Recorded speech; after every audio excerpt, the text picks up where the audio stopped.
Grizzly knocks the out against on the floor.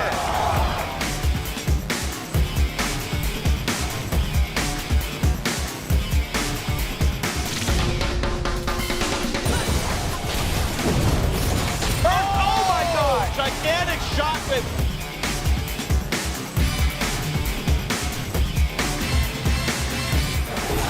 Land, he got it! He can land the hook. Oh my gosh, the rope comes out at level 4, 5, and 6. Flash in, it's going to be triple kill now. Can Sheep go down? Stolen away by Cop. Boy, can you go for the Quadra? And it is huge for Boy.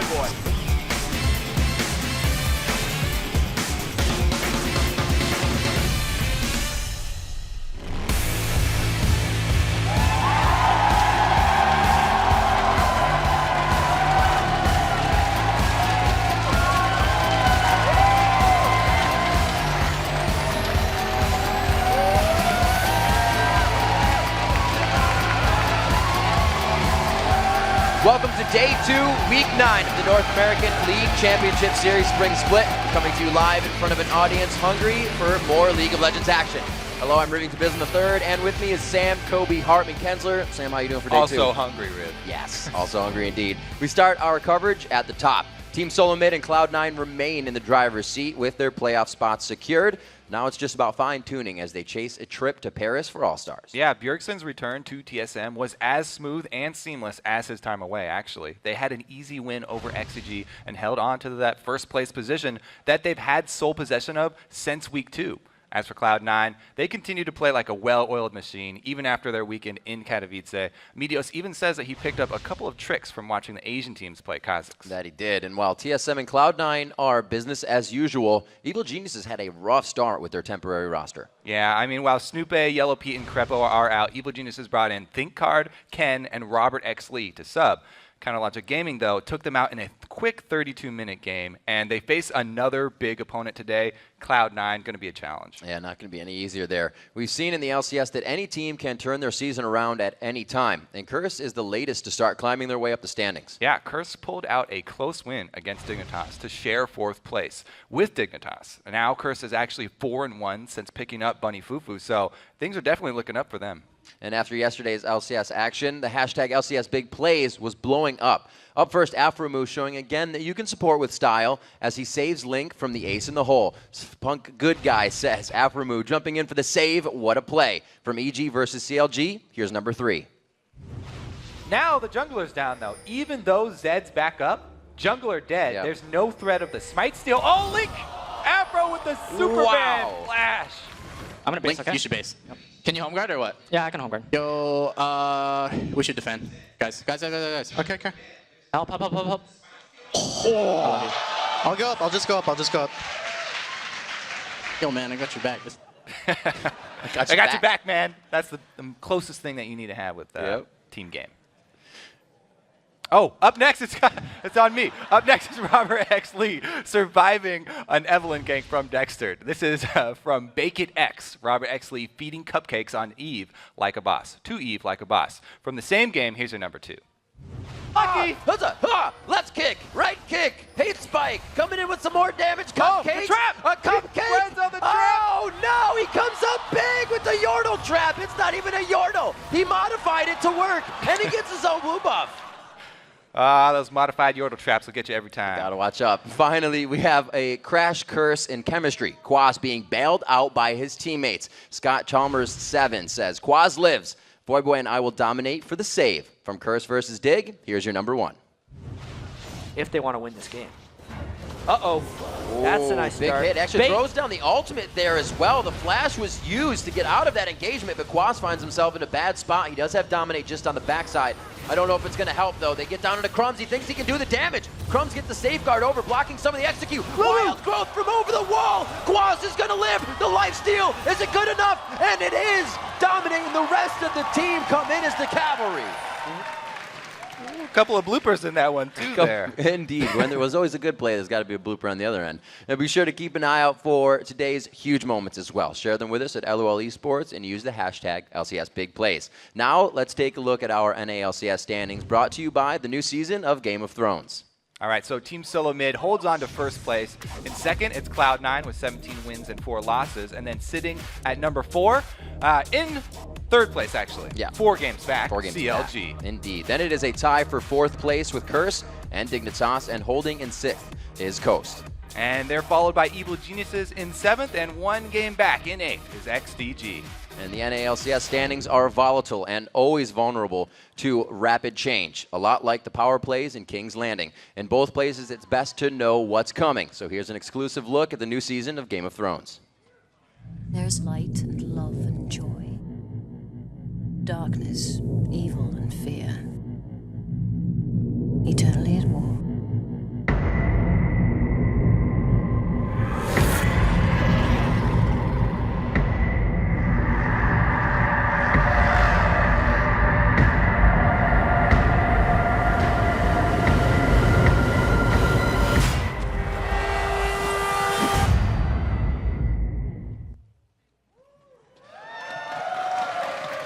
You can see all the carnage from the 7 Kingdoms on April 6th, but you can see the bloodshed on the Rift in just a few moments. It's going to be starting with TSM versus Dignitas. And then Coast will try to stop their 5-game slide when they face off against CLG. And after that, XCG takes on the surging Curse. And we will cap off our LCS day with Cloud9 versus Evil Geniuses. Then be sure to keep your browser where it is for day 2 of the North American Challenger Series semifinals. It kicks off immediately following our LCS coverage. As always, we want to know who you think will win today's matches as well. Head over to lolesports.com, click on schedule, week 9, and make your predictions. While you're there, click on the tickets link to secure your spot in our live studio audience. And we'll let you in on a little secret. We've taken all our forbidden scrolls of league knowledge and thrown them online for your enjoyment, as well as, stats, box scores, VODs, and all our games from this season. LOLesports.com is your guide to everything LCS. Now let's send it over to Freak and Jat at the analyst desk. Thank you very much, Riv. Hey guys, I'm David Freak Turley here. With me is Joshua Jat Leisman, and we're going to be joined by CLG's Link and Coast Shifter, the mid laners for these guys, up in our second match of the day. I want to get your thoughts, first of all, on the matchup against each other. Link, we'll start with you. How do you feel about Coast? I think Shifter is their strongest player on the team, so props to him. So we're going to be trying to focus him, and for the most part, I think following that, it's Zan, right? So I feel like they're the backbones of the team. So we try to just go into the game and we try to play consistent because I think CLG can out-rotate pretty much every team in LCS except for TS7 and Cloud9. All right, so Shifter, Link's talking about CLG being very sort of teamwork-based. What's going to be your big advantage here in this matchup? We're going to have to look to snowball the laning phase right now because if you see our games recently, our shot calling is a bit off right now. We're a bit flustered, and I want to say on tilt, but we're a bit confused as what we should be doing. So we're still trying to find our place in the game, and so easiest place to start off is obviously the laning phase. Okay. Yeah, and you guys obviously have both had a fair bit of success in the mid lane at least this year. Has the game, do you think, changed a little bit between Season 3 and now the 2014 season as far as your individual impact on the mid lane? I feel like some heroes have changed, obviously, but for the most part, there's a resurgence of the old champions in Season 3 that's coming back into play. So it's kind of like a throwback, and it's nice to see because it's like, hey, I used to play those champions. Back to your comfort. Yeah, now I get to play them again. So with all the new champions coming out, like Lulu and all that, you have to learn them. But now it's like, hey, you get to play some old champions again. Shifter? I don't know. It kind of sucks because with these safe mids coming back in like Orianna, Lulu, it does leave little counterplay to such assassins like Zed and stuff. So I don't know. My champ pool feels a little restricted right now because mid lane right now is a lot of long range safe kind of pokey AP mages, and I definitely prefer assassins, but it takes a lot to adjust to. Okay, so actually I want to press you on what you talked about a little bit ago. You said your team's trying to find their footing with shot calling and whatnot. I know in your match yesterday, the video before it, WizFusion said he was trying to put on more of a shot calling role himself and try to force the rotations, not give away dragons. Is that working for you guys? Is WizFusion talking more, or how's shot calling going? It's not just Wiz that's trying to. It's all of a team as a whole that we're trying to just learn the game better. Knowledge is power in this game, and it's you don't know what to do. Everyone has to know what to do, not just one person to lead the team. Okay. And this has been a fairly long season for you guys as well. How's the team now shaping up since Dexter's been there for a while? Are there any things that are changing within the team since his first few weeks after arriving? We're just trying to make everything more like perfect in a sense.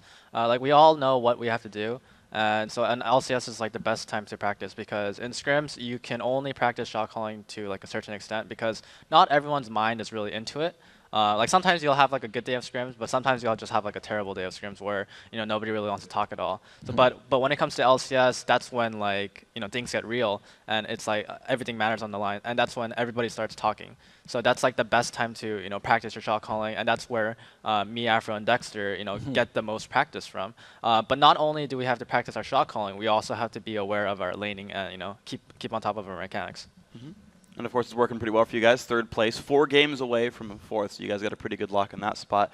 Now, later today, we're going to be taking a closer look at mind games. We want to include you guys in our Twitter question of the day. We're going to ask our audience, which North American LCS player would you be most intimidated to face on the Rift and why?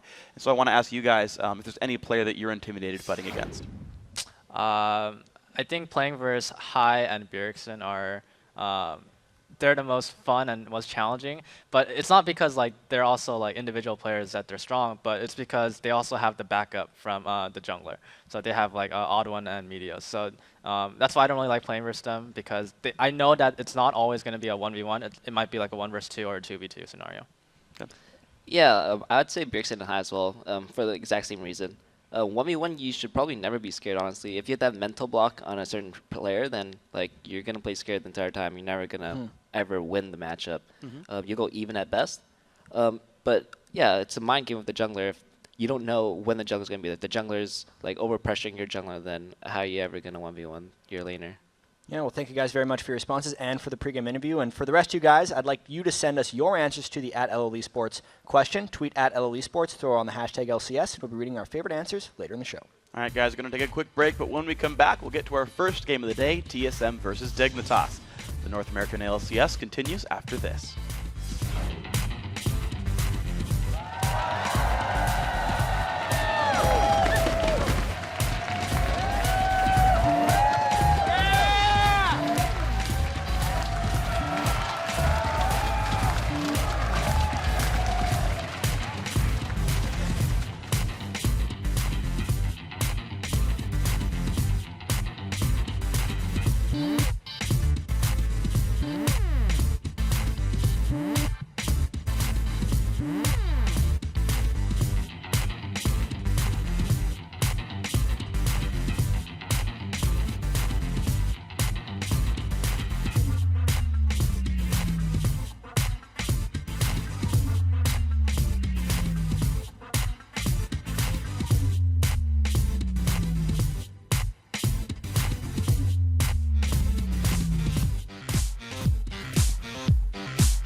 Dignitas has actually been looking really, really strong lately. Whether they win or lose, they're one of those teams that can honestly beat anybody right now, but they can also lose to anybody. They're kind of like that wild card. It's the team I kind of don't really want to face out of everyone else in the league. Welcome back to the North American LCS. Something we've actually heard Link say in previous interviews as well.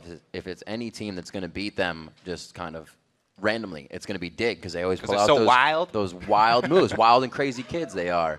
So let's get to our first matchup. Team Solo Mid versus Dignitas. Kobe, after 3 weeks out of the mid lane, out of the gaming house, and even out of the country, Bjergsen shows manning the mid lane is just like riding a bike. Yeah, I mean, first game back in the saddle. Bjergsen had a solid game as Zed in TSM's win over XDG.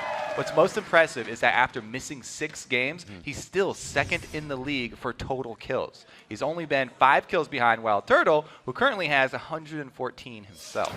And so far this split, TSM has had Dig's number going 3-0 against them. Yeah, Dignitas ended yesterday sharing 4th place with Cursed after a hard-fought loss.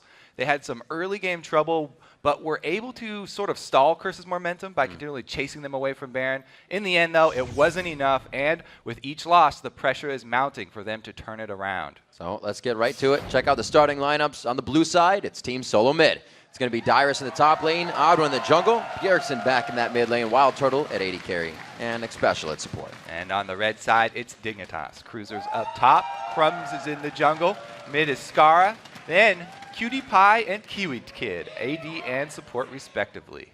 He's got his head down to the grindstone, working hard. Everybody's kind of just mellowed out. It seems like they were laughing a bit. Dignitas seems to be in good spirits right now coming into this one. Definitely going to have to be a game where the lanes are won. Playing against Cloud9 or TSM, as they are about to now, from Champion Select, in those first few minutes of the laning phase are really where TSM is going to take the entire game. Yeah, I think Crumbs is definitely a crucial part for Dignitas in this game, especially because he controls so much of the early game with his ability to counter gank and get the lanes going. And then also in the late game, he's the one making the high pressure calls and the high pressure Baron smites, which have been extremely important in Dignitas' wins and losses. Skara's Gragas being banned out. That's a pretty good play on that so far. We're going to see what TSM has in store for Dignitas' bans for the rest of the way, though. They could really put a hurting on these lanes with whatever they get for the first pick. Going for a few junglers here, and we'll see what Dignitas answers with. Yeah, very standard bans so far. I'd have to say, you know, starting off with mid lane bans, Bjergsen's gone wild with LeBlanc several times. Gragas is standard against Skara. And then coming through to the jungle for the second picks. Elise is always strong, and Kha'Zix is a new favorite for pretty much everybody right now with the changes to his ultimate, making him both an assassin and also a semi-tank. Lulu grabbed up pretty quick there. Not locked in just yet. Kassadin and Nidalee will be the last ones banned out. They do not like that Nidalee from Bjergsen. It can still be an impact play. See that Lulu locked in, and Cruiser, are they really they're gonna leave their Renekton wide open and lock into Shyvana Annie immediately. Yeah, they've really been putting a lot of priority on this Annie pick, actually, for Kiwi Kid here. And it looks like they've not strayed away from that strategy, trying to get him going early to sort of rotate around and make some big plays. They really rely on Kiwi Kid for a lot of their engages. Whenever that flash is up, he'll definitely use it to get into the fight. Lately, he has been behind. Those lanes get hit up quickly. Cutie Pie locks in the Quinn to go along with that Annie, adding a little bit more front-end burst from an 80 carry. Yeah, very interesting. Yes, Sivir brings team mobility towards the late game. Quinn has mobility for herself, though. So we'll have to see how Cutie Pie is able to utilize this Quinn. In lane, it's pretty good. You know, as an 80 carry, you have a blind yourself. That's always a great matchup. But that paired with Annie actually has a lot of burst potential as well. You know, she brings her own execute to the party, and that level 6 is pretty scary. On the side of TSM, though, they've always got the threat of the Evelynn. As long as Odd One does not reveal himself, pretty much the entire map has to play a little safer. Waiting to see what Xpecial locks in. He's been able to keep himself to 3 champions all season so far. That Annie, that Leona, and that Thresh. Somehow, either one he gets, he just does amazing on. He's waiting for this one. I don't think he's going to be too unhappy with that pick. Yeah. Very good Leona. I think he's pretty well suited for this matchup because Kiwi Kid usually builds a lot of speed on his Annie. As I said, Dignitas rely on Kiwi Kid for the initiation for their team, so he always builds mobility boots and talisman pretty early. That leaves him open to all-ins very early on in the game. So Leona, if they can actually get an engage and lock him down with Evelyn ganking there, then they could just kill Kiwi Kid. Dyrus said it coming into this. Dignitas, that wild card. What are they going to be doing with this composition? So far, it looks like they're holding steady. 20 seconds on the clock is the amount of when they have to have every champion switched about. So yeah, everybody has the knowledge. Crumbs does utilize Kale in solo queue fairly often as a jungler, so he's definitely at home on this champion.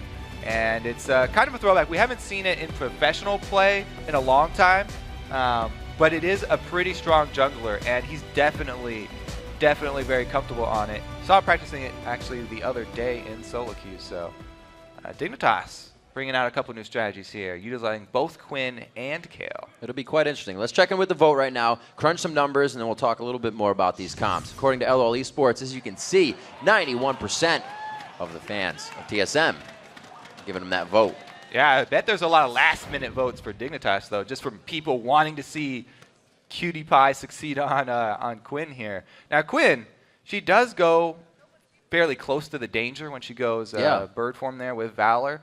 So I like that they added so many shields with their Kale jungle and Orianna mid. They've got a lot of utility that whoever's getting focused down, they can actually shore up their defenses. And even if it is Kiwi Kid having to put all his money into speed, then they've got extra things to save him as well. So whatever point is getting focused for Dignitas, they can play reactively. And I'm glad that it's actually Crumbs with the Kale because he's very quick. His mechanics are extremely strong, and that's where all the power of Kale comes from. It's predictive shields that actually block damage rather than just shielding someone who's already low and allowing them to run away from the fight. Used to those high-intensity moments. He's got the fingers from the Lee Sin play. He knows what's going on. Have to see what this composition brings to light for Dignitas. Mentioning again that Dyrus said Dig is that wild card. We'll see how much of that they can play this game. Coming out, we got Targon's in the bottom lane.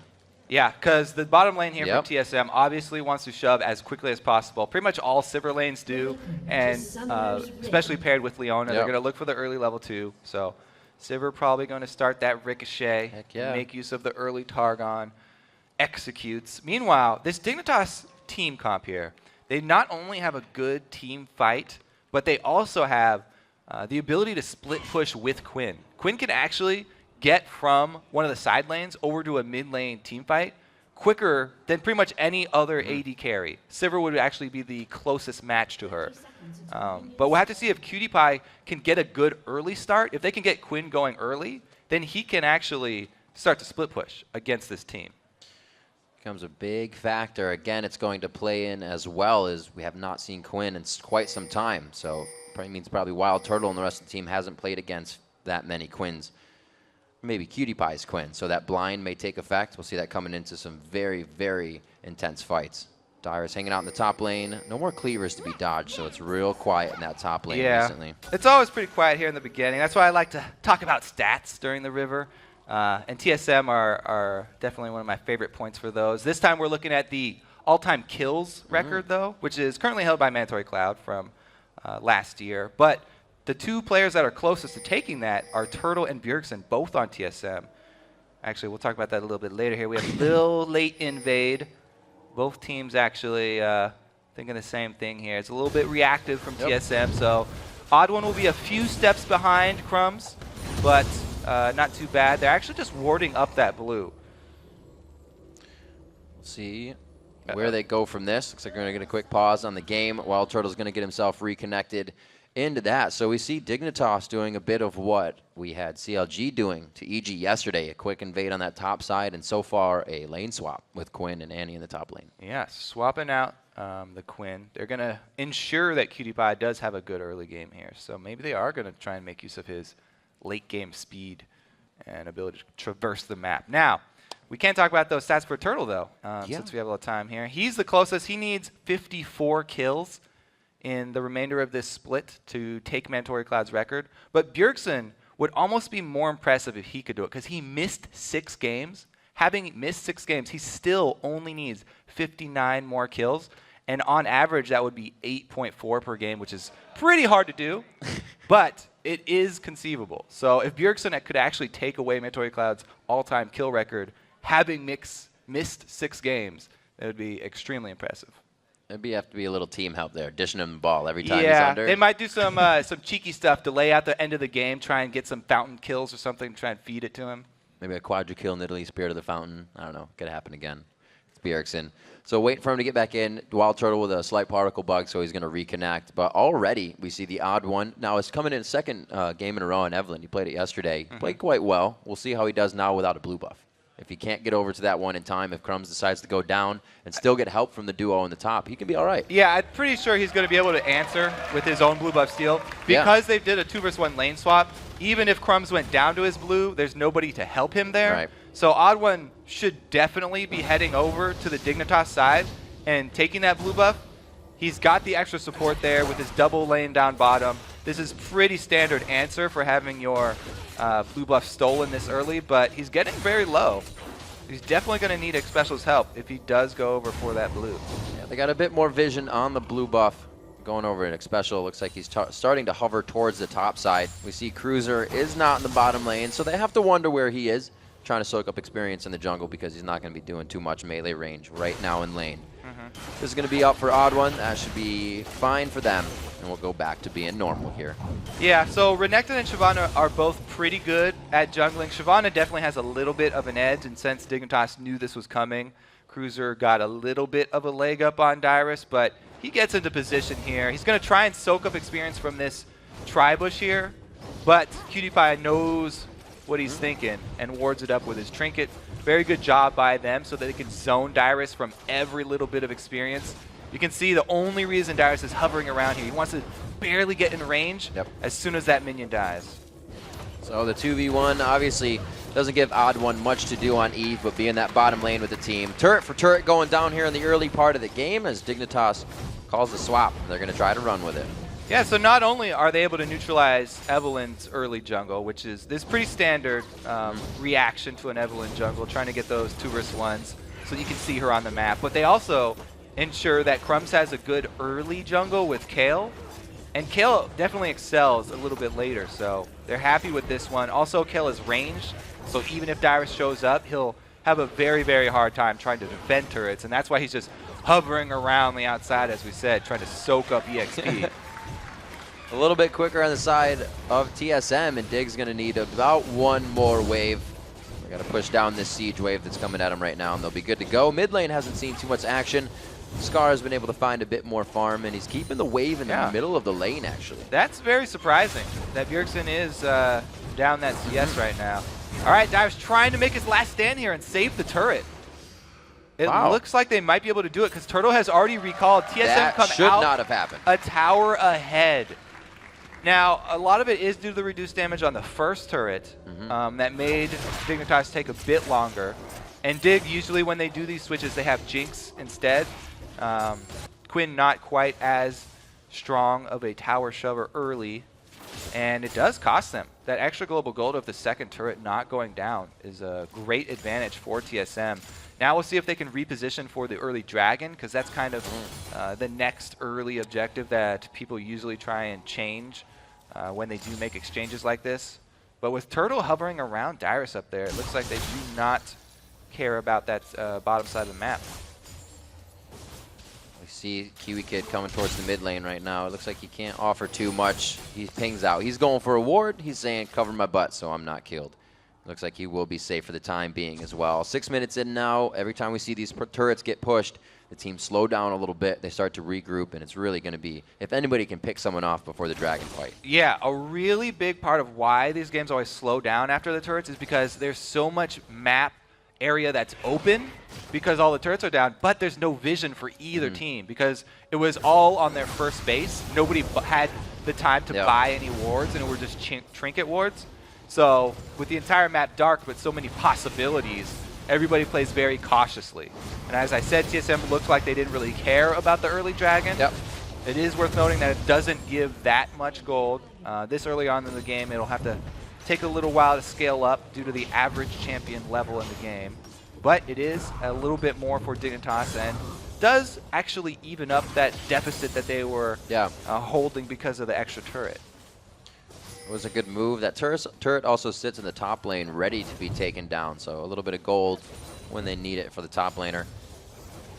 Only 100, 200 gold as it ticks up in favor of TSM right now as the odd one knows presence needs to be in the bottom lane. They're getting pushed into the turret, so they look to stop this from going down, as well as just kind of Crumbs have no ganks to the other lanes. He's going to have to sit here.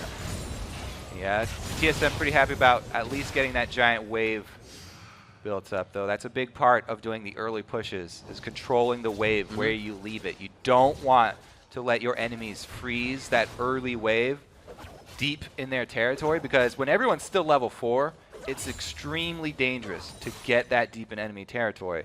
TSM, though, they should try and make use of their giant wave. Whenever you do sort of just last hit minions, your wave builds up very nicely, and then you want to call as many champion resources up to that wave and try and make use of it. You can see they called Bjergsen.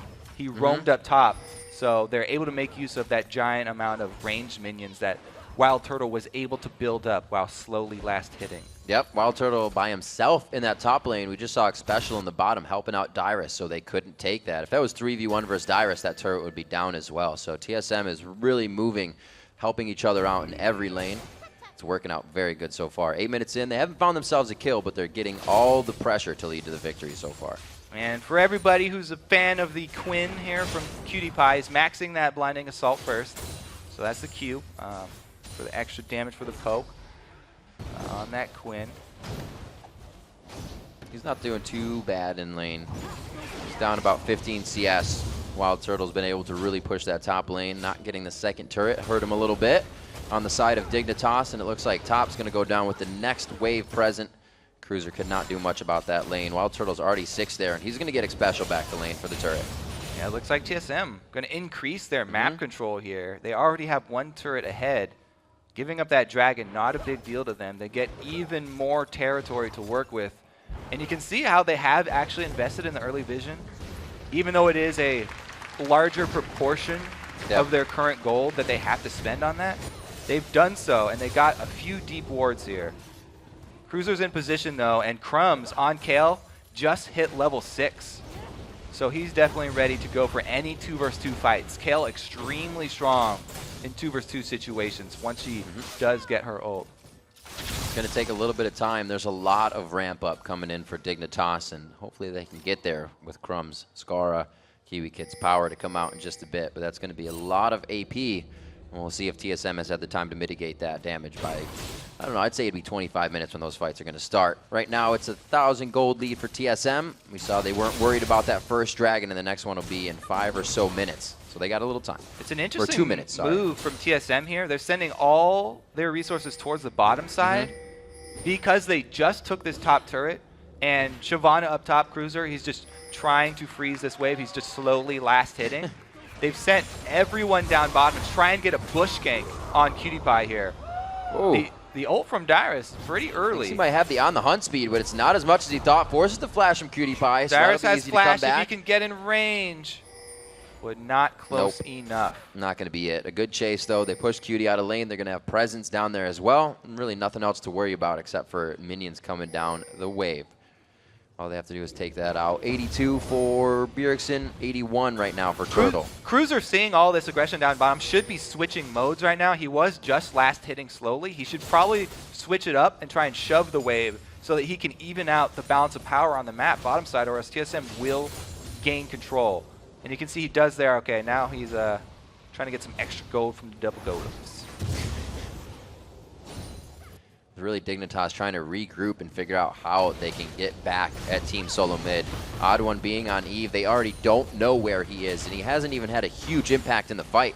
If anything starts to go wrong or TSM doesn't find the initiation they want, they just start having him coming in from the side. Yeah, Odd One is actually an Evelynn player that does really like to farm up early. And he likes to come in when he already has his ultimate and get some very potent early ganks off with his Agony's Embrace. He'll usually look for kills on the duo lane with his first activation of that ultimate because he can slow both members and try and get something there.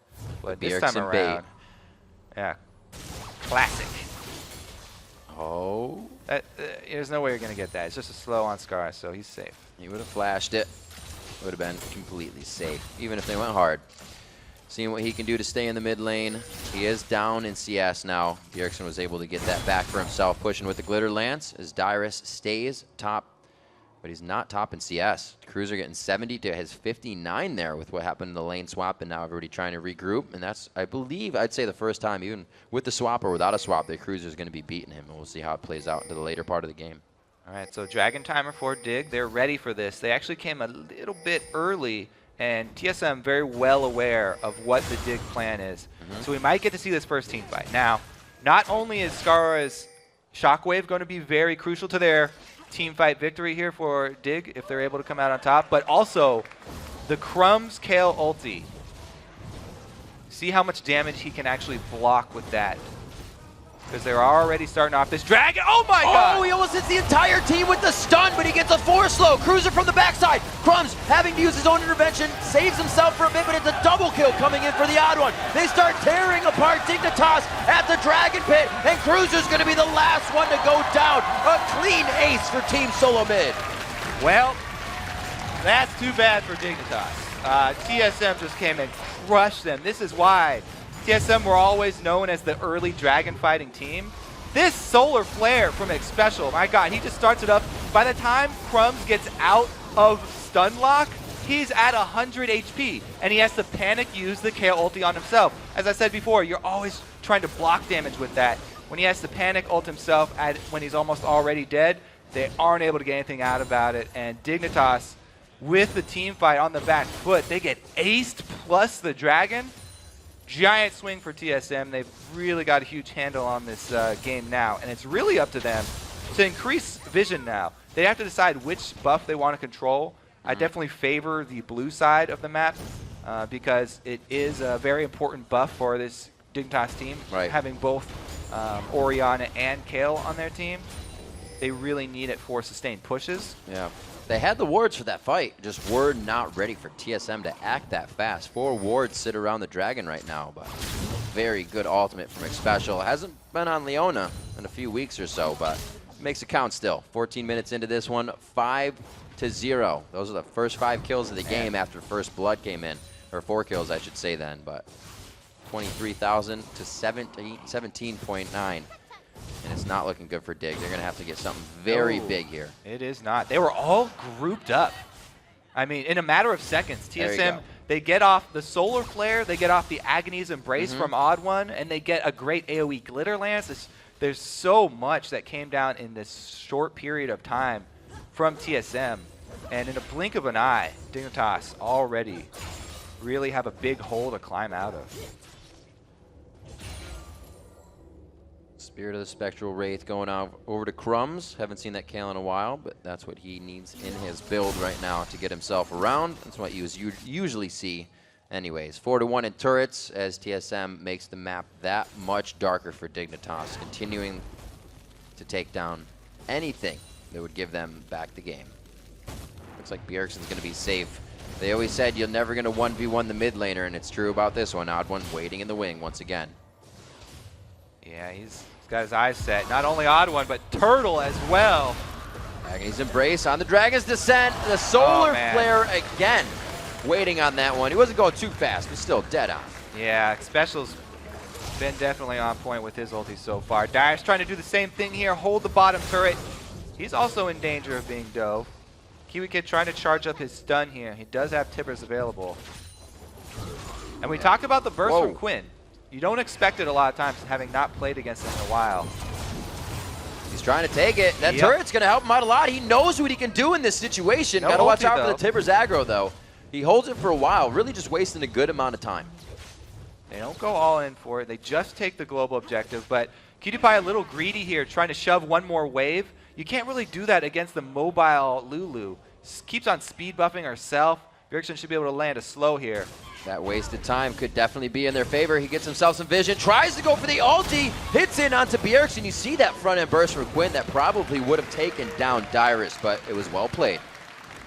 Yeah, they don't have the ward coverage to be able to do that. You know, getting another wave like that A little bit greedy there. Good rotation from Bjergsen. TSM, they've been on point. They've been very decisive. All the important skill shots landing for them. Special definitely deserves some praise. This was going to be a tough game for Dig coming out, especially TSM having that first pick. No matter what went into their hands, it would have tilted this game a little bit, and TSM would have used that to get an even bigger advantage. 17 minutes in, all they needed really was some good start on what happened in the 2v1 swap called by Dignitas, and they're 7-0. And historically, this matchup, right now in this split, it's 3-0 in TSM's favor. The last 3 games they've won. Actually, all of the matchups today are 3-0 in favor of one of the teams or the other. So really, we're waiting for one of these upsets. This game so far, though, does not look to be one of those upsets.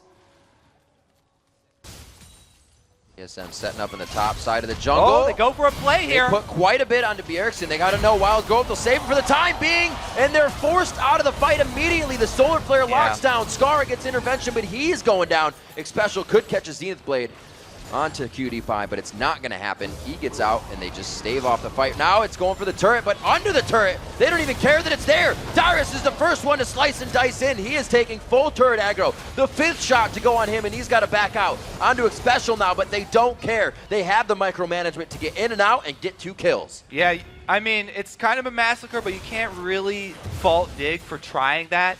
It's so dangerous for them to try and go out and get vision to get safe picks. So when they see someone out of position like that, it's kind of a desperate move. You kind of got to go for that play.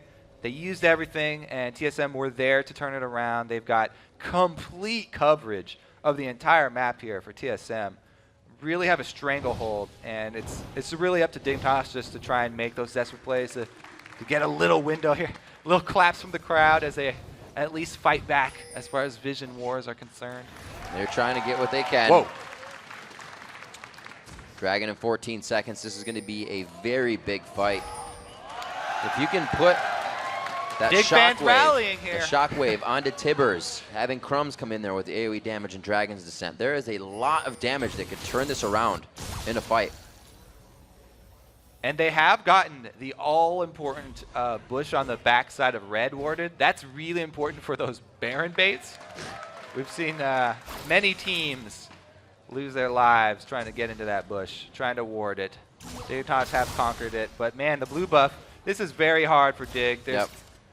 It's pretty much going to have to be a straight steal from them if they do come out with this one. Full defensive mode. They can't be worrying about the blue buff. They're going to have to definitely be worrying about their turrets.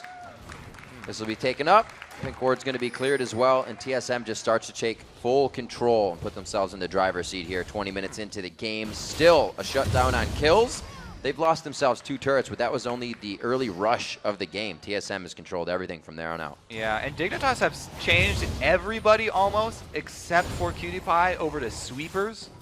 So they're more worried about TSM's vision in their side of the jungle than they are about finding out for themselves what TSM are doing. If they were more worried about, uh-oh, never mind. They catch Xpecial and they go for it. Oh, this could be pretty big. He gets down the damage.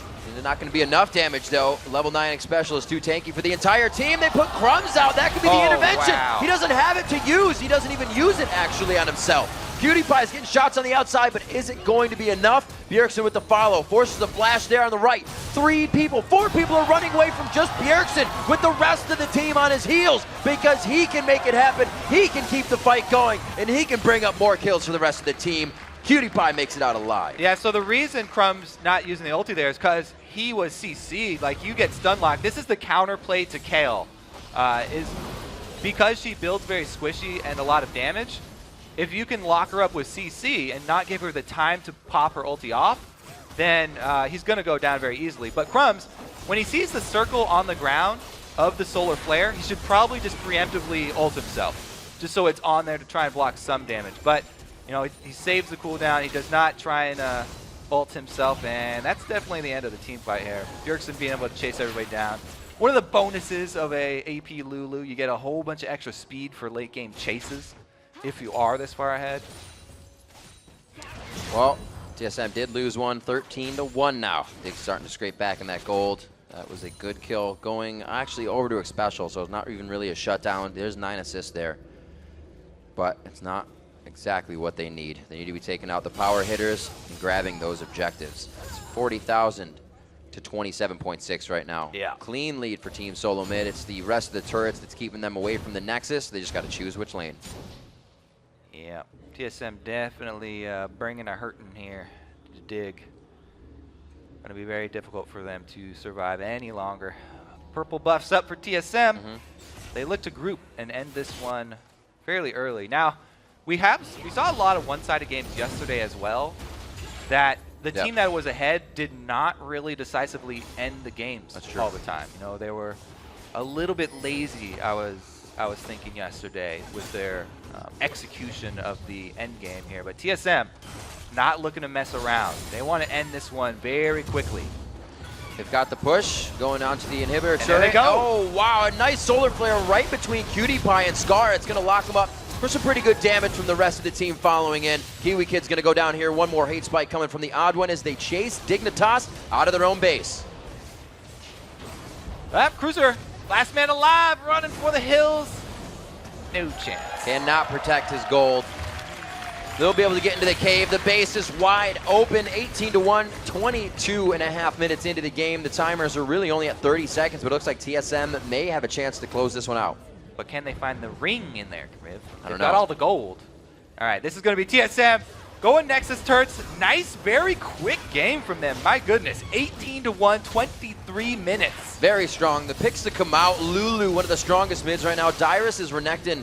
Something he's played over and over again. One of his highest plays here. So for TSM to get these high tier picks for themselves meant the early game was easily going to be in their favor.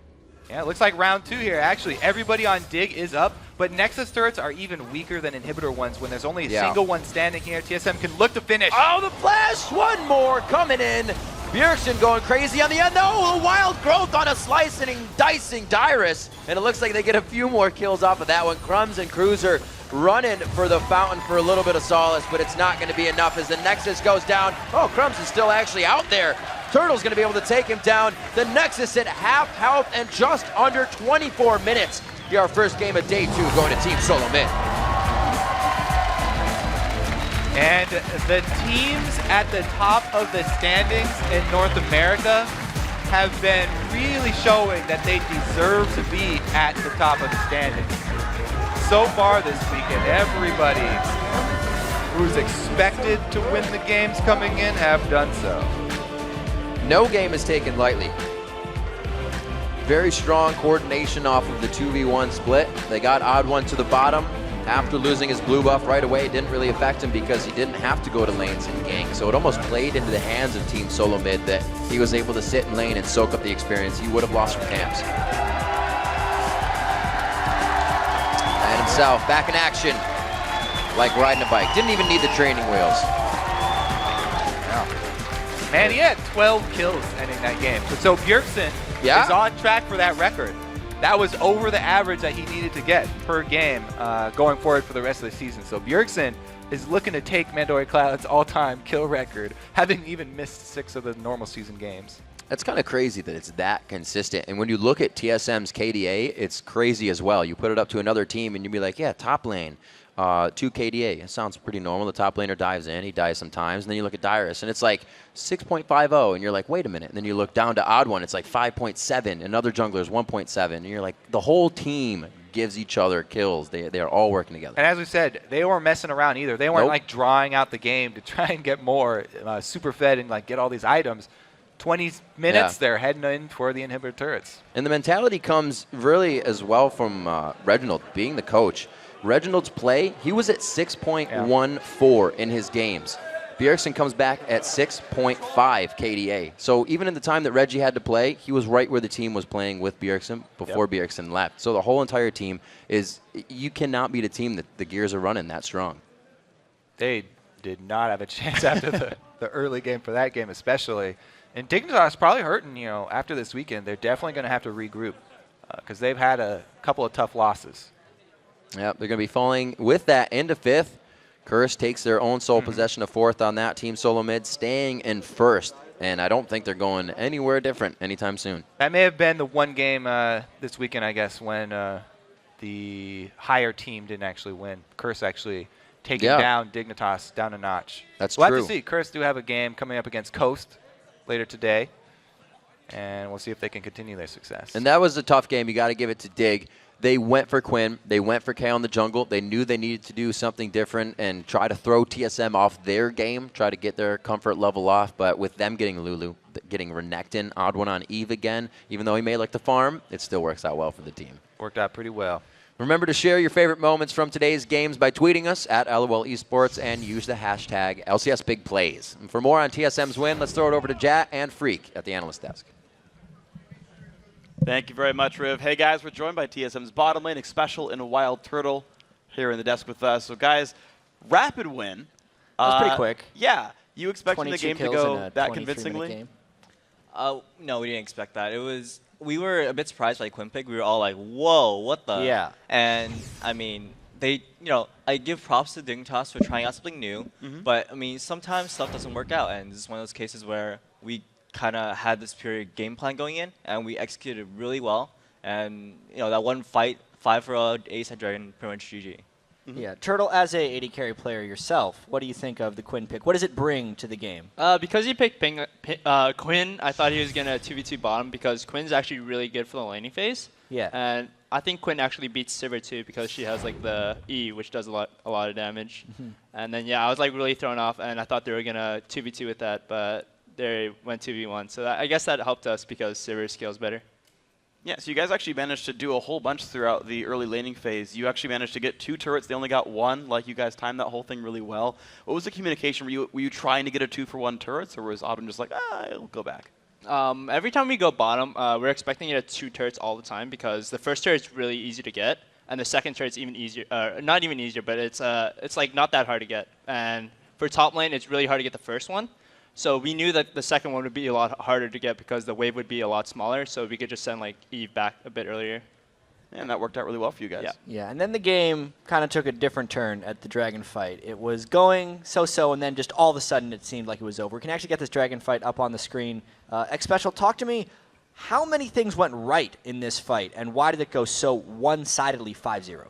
So we all grouped up on the top side, and you can see here they don't have much vision, only this ward rush. And we got rid of the pink ward, and yeah, so pretty much the big idea is that, I just landed a good solar flare on 2 of them, forces their flash, Kill had to ult himself, and our team just, we weren't grouped up for AoE too much. I got hit, Tor got hit a little bit, but overall, we didn't take much AoE. They took a lot. We initiated on them. We had Eve. We had the better AoE fight, and as long as we get engaged, we will definitely win. Whereas if they dive, like say with Shyvana, and with the Oriole and the Annie, then they're going to win because they can have the kill to help Shyvana survive. But since that wasn't the case, and Kale had nobody to really, we weren't focusing one target, made Kale's ultimate very hard to use, and that's kind of what happened. Yeah, and one thing to note also is Turtle and especially you both had 5 assists in that fight. And also, Turtle, I do need to ask you about this. Going into this, you and Bjergsen were 1-2 in the LCS in kills, but because he got so many this game, he's actually passed you. Yeah. Despite playing 6 fewer games. How does that feel? It feels pretty bad because all I do is get KOs. So many assists, though. You have the most assists of any AD carry. Probably. Yeah. Like, all I do is ult most of the time when you're playing Sivir.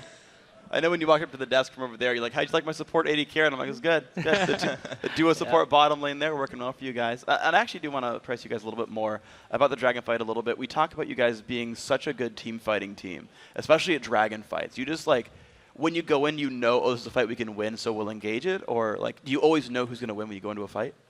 It really depends. Usually we try to first off get the good positioning, and near dragons you want to get positioned near the brushes so they can't really see all of the members as we engage, and that's really huge.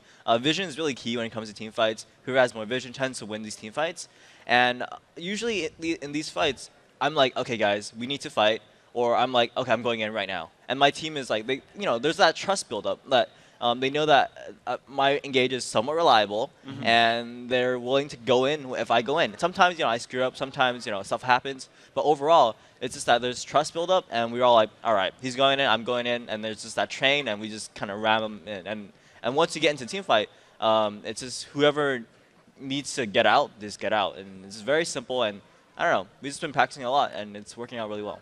Yeah, and it continued to work out well. I mean, you guys obviously had a really big lead, but at the 20-minute fight, there was another nice fight I kind of wanted to bring up on the screen. And Turtle, since you were the AD carry support with all the assists. I want you to talk me through this team fight. And what were you calling to your team here? It's where X Special gets caught out, actually. Oh yeah, especially got caught here, and then I'm like, we could just run back, and then I actually wanted to turn back in because I was chunking Cruiser, and Cruiser went like way out of position for no reason, and then we just ulted Kale here, but then X Really Special nice combo. died. I baited him, and then yeah, so we got the easy Kale kill, and then X Special gets baited here, gets a free death, and then yeah, we just basically wait for Lulu to come in, and because when Lulu comes in, she has like the W on herself, so she's like really fast and just chases them all down, I guess.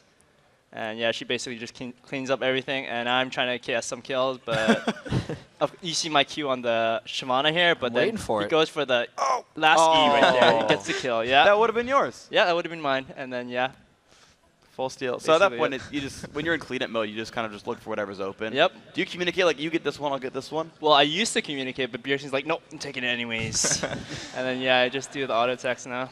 It's really rude. One big thing that we do in scrims nowadays is that we actually don't play Silver that much. And that's because Hero actually wants to get some kills once in a while. And he gets very sad when he doesn't get many kills. And so at least we give him some kills in scrims. So in scrims, he might have the most kills. But here, he kind of has the most assists as an AD carry. Yeah, and especially I do have to ask you, there was huge TSM chants all throughout this last game. What do you have to say to your fans here? Yeah. They support you every week. A huge thank you. Every time we hear these fans, they come out to cheer, and we're like, we get pumped actually. We can hear them slightly through our audio, and we're just like, all right, guys, you know, this is for us. And there's one specific fan, actually two, Jeremy and his girlfriend from New Hampshire that came out to support us today, and we met them earlier, and we just want to give a quick shout out to them since they have their their flight soon, and we want to end the game fast for them. So, yeah. We got to see you guys close it out. Well. Yeah, guys, congratulations. Thank you for your time. See you, of course, next week for more games, but we're just getting started up here today. When we come back, Coast will look to climb out of the relegation zone when they take on CLG. We'll be back in 3.5 minutes.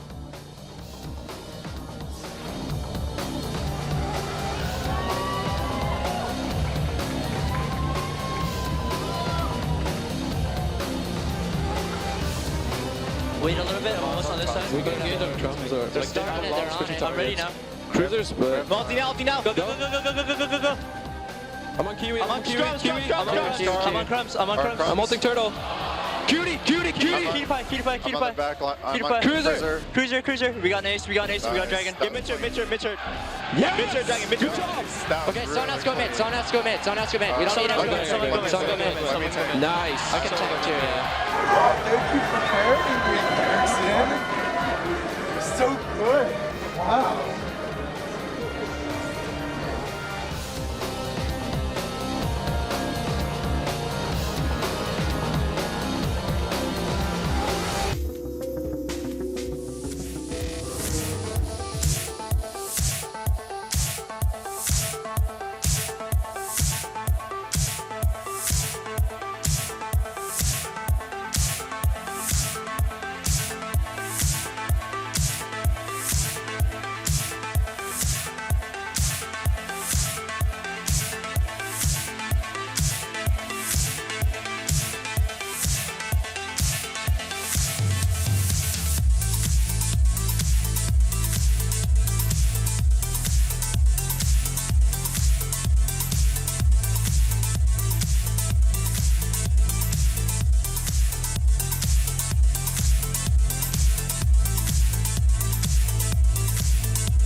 Welcome back to the North American LCS and our next match. Team Coast versus Counterlogic Gaming. Kobe Coast is coming in today on a 5-game losing streak.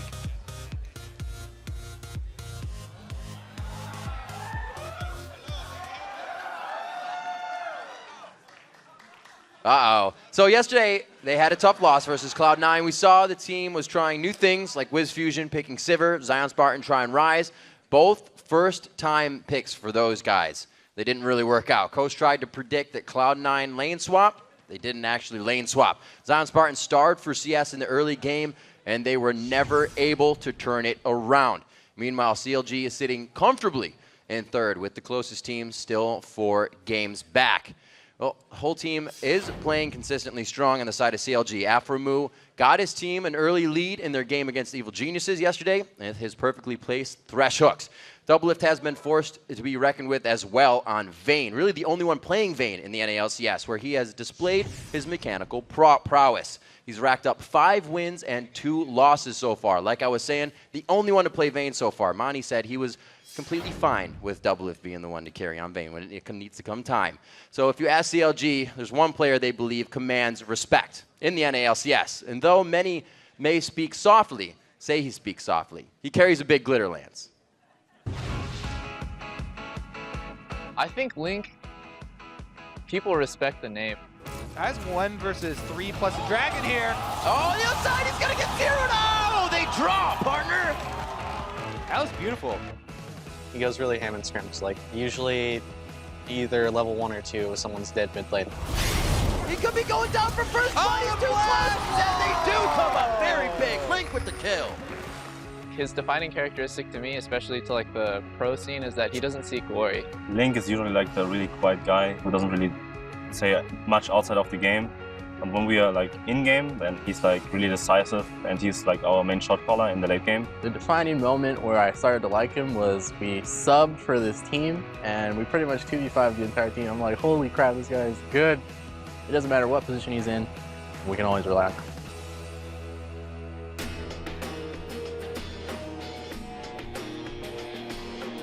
I lived in NorCal for pretty much most of my life, and I just went to high school there. My brother was a pretty hardcore gamer. Even though he's like 7 years older than me, I pretty much just looked up to him and just did whatever he did. We only had one computer, so our primary source of entertainment was that one computer, and that's where my passion came from. We were looking to get a new player on the team, and I was like, man, Link is so good, but he was on our B team, CLG Black. He's like, I'm not interested in being a pro team, I just want to stay at Berkeley. As nerdy as it sounds, I do like studying and I do like reading. One of the big reasons why I like to play games is because you have to learn in order to be good at them. League is really a game where it requires a lot of matchup knowledge. It's basically like chess in a sense, but there's also the mechanical addition with it. So that's what makes League really fun.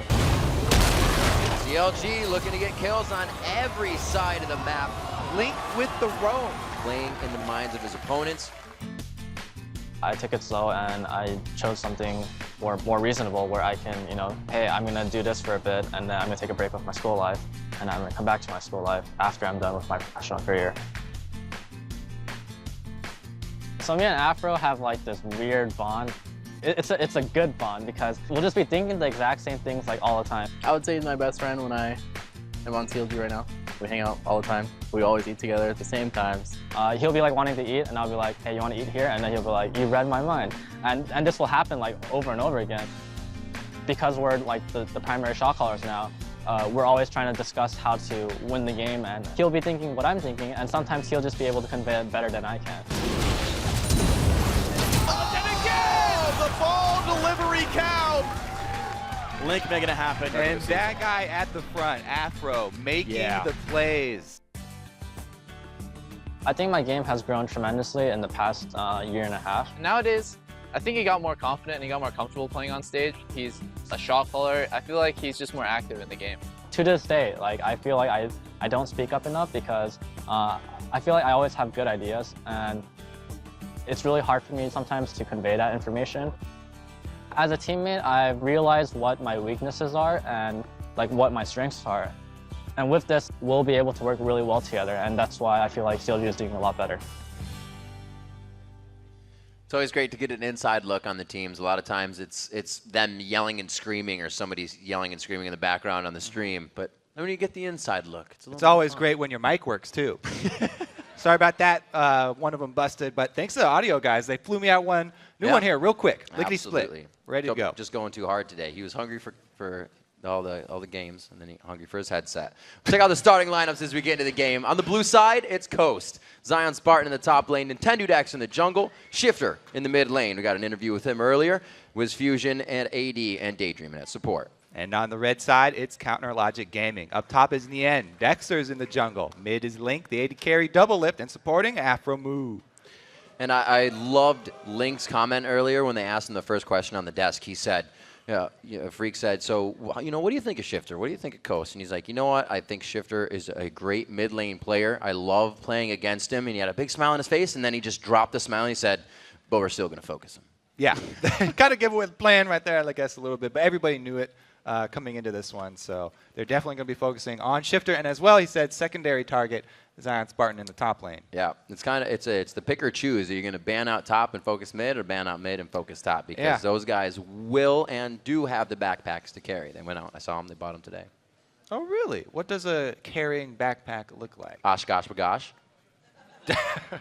Good answer.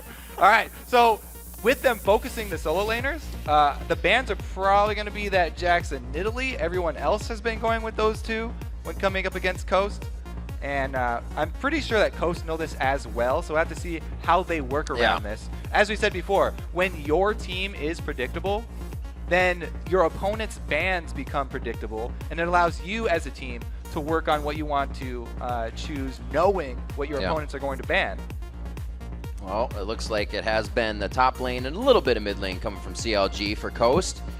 And we have jungle and mid lane coming over from Coast themselves to CLG. Kha'Zix's being picked up quite fast. He's seen a lot more play time after we saw that IEM. Looks like everybody's figuring out that, the bug can still splat. Oh, yeah. So Kha'Zix's highly, highly prioritized by almost all teams now. CLG not hesitating to jump on that one. Dexter very happy with that pick. But as we said, it leaves two open then. If you use your, Coast are the ones who lock in that. Dexter's happy about Elise because he said he was thinking he was never going to get Elise again after his performances. You know, he's 3-0 on Elise, I believe. And CLG very, very happy with that one. Double Lift also undefeated on Sivir. So it's a good start to the pick bans here for CLG. They got two of the champions that they have 100% success rate on. There's Nintendudex, Shifter on the screen right now. Those two waiting to pick. A lot of great Vi play has come from Nintendudex, but they're going to let this one go for the AD carry and the support right now. Wiz Fusion picking up that Lucian. Has had a hard time in that bot lane with Daydream in this season, but they have been able to hold their ground in many a case, and that's what allows Zion and Shifter to get ahead of the game. Really, though, towards the end of the season, they're going to need to be picking up that lane for themselves.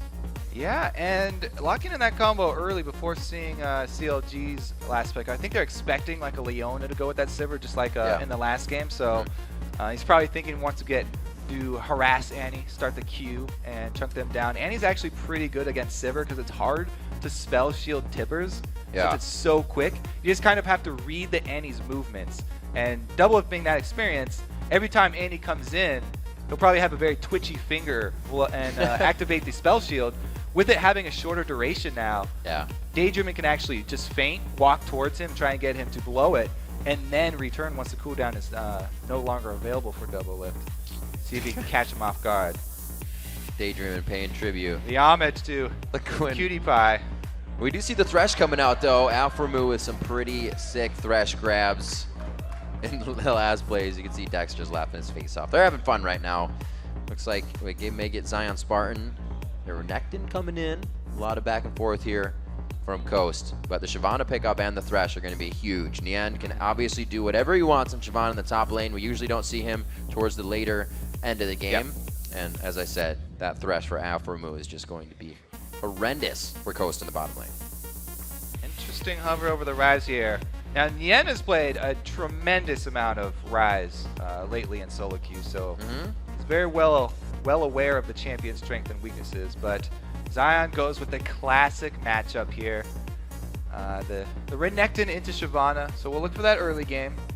And really, this time around, it's going to be a lot about Nintendo X.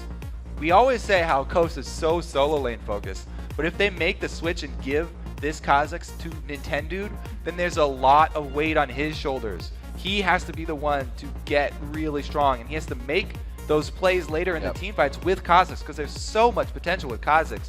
He pretty much dictates the team fights on how much not only damage can he deal to priority targets, but also what can he soak up and how well does he use the evolved ultimate. All right, well, with the teams being locked, we do see that Sivir is going to be that double lift pick. He's going to be able to get himself very much ahead in the team fights, but Link picking up the Ahri is going to be a very good play for him. We saw a lot coming out from Shifter on Ahri, so he himself knows what that matchup is going to be like. There we go. Switching back over to new mic number 2 here.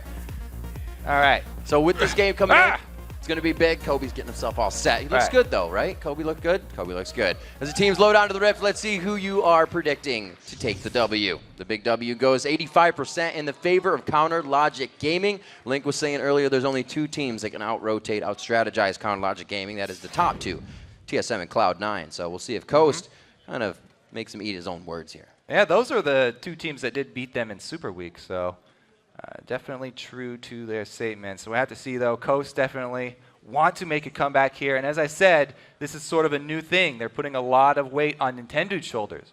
He's been getting a lot of flack from the community. This is a chance for him to silence a lot of the haters, because I think that Kha'Zix is a great champion for him. He is a strong jungler. He's up there. He made it to Challenger several times.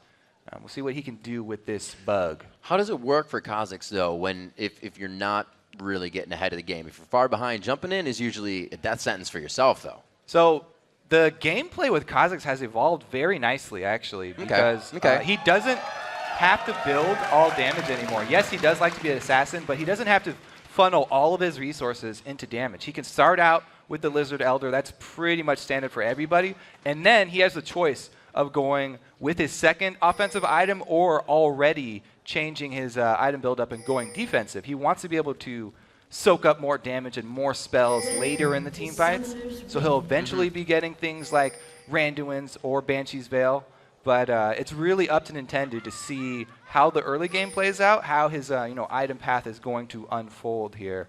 He definitely does have a lot of options open, though. I like this from Nian. Cloth 5 in the top, keeping himself tanky.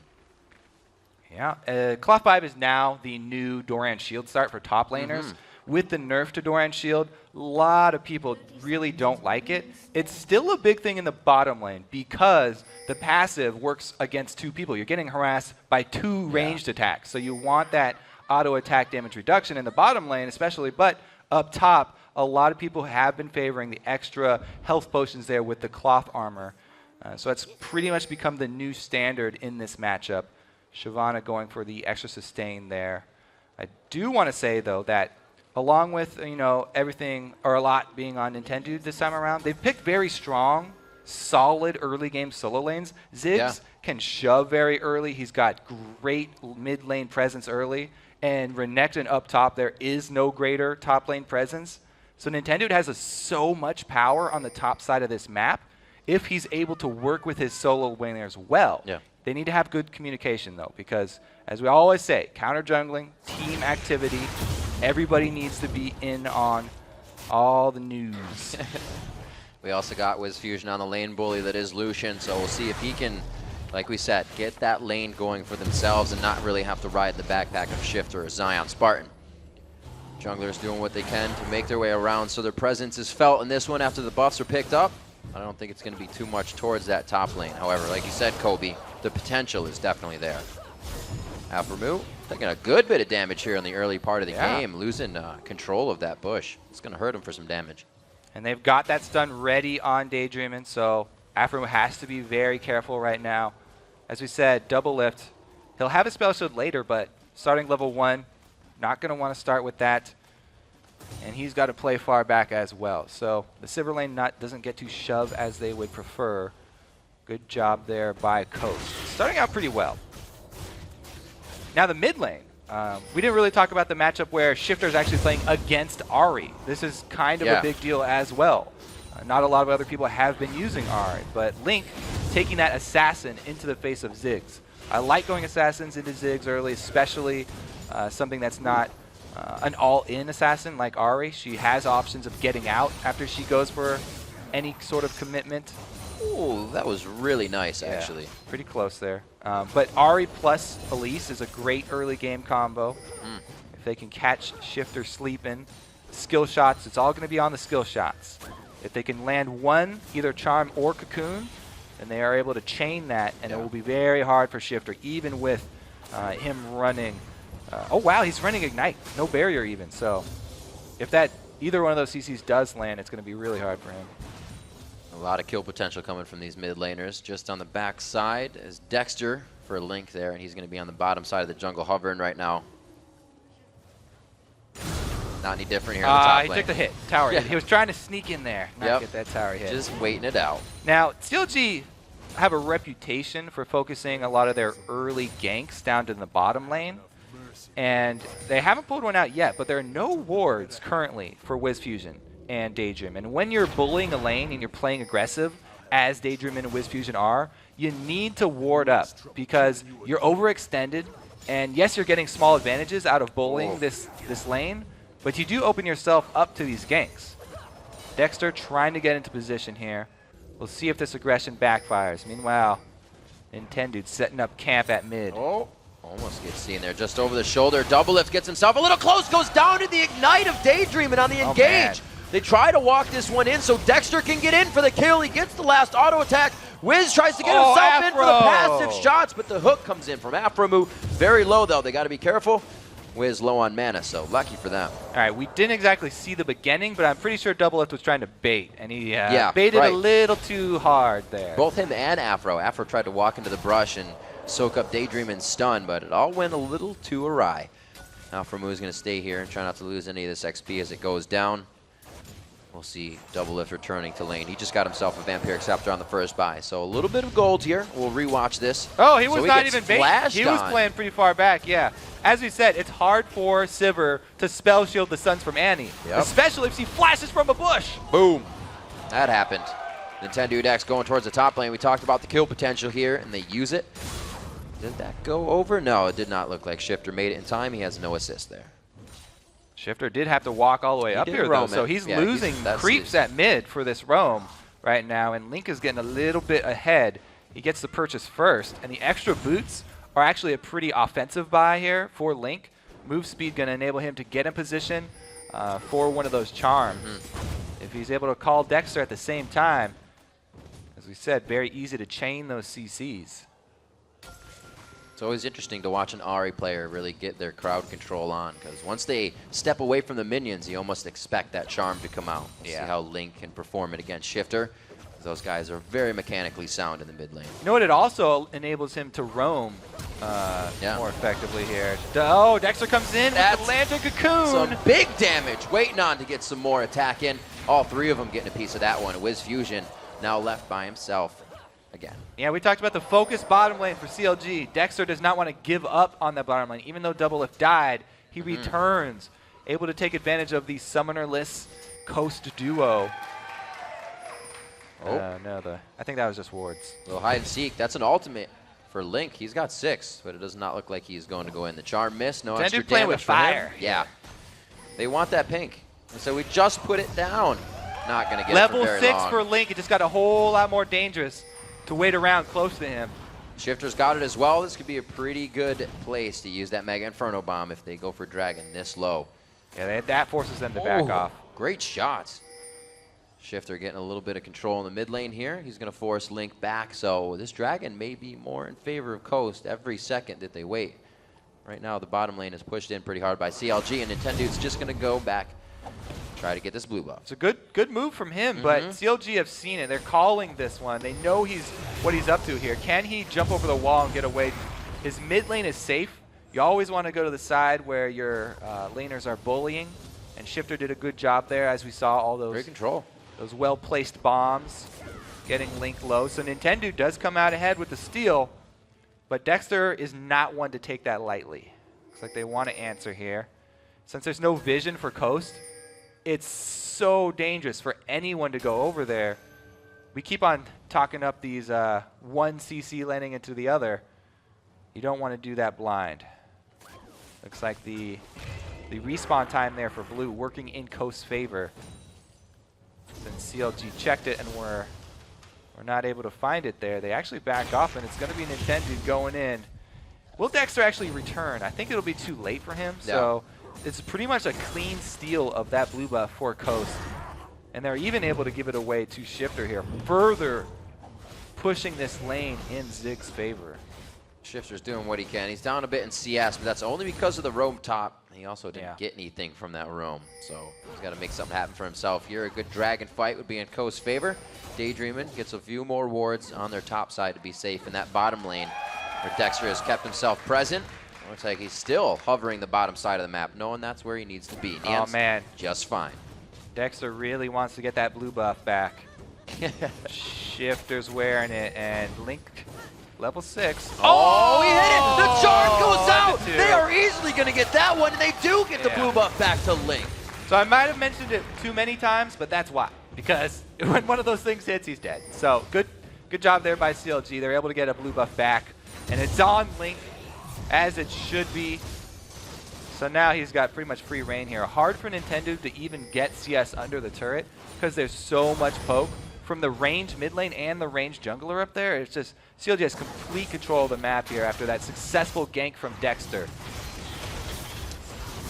I was about to comment that CLG was saying they don't get out-rotated. They control a lot of their side of the map. Nintendo took the blue, but it was all the plan. Dexter knew there was only a few more minutes before they would get it back and then take the dragon, putting themselves up 800 gold, and now ready to go at the bottom lane. Dexter approaches once again, and they may even get a dive here. Yeah, and he waits a little bit after the ward dies, so there's no possibility of them seeing him come for this dive. Nintendo goes back mid, though. Fight over the blue buff Goes here. in, gets a little bit of that unseen threat, gets the other attack on, and they return the favor in mid lane to Link. Yeah, and with Dexter bottom, they actually didn't even get anything out of it. Daydreamin' too threatening with his stun back up and the Tibbers ready to roll. So Nintendo answers again. Ooh, advantage back to Coast. Yep.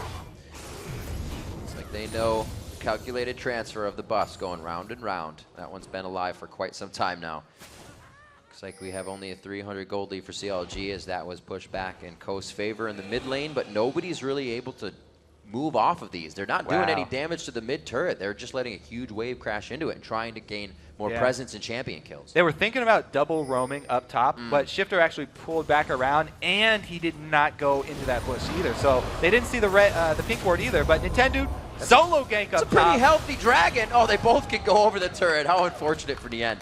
They get into the right spot at the right time and get out of that turret aggro. Bottom lane being pushed in on the hunt. It does not look like that Talisman of Ascension is anywhere near finish. A flash, the flashy, a very flashy play indeed. Wiz Fusion, the up and the down goes on to him and Daydreamin'.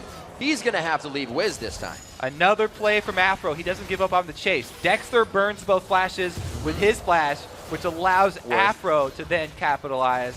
Nicely landed hook onto Wiz Fusion. Able to get a kill back for themselves. Very close game here. I like this. Coast is definitely putting up a fight. This is another, by the way, one of those 3-0 matches where CLG have won the previous 3 times. There's that pink ward we talked about. But Coast definitely making a case for themselves this time around. See where they decide to go from here. Hopefully they do not get too ahead of themselves. Still quite a bit of time for Dragon to come up, and that's really an easy time to force yourself into a bad position. Get all antsy. 17.2 to 17.7. That first turret being down is both on the top and the bottom side of the map mirrored, so it doesn't look like anybody's gaining too much of an advantage off of that. Zion Spartan more than happy to keep pushing that lane in. He's done a good job. We say that he doesn't really like to play the in-meta champions, but he's definitely well equipped to play them if he needs to. Does a good job on that Renekton. He's got the kills and the turret down for his lane. Not without help, but that is definitely the team effort paying off down there. We'll have to see if this extra turret down bottom does allow CLG extra dragon control, though, because it's going to force, Wiz Fusion and the like to overextend. You can see they've tried to shore up their side of the jungle with pink wards It's a pretty good defense there. But if they do want to defend those, it kind of forces Nintendo to stay towards the bottom side of the map. And if they do want to defend pink wards, it's going to kind of give away their hand. Oh, there's a pink ward fight. Oh, he does not go for the last hit. If it's not Dragon, it's going to be wards that make the fights. These guys are getting antsy. Just over a bit of gold. The return on investment's coming quick, though, if they're going to keep doing this. Looks like red buff's going to be for Nintendo as they both give up on that instance for now. They'll definitely be back. 111 in the top lane to 97. As you can see in the end, can't really give Zion Spartan too much harass as he's just standing right in front of him. Once again, face to face, the game of cat and mouse. They do not even see the Timbers coming. Absolutely have found the bear. Nintendo Dex ulting into the fight once, now twice, and he's still trying to get that third one in. Looks like it does keep him safe, and he flashes over the big part of the wall.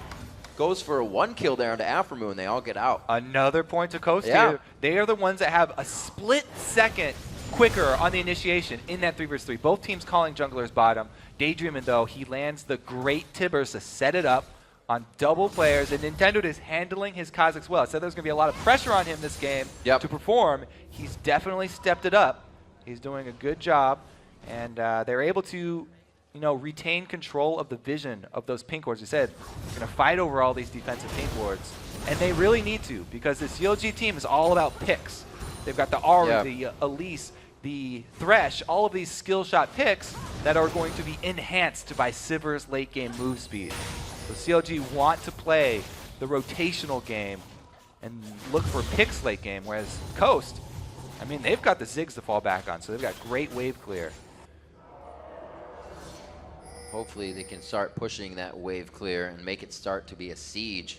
CLG is a little ahead of the game right now with the strategy and movement, but Coast has been picking up the 1-2 kills when CLG tries to move on into those spots. So that right there, that play, even though it looked like nothing happened, CLG gained the information that, yes, there's a pink ward in this bush now, so they can work around that information. All these little bits of information that they have to keep track of. There's so many individual little pieces that they're working towards. Oh, good juke of the charm right there. That would have been pretty painful. Nintendo Dex doesn't have too much magic resistance right now as he's putting a Hex Drinker in his belt. Dexter clearing out wards on his side. The defensive pink wards for CLG are in the right spots, especially if they're to disengage here. So Coast make the call to group up for Dragon. They don't have the exact timer, though. So they know it's pretty soon, but they're a little bit early. And they bring down Zion. They lose a decent amount of creeps up top. So it's a little bit of a win for CLG. Coast are definitely grouped up and ready for the team fight, though. And they do have a more standard setup here. So we'll have to see if WizFusion can actually make it over to the team fight. Because he showed down bottom, and CLG immediately starting Dragon. Spiderling's tanking it out for the beginning. Coast would definitely want to contest this one if CLG commit to the Dragon. Link trying to come in from the back. He wants to flank. He should get a pretty good flank on Shifter. Nintendo Dex puts himself in the fight. Here comes Link from the backside. He has to walk through a minefield. Huge damage. That's going over to Dexter on the smite for Dragon, and the bodies start falling around the Dragon pit. Shifter's going to be going down as well. A double kill coming in from the end. Very big on the fight. This is going to be an ace for CLG. Able to make use of a great initiation there from the end, boosted by Sivers on the hunt. All right, let's take a look at this. The box catches everybody inside, but Double Lift can spell shield one of them, and he gets to fire away from the back line while Nien jumps in. And even though Link had to walk over the mines, he got in to disrupt the damage, the back line from Coast. It took his life, but man, does it mean a Baron for CLG this early on? Looks like they're going to get it unless Daydreamin pulls out the hero play. Oh, God. Oh, God, it looks so juicy. He wants the kills. Daydreamin's in the pit. Oh, it still goes to Dexter. He's not going to get one. No, he gets nothing. Dexter stays alive. Wait a minute. Wait. No, they can't bait him into the kill. Oh. Wiz finishes the job. Nobody could help Dexter there. That would have been bad. Yeah. At least they get Dexter Baron. needed a little help dying, so WizFusion came in to oblige him. Baron, though, huge pickup there for CLG. They've lost map control for a very small amount of time while everyone's recalling. So the answer turret here for Team Coast should be a little bit consolation prize for them, but is not going to be enough here. CLG with a pretty good lead now. Baron's one thing that can easily prevent the yo-yo effect. They were very close before this, but with a surge like that, it's going to take a few wins at the inhibitor, a few fights out in the open to get your team back into the game. We're looking at a needlessly large rod under Shifter right now. He's trying to get that Rabadon's built up as well. Already has the Athenes. Deathfire from Link is, I don't know, that may even be a Zanya so he doesn't die, but the Rabadon's is going to be the damage needed. Yeah, I think that they do need him to build damage. Yeah. So they're really relying on picks with this team, and they want the extra oomph behind any of those skill shot CCs that do land. But as of right now, they've got the extra oomph with the Baron, so pretty much taking control of this bottom side jungle. So as you can see, Coast took CLG's mid turret just a few seconds ago with Dexter being down. Now that CLG's up, that was just their regular strat. Let's push mid. We have the strength to take it down with the full Coast team up. Yeah, and now they're going to do it again. The Coast didn't really want to fight, so they sent Zion top for an extra wave. But now they're getting dove. He is just getting chewed up right now by Nien. Big damage onto Nintendude. He's really only there for the assassination. And the ulti down now for Kha'Zix. We never really used to call that out because it wasn't as big of a deal. But now that it's such an important part of his kit, that ult being down for Kha'Zix is fairly detrimental for the next tower push here. Coast's going to have to be a little bit more careful. What a great combination that Dexter and Link are creating here with the Elise and Ahri, the long-range Cocoon into a long-range Charm. Nobody's getting out of that with a consecutive stacked crowd control. Yeah, it's the Cocoon, the Charm, and the Death Sentence. And Coast just have to constantly be dodging back and forth. This is going to be the turret, the flash in. It's all on to Link. Even the Mega Inferno Bomb takes him down. Not enough cattails to get out of that one, and it looks like it's going to be a hit up as well. Shyvana onto Nintendude. He cannot help to take down Doublelift or even Aphromoo in this fight. The high damage is all dead. Yeah, Link once again focused by Coast. They take him out, but they lose the turret and two, so another pretty big win for CLG. That also means that now they can set up vision in both sides of the jungle coming from mid. Good combo there onto Link, though. But with them all extending for it and focusing him, the rest of CLG have a pretty easy time collapsing on their targets and able to answer for 2+ an objective. Top lane now with all this standing gold up there for CLG should probably be their next focus. It's a lot of extra global gold up there for them, just pretty much waiting to be taken. CLG making sure pink wards, any other site wards are down in the jungle of Coast, so they can't get any of their own camps or any of their own experience that they have to soak up. You see Link taking his blue buff, Shifter, and Zion Spartan able to make it out with just enough time here to the blue before they're going to have to get back to base and defend. Zion Spartan's lane has held true this game, but that's only because CLG hasn't been there. Yeah, he had a pretty good early game here. Yeah. But after that dragon fight, it's been all CLG. Pretty much what we saw last game, actually. Give them an inch and they take a mile. mile. That first dragon fight really determining a lot. Now, Doublelift has bought a BF sword and a pickaxe on top of his opening Bloodthirster, since he really wants that flat damage for the boomerang pokes that turret. You know, he's not going to be able to take down Zion that quickly if Zion comes to the back of him. But that really hasn't been a problem for CLG right now. So Doublelift is going all flat damage. He annihilates towers. He's going to obliterate creep waves. This is something that CLG did yesterday when they played EG as well. They had quite a lead coming in, but then they wanted everything. They just wanted everything before the game was over. Now going to the top lane to push that all the way in, and they'll be at the front of the base of Coast. All right, so they are at the front of the base. They got the first outer turret there, but they're doing a little split push. Since Link is so strong right now, and he did make it into a death cap, he's got the potential to 100% burst. Everybody say, except for Zion. So it's very hard for them to choose someone to go over there. They had to use Shifter because Shifter has his flash, and he can play long range. But even with that, Link will probably go aggressive and look to burn Shifter's flash at least in that 1v1. The rest of the team here trying to make use of the skill shots from the side. Yeah, you can see Dexter and Aphromoo both hugging hip to hip there, trying to get a cocoon into a hook so they can get a boomerang from Doublelift. Just one after the other. They're always poised and ready to activate these engagements. And right now on the second tier turret at the top. It's not the safest to be guarding, so No. Coast still has to be careful. Man, I don't like switching Zion over here because Zion is the answer for double lift. If Coast have a bright spot, it is Zion. He's very, very... Uh-oh. That was one after the other, Kobe. That's the third time they've attempted that, and Nintendo was hit by that one. They know it was coming. Right now, CLG is really just in the minds of Coast. So Zion rotates mid, and that gives CLG the upper hand that they need on that top lane. They take advantage, take another outer turret. Now it's really Coast at the last stand here. Inhibitor turrets. Once one of these goes down, the door opens for the base. Dexter just figuring out how much damage he can do. I think it was a little less than he thought. Zion Spartan still pretty healthy in that engage. It's like they're all just kind of waiting for somebody to make the mistake now. With that big of a gold lead, you're going to have to be very careful. Danger. Double lift coming out, not taking too much damage on that. They do get Zion Spartan man. one more time. And everybody on top of Dexter is definitely going to be enough damage to get the kill. In the end, towards the back line, and I think he went a little too far on this one. Oh, he makes it in before, and he eats the fire for breakfast. Aframu with the hook. Is he going to go over? Tries to get the wall play, but it doesn't work. The Orb of Deception just missing from Link. Dexter gets the kill over onto Wiz. Another great kill from there from Dexter. Nope. I think giving Dexter a lease is not a great idea.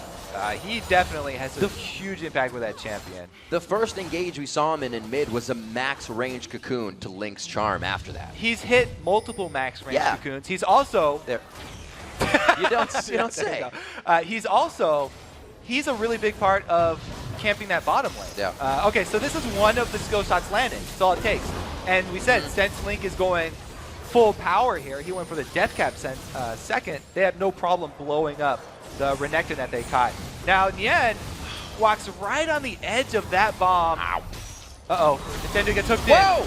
Explosion coming in. Nintendo gets blown up like a nuke. Zion Spartan's going to be trying to take the damage in with Dominus on. He is dishing out good damage on that Sunfire Cape. Coming back with the Orb of Deception, but not a lot, and they may have just baited themselves into a sour situation. The slice of dice! They calling card that one home for a double kill onto Zion Spartan, and it's going to be double lift and Dexter running out of this. So they grab a couple kills for themselves, but still their base is under attack here. Nien going deep. Jeez. Dragon Scale's a little too strong. Yeah. Right in a new Dragon Tail for himself. He doesn't have to go Blade of the Ruin King if he gets his Randuins this early, because he can use that for the slow. Since Wiz is going to be trying to harass him down, he's already applying it to himself, and then being able to use the active there after the dash cleanse. Comes out with a kill on full tank Shyvana. And a red buff just to top everything off here. Nintendo, though, has Smite available. Yeah. All right, anyway, we were talking about Dexter, right? And his Elise. Absolutely. Down bottom, both of the bottom lanes got kills at the same time, and they were both playing really well. But Dexter returned for a second gank down there. Right. And he just made sure that the CLG famed duo got the lead that they needed. Returning down there with Elise, making sure that they got the upper hand. And also, making the play mid that you talked about there as well. So CLG, they are looking much better this time around. Everybody really stepping up. Here it comes, the Afro-Link synergy. Ruh-roh! Thresh Express in. Aframu cannot help deliver the charm. Daydream and eats it up, but... Oh, whoopsies. He's already charming himself. He gets out of that one alive. Double lift. Coming into this next fight, if you look in his inventory, purchased himself an Infinity Edge and a Last Whisper. He went to that fountain with coupons on hand, so... Got himself 2 big items. He's going to be huge in these next fights. Already providing the on-the-hunt speed and utility to the team that's gotten them 16-10 and a 12,000 gold lead in this game. Yeah, they got full vision. They're looking to bait here. This is lining people from coast up for these skill shots. Does not land though. Zion able to juke. That's a good win for Coast. Ooh. They're able to chase CLG away from Baron here. Oh, there's 2 good hits on to double lift. He's going to be able to heal himself up. Still building that straight flat damage for himself. And Nintendo has gone mostly damage as well. He's got some magic resist in there, but he's looking to make an impact when he goes in. He wants to assassinate the back line. He's really hoping there. I mean, Coast, they got to put a lot of effort into 100%ing somebody. With Daydreamin's initiation, if they can collapse with damage behind an AoE stun and take out one of these fed damage dealers from CLG, that is pretty much their only hope here. They want to be able to burst somebody, and then try and fight out the rest of the team fight as a 4 versus 5. Because as a 5 versus 5, and even as a 5 versus 4, if they go into a place with no vision here, they're definitely going to be on the back foot. Link looking for the pick. Shifter with the fancy feet, dodging it out. But look at this. Now Coast is spread. This is a bit chaotic here. They're trying to go for Link. Oh, Nintendo didn't make the jump over the wall. They're not going to be able to engage fully. Zion Spartan's left out on the wing of the fight, and he goes down very fast. Nien is facing Nintendo, but I don't know it's going to be enough damage. They're all forced to run away from the fight. Now looking to re-engage in the pocket, but CLG disengages themselves. And still what have a yo-yo fight. But they still have Tibbers, but he's so low, it'd be dangerous to go for it. The repel goes in, and Nintendo's left looking for a kill. Nien now getting hit up with Tibbers. Double it takes the last auto attack, and hit coming in as well from Shifter. The fight is everywhere, but they get it back what they want. This is going to be another kill for Shifter coming in. Daydreamin gets the attack from the flame. He gets it before he goes down for his own retribution kill. But it's only the mids left standing. No, Dexter's up, but he's blinking and almost dead. That's a pretty good job there for Coast, actually making the best out of that, coming back. If they can continue just to battle, have these even team fights, then it's great for them. It's a good repel. Look at the reaction speed there from Dexter, though. It ends up costing Nintendo his life, but as we said, the Tibbers was still up, and Daydreamin comes in to secure another kill. Daydreamin now making a real bold play going after Afro. Yeah. And then, you know, he lands a stun, but Afro gets out the auto. Huzzah! Slaps him in the head. It's a lot of damage from that Thresh, especially once he starts getting those souls. And 10 dude trying to get vision back. He's going to have to make use of that. Wow, was that a pretty short hop there? I guess he evolved his Q second. I think he stubbed his toe on the last one. No, it was a regular. It's a regular evolved wings. Those are big wings that he's got there. All right, so this is the classic ulti evolve and then wings evolve for the bigger jumps and resets. I'm sure he'd be happy to hear you say that. 19-13 as we're coming up on 30 minutes in the game. A 12,000 gold lead just about. We could say 11 as Coast creeps up on that 43,000 mark. 7-2 in turrets, though, means that vision is just crushed right now for Coast. They have to provide it for themselves. And it's impressive that they've actually been able to repeatedly secure more vision around Baron. Yeah. Being this far behind, Coast are actually doing a pretty good job stalling it and coming out with these even team fights where they just trade few kills. That's actually going pretty well in their favor. They've also picked up ye old scrying orb. So when they do lose vision around Baron, they'll be able to use that once. Now, it's not upgraded, so the cooldown's extremely long, but they've got that one desperate answer. Oh, dear. For when Baron does go dark. Even the crowd was ready for the fight on that one. It was very close. Everybody backs off. A lot of summoners are up. Mainly, all of the flashes are up for Coast. Cooldown still ticking there from is changing up out for the scrying orb. This is going to be a face check here from Coast. Dangerous, but looks like they are committing. Death sentence goes down. On the Haunt is activated. We're watching Zion Spartan. Goes down immediately. Great damage coming in from the Mega Inferno Bomb. The end trying to shred. Dexter now onto Wiz Fusion, but Nintendo to the back line. Goes down himself. No, he's still going for damage. Dexter gets hit up by the satchel. The pickup from Shifter. Nien now has to get himself out of the fight. And Coast starts to really put themselves back in this one. Not a lot of damage came from Double Lift here. The live for Nintendo, and Double Lift was left running the whole time. So it may not seem like much, but my goodness, Shifter damaged the entire CLG team when they have that debuff from Baron on them. The ulti did so much. CLG were not communicating between their tank and the rest of their damage. Nien goes super deep. Yeah. Even though Zion's already dead, everybody on the back line of CLG gets chunked so hard from Shifter that Coast opened up the opportunity to actually win the team fight, and Nintendo gets into the back line when everybody's a little bit low from all the AoE, coming out with several kills. Now it's Coast going for the answer Baron, but CLG are up. This is a bad, dangerous situation. Can Double Lift stall long enough for the team? Got a quarter on his trinket, so he doesn't have any vision here, but the rest of the team over the wall. It is going to be Aframu with the vision. Coast not having enough time to get Baron, but it's what they needed to try. You have to be patient. When you get these comebacks, you have to be very patient with them. You don't want to rush anything. They just got a great window back into this team, back into this game, and they don't want to give it up by trying to rush down Baron. Oftentimes, when you make a comeback move like that, you get so excited that you go for way too much. They need to be calm, and just take the small incremental little wins for themselves and build those up, because they're still trying to dig themselves out of this 10K gold deficit. They cannot overextend. They have the chance. Shifter is level 17. Nien is 16. Link is 15. He is far ahead of everybody else in this game, and he's providing the damage necessary to keep it going. And Shifter is heading towards a Lich Bane on his Ziggs for just massive amounts of damage. He's going pure damage on this Ziggs.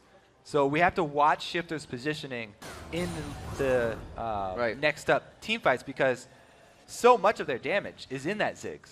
He's really going to have to be carrying with all the damage dealt to champions. Lich Bane on top of his passive is quite crazy, especially once they start getting to the structures, Kobe. If they win the fights with Shifter still up, these turrets are going to fall very fast. We don't see the Triforce on Wiz. They'll still be helping, obviously. Yeah, CLG, meanwhile, are going to need to get one of those picks that they've really built up for. They can also take advantage of on the hunt. If they see anybody from Coast out of position, CLG can easily group up here and chase somebody down. So we'll have to see if they actually make this call to join up with the rest of the team. They're giving Coast time to farm up here. Yeah, they are. Any few seconds that they can farm these minion waves is great for Team Coast. Very happy about this. Well, Kobe, coming up on 35 minutes, we had a very fast first game of the day. Coast here definitely holding out very strong against Counter Logic Gaming. The vote in CLG's favor as we came into the game from LOLesports.com. But right now, Coast is really just using what they've learned over this season, what they've been able to do, and now come out on top almost of this game. Now, they're pretty far down this mid lane here. So as we said, CLG have a great chase potential. If they can get some good poke, some good little bit of picks that result in harassment, then Coast are definitely vulnerable to being hunted down. We also need to look at Nintendo's build, because as I said, he's continued to go with this damage. He knows he's going to have to kill Nien at some point, so he's trying to get his last whisper now so that he'll actually be able to kill the front line. It took so long in that last team fight that he's really needing another answer for Nien before getting any sort of tanky items. A Banshee's Veil for Aframu as well. Once they start getting those out, a lot of that front-end damage is going to be negated, and CLG will have a huge advantage in these fights. The 12,000 gold lead already helping quite a bit. Link really hasn't been able to catch anybody out with Dexter. That laning phase was huge for them, but they aren't putting it together too much out of the lane. Yeah, CLG, like we said, we have to keep on reiterating this point. They need the vision, they need to get a pick, because Coast have a massively strong Ziggs. They can clear waves for days with Shifter here.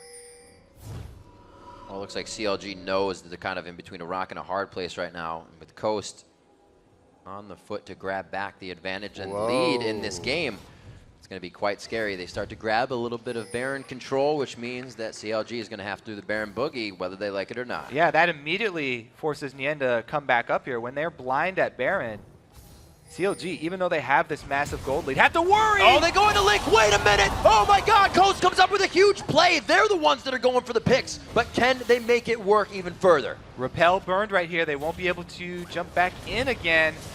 Oh my god, the dangerous Baron here from Coast. They can burn it down very quickly, but 4 members of CLG want to contest this. Talisman of Ascension along with On the Hunt can be used to engage or disengage. Huge damage to Daydreamin'. There's the Dragon's Descent. Zion Spartan's in, but him and Nien are both the same HP, and they want out of the fight. Double Lift gets hit up by Wiz, but they're looking at almost the same health. Dexter goes in, gets the blast out of Wiz Fusion. A huge boomerang going through the team. Shifter flashes picks up the back line. Shifter going for the aggressive flash into the fight, and Nintendo's gonna stay alive here with everybody else in the team. It's Afro. Few more shots. The boomerang misses. The triple for Shifter. The satchel to try to save his teammate. The quadra kill coming in for Shifter Ziggs, and they take control of the game at Baron. Shifter says he's going to take matters into his own hands this team fight as well. All right, so the beginning here, Nintendo pops his ulti. This is first charge. He wants to go in. The 2 tanks pass each other, and then they decide to reverse as well. Zion gets out. So does Nien, but CLG now reinitiate with Dexter going for the aggressive play. They take down, oh, the Boomerang Blade. Yes, it does kill the tank. So they come around, and actually Nien and Afro move off to the side, so it turns into sort of a 2 versus 4, with Shifter jumping into the front lines, trying to be the AD and AP carry here, making the most of his auto attacks empowered by Lichbane. And man, that last stun on the double lift enables Shifter to get the last important kill for the team. Definitely deserves that Quadra. Once again, Shifter coming up huge for the team. Well played by Coast, and they are on the warpath here, coming back very strong. Very strong indeed. That 10,000 gold lead for CLG is not telling us much anymore. Turrets on the map stand and hold a lot of gold for Coast to be knocking down quite soon. I don't know how easy it's going to be, though, Kobe. When they get to these turrets, you got an Ahri and a Sivir to just stop that siege all day. Yeah. We talked about how great this Ziggs wave clear is. Yeah. But double lift at this point is just as good. Where are they going to be going with this? Just clearing out wards for now. Both teams kind of taking a break, relaxing, and getting their breath after that last engagement. 23-22 as Coast is now even up the kills in the game. Probably going to get some more for themselves as well, as this has been a bloodbath so far. More kills than minutes in the game. And even with the giant, it's still 10K gold here. You can tell the swing in momentum because the vision is all now for Coast around Baron. Yep. And as we saw in the last team fight, they are definitely capable of making those picks themselves, catching Link off guard, and that's Ahri. So if there was one split second where he was able to get out of that stun, then he would have been able to jump away. But Coast jump on every little opportunity, not hesitating to throw every little bit of damage that they have for that window back into the game that they need to just jump through with everybody. Everybody on the cooldowns waiting to come up. Mikhail's Crucible just a few seconds off for Daydreamin'. They start to trade back a little bit more damage, giving each other a taste of their own medicine, but nobody with the window for a full engage just yet, and they know this next fight on either side with level 16s and 17s is very long timers and an entry into somebody's base. And the Banshee's Veils on the back line here for CLG are very important. They don't want to get stunned up everybody by Daydreamin'. That's big. A little bit of a catch on the Zion Good Spark. poke.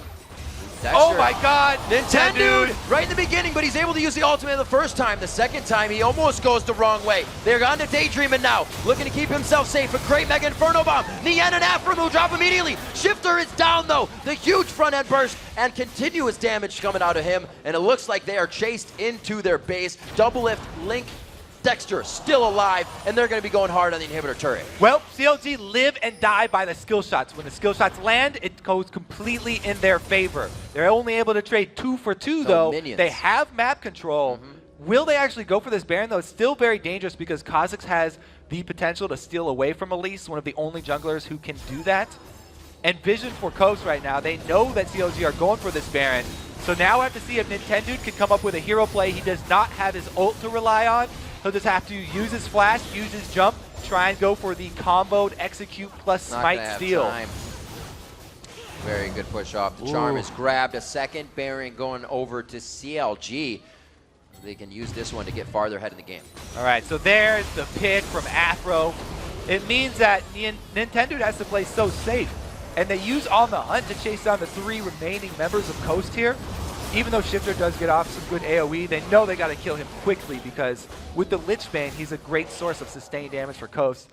Good job by CLG there, running down Coast after they catch somebody out. As we said, whenever they're far up on the map in this mid lane, they've always got the potential to be chased down by CLG.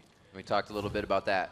Kind of high risk, high reward. Well, it's not high risk, high reward, but if you do fall behind with Kha'Zix, jumping in or being on the front line kind of means your death sentence. You got to watch out for those hooks. I mean, there was a minion wave right there to dodge in and out of that you got to use to your advantage. You can't afford, as a Kha'Zix, you cannot afford to take any early damage like that. Now, a lot of junglers, especially older junglers, are used to playing tanks because that's what we all used to play in Season 2 and 3 when junglers did not get as much money. It's a very different mindset to switch to this new season where pretty much all junglers are damage heavy and you don't want to be taking any little bits of harass. Where before you're trying to soak up damage, now you're trying to assassinate people. And you cannot afford to be caught out at all. Now, speaking of catching people out, Coast back on the defensive here for the duration of this Baron buff. They've got pretty decent vision, so they're looking for those bush camps, the ambushes. They had to stretch for it a little bit last time. Daydreamin' went for the flash onto Link, got the Tibbers, but they do not have that engagement right now. So they're gonna have to be waiting on the back foot until it comes up. And we also do have to point out that Wiz Fusion has gone full offensive items for Lucian. So he has no room to mess up either. I mean, one little mistake from him, and that's all their damage. A lot of their backline damage going to be gone too. So he's really counting on Shifter drawing a lot of attention to him, so that Lucian can get off all of his auto attack damage. They're playing a dangerous game, but man, they really have to because they're working with such a huge gold deficit. Dangerous game indeed. CLG 4 Banshee's Veils with Leon pretty much creating his right now in the inventory. The CS going through the roof on both sides, almost 400 for Shifter right now at 395 as we get a little bit of breathing room on the bottom inhibitor turret from the culling of Wiz for Fusion. Kha'Zix. That's actually very big. Daydreamin' getting hit up. It's like backed off of this fight. They should probably just take that turret and get a little bit more. They really want to. Oh, they did it a little late, but better late than never, and they get it. Job by Doublelift, keeping persistent on the damage for the turret. Looks like they're going to do what they can to get damage on the inhibitor with the split push in the top lane. Coast cannot really answer to this. Daydreamin' has his flash. He really wants to go for it too. They're just losing inhibitor after inhibitor. Nintendo, oh, he goes down. Dexter gets his spiders over there with that volatile as well as putting on the frenzy, and it looks like they are continuing the fight. A few more shots, the Foxfire and the last hits onto Wiz Fusion from Link equal the kill. It's going to be Zion Spartan. One last hit, but it comes from Doublelift's Ricochet. And it looks like they're going to be able to do what they need to take the game here. 57 plus seconds on these death timers, and Nexus turrets looking to fall. Hard fought game here. Extremely exciting. Well played, guys. Very exciting game. CLG, though, they are working on Nexus turrets. Probably going to finish it off right now. Coming up on 45 minutes in the game. A great initial hold coming out from Coast on a very strong early game from Counter Logic Gaming, but they do find their way to the light at the end of the tunnel, and they grab another win. Yeah. Well played. Fun to watch that one. That was a great game. How many overall kills? 24 to 28. 52 kills in a 45-minute game. Coast were making all of those moves at a 10,000+ gold deficit. Yep. So they were making a lot of really chancy moves. Yen can't even take his hand off his forehead. He's wondering how, why, what, where, or when, who. Yeah, I mean, CLG felt like they should have been able to finish it out earlier, and it wasn't. It was well played, but it wasn't the cleanest of games, and they ended up taking it out in the end. So they're definitely relieved that they were able to finish this one. It's always interesting to watch CLG walk across the stage after a victory because they're always somebody's discussing the game with somebody else always. Yeah. Usually you get the team filing in a line, but it's like Aphromoo or Link, or this time it was Doublelift and Link because they were just standing next to each other and they were graphing out those last fights and how cool it was. They were able to come up with a win. And cool indeed. CLG's really put their mark on it, and that guy right there, definitely a surge in power when he came onto the team. Dexter, big player. He has pretty much completely changed CLG by himself, and it definitely showed in the late game play as well. He was the one making the aggressive move in. Yep. Max range cocoons, gets a lease again. Probably not the greatest thing for the opposing team to give him a lease, but you got to pick and choose, and that's what picks and bans And late game Sivir for CLG, it ended up being the way that they won. Yep. They were able to use On the Hunt to chase down Coast when Coast gets split. 2 people on one side after one of those picks. The 3 members get chased down by a 4-man squad from CLG, using that move speed as it should be used in the end game. I'm pretty sure that's a 6-0 for Doublelift on his Sivir as well. Because when he picked it against yesterday against EG, I was like, yeah, we haven't seen this guy. He's getting up there. Yeah. It's pretty big. There's not much you can do. The utility is huge that she brings to the game. And Nintendo had a good early game on Kha'Zix. Yeah. He had a lot of good early plays. He was answering Dexter every time they would take something. He would go back. They were actually were up a blue buff at one point. He was getting some good early kills. Yep. The late game, though, very, very difficult. One little misstep does mean a team fight for you in the late game. And since CLG are so heavy with all the skill shot, and all the CC. When one of them landed, they finally were able to turn it on. When one of them landed, they all landed. You can see Alpha Moo packing up, helping Doublelift get to that 6-0 on Sivir. And it's really a cool thing to see because a lot of the AD carries, Sneaky was already a utility guy for the team, but a lot of people are trying to pick up Sivir and provide for the team. We're seeing the solo lanes carry. There they tried to shut down Shifter. It didn't really work in the beginning, but overall they found a way to do it. Link said in the interviews that they would shut down Shifter, and it was hard for him. Shifter was so good in this game. Oh my! For Coast, he did so. I want to look at the end game damage dealt actually for this game because Shifter was doing everything that he possibly could. Buying Lichbane, flashing in to get the auto attack procs to 3 people. Whew. Only Wound does that. He can only do so much though. So we'll see what they have for storing us. Another game, 2 games to go still on the day with that action-packed one coming out very strong. And while you're still reeling from that last game, I know we are, share your favorite moments by tweeting us at LOL Esports. Use the hashtag LCS. Big plays, 140 characters, make it work. Because we want to see what you guys thought were the biggest plays of that game. Definitely. I definitely do. Please tag me in them. tag Kobe in them for screaming. Figuring out what was happening throughout of it. Nien obviously coming out big. I believe, yes, 404 in the end for Shifter in that CS. He did hit that mark. We're going to get a little more info on the game, but from the W team. Let's send it over to Freak to get a first-hand account of that. Thank you very much, Riv. Welcome, guys. We're joined by Dexter and Doublelift, the D crew from CLG. Yeah, why not? Yeah, you guys did an amazing job, of course. So first thing first, you guys, your first pick was actually Sivir and Elise, your 2 champions. Obviously, you did very well on them. Why is this such a high priority for you guys? Well, everyone should know by now that Elise is by far my favorite champion, and if she's up, I will just insta-lock her pretty much. Yep. So that's like a really good, I think she's like God tier still on that patch, and there's like no counter to it. Like Kha'Zix is really good as well because of his R involvement and everything, and he was really good like in team fights. But overall, I think the early game pressure that Elise puts out is like out of line, so yeah, that's why I just picked her. And Shyvana is like a really comfort pick for us at top lane. We like running it, we like team fighting with it, and we just picked it. It's a safe pick as well. Sure, it worked very well. Doublelift, how about you and Sivir? Well, Sivir's something that my team originally pressured me to play. I actually really hate the champion, and I still kind of dislike playing her. But I played her in LCS for the first time after practicing her extensively, and we won. And I was like, whoa, like, what's this feeling? We're winning. We're winning. And I was like, wow, I kind of like this feeling. So I practiced her a lot. She's actually my most played champion now, and I feel really comfortable on her, and I think she's broken. Okay. Are you enjoying the playstyle a bit more, or are you still getting too many assists for your liking? I actually really do enjoy the playstyle. I figured out that actually at 6 items, she's probably one of the best ADs because of the way her her bouncing blades ricochet skills. Yep. If it bounces on multiple people, it just does ridiculous amounts of damage, as you saw. So I really like her, actually, especially when it comes to late game. Okay, cool. Well, actually, let's talk about how your guys' champions did in team fights. We have a replay of, I believe, the first ace you guys got, if we can get that on your screen. Dexter, we'll start with you. Walk us through this fight. Yeah, we are contesting Dragon. We know that they want to get a catch on us with any flash tippers, and we're like, okay, we spread out. We have Ahri there in position to assassinate their backline, and we have Shyvana in position to ready jump in. And what we're doing is right now we get a 3-man ultimate on Shyvana, and Ahri is assassinating from the back. We kite backwards. I get the dragon, and they just run into us basically in the Shyvana AOE, and we just AOE them down pretty much. What's happening? It was all like Shyvana's work there. Like Shyvana did like the most damage in this team fight, and I think it was like 1 of 5 team fight from Shyvana, and they were still dancing around in the burnings from her W, and yeah, they just it's like the worst thing you can do against Shyvana. Run into them and then Yeah, it worked really well. Double, if you were trying to say something here.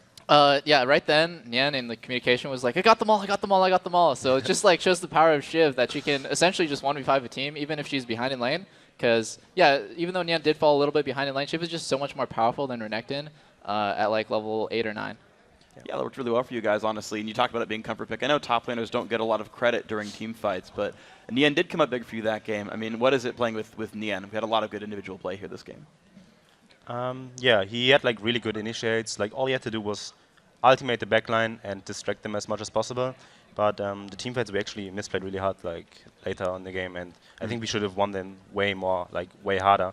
And Ahri was like not getting in position to assassinate people, and it was like a lot of miscommunication. Like I think we just had a bad day, and yeah, in the end it worked out. But yeah, we were like really strong ahead in like early game, and we should have closed out the game way sooner. But yeah, Shifter just 1-on-9 this game. Like, he's too good. He's stuck in Elo hell, dude. Yeah. Shifter's like my team. He's stuck in Elo hell. What's going on with my team? He's a god. I don't know. He's a god. Exists even in the LCS, apparently. He does. Man, all right. So actually, I know Kobe, just take a quick aside, he asked for the damage stat at the end of the game. Shifter did 50,000 damage to champions. Double, you were second place with 31,000. Yeah, I can definitely believe that. I remember every team fight, Shifter threw his bomb, and I had to use my spell shield on any stun, or else I would die. The bomb hit me, and I was at 30%. I'm like, okay, I'm out of the fight. And my team just kept going forward, and then we just kept getting aced, like nearly aced every fight. Yeah. So Ziggs is just capable of 1v5ing. It's really OP. He did really well. So actually, speaking of getting nearly ace 3 fight, we have another replay. This one's a bit more mixed. Ziggs does really well in this battle, if we can get on your screen. So it starts out pretty good for you guys. And then, yeah, let's go for it here.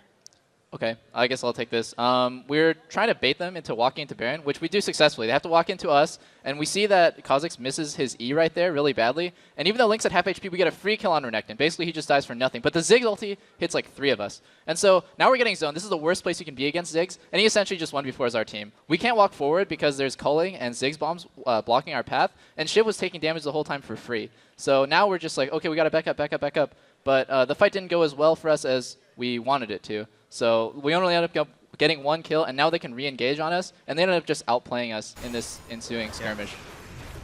Yeah, so they just do a bunch of damage, champions fall over. Yeah, Ziggs goes crazy. We learned right then that we cannot fight in that cubby against Ziggs, or else we're just going to get zoned by his E.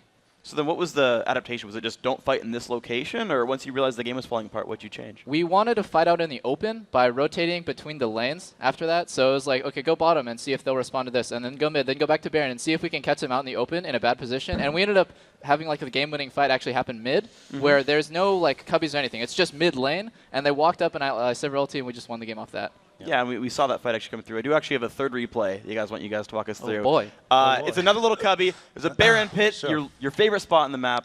Let's go for this one. All right, they are trying Baron right now, and we have the upper position. Like, we have Shyvana in range again for the 4-man ultimate. We pop Sivir ultimate.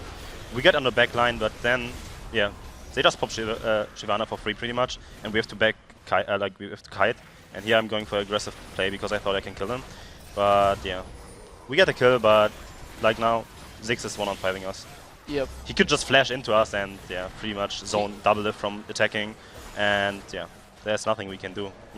Yeah, he flashed into me, and that's one of the very few times where I just got outplayed mechanically. Like, honestly, I should have dodged his Q, and I didn't hit my boomerang the way I wanted to hit. So, man, Shifter just outplayed me 1v1. That was pretty sick. Yeah, I mean, he played incredibly well, honestly. Shifter, by the way, record for most kills in an individual LCS game with that one as well. Or, sorry, this season. Yeah. So, yeah, a lot of great play there. So then you guys came it back. You brought it back, of course. You did go 2-0 on the week. And you're still kind of biting at the top playoff spots. Do you still have your eyes set on top 2 for the playoff bye? You think you can reach it? I think top 2 is attainable, but it's not really yeah, it depends on how well we do, obviously, but it's more dependent on if C9 like has a bad week, because they have to win they have to lose 4 games, and we have to go undefeated for us to even tie them. So it's gonna be really hard. We're obviously trying to win as many games as possible, but generally we're just trying to improve. That's like the whole mindset, because we don't think that we can really fall into like relegations or anything like that. So we've essentially clinched playoffs in our minds, and we just want to get as good as possible. And this game was not good for us. I think all of us should feel pretty bad about how well we played. Okay, that's fair. Hopefully you guys do at least take some lessons from it. Now, final question for you guys then. Of course, you did just play Coast, but if the season ended right now, you'd play them again in the playoffs itself. That was a pretty close game, but you're, I believe, 4-0 against them on the season. Would you feel good playing against them again?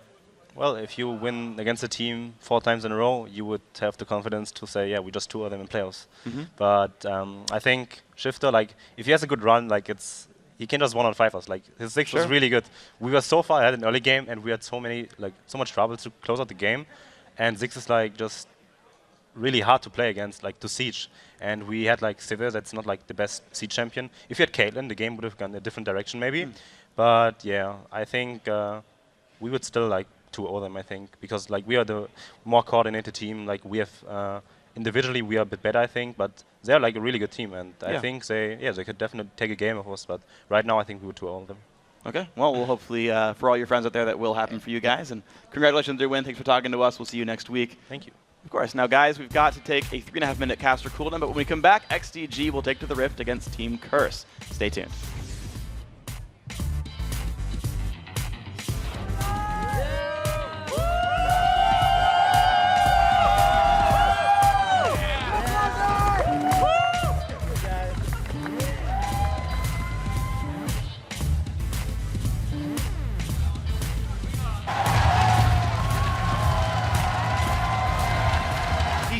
pretty good flank on Shifter. Tenudex puts himself in the fight. Here comes Link from the backside. He has to walk through a minefield. Huge damage.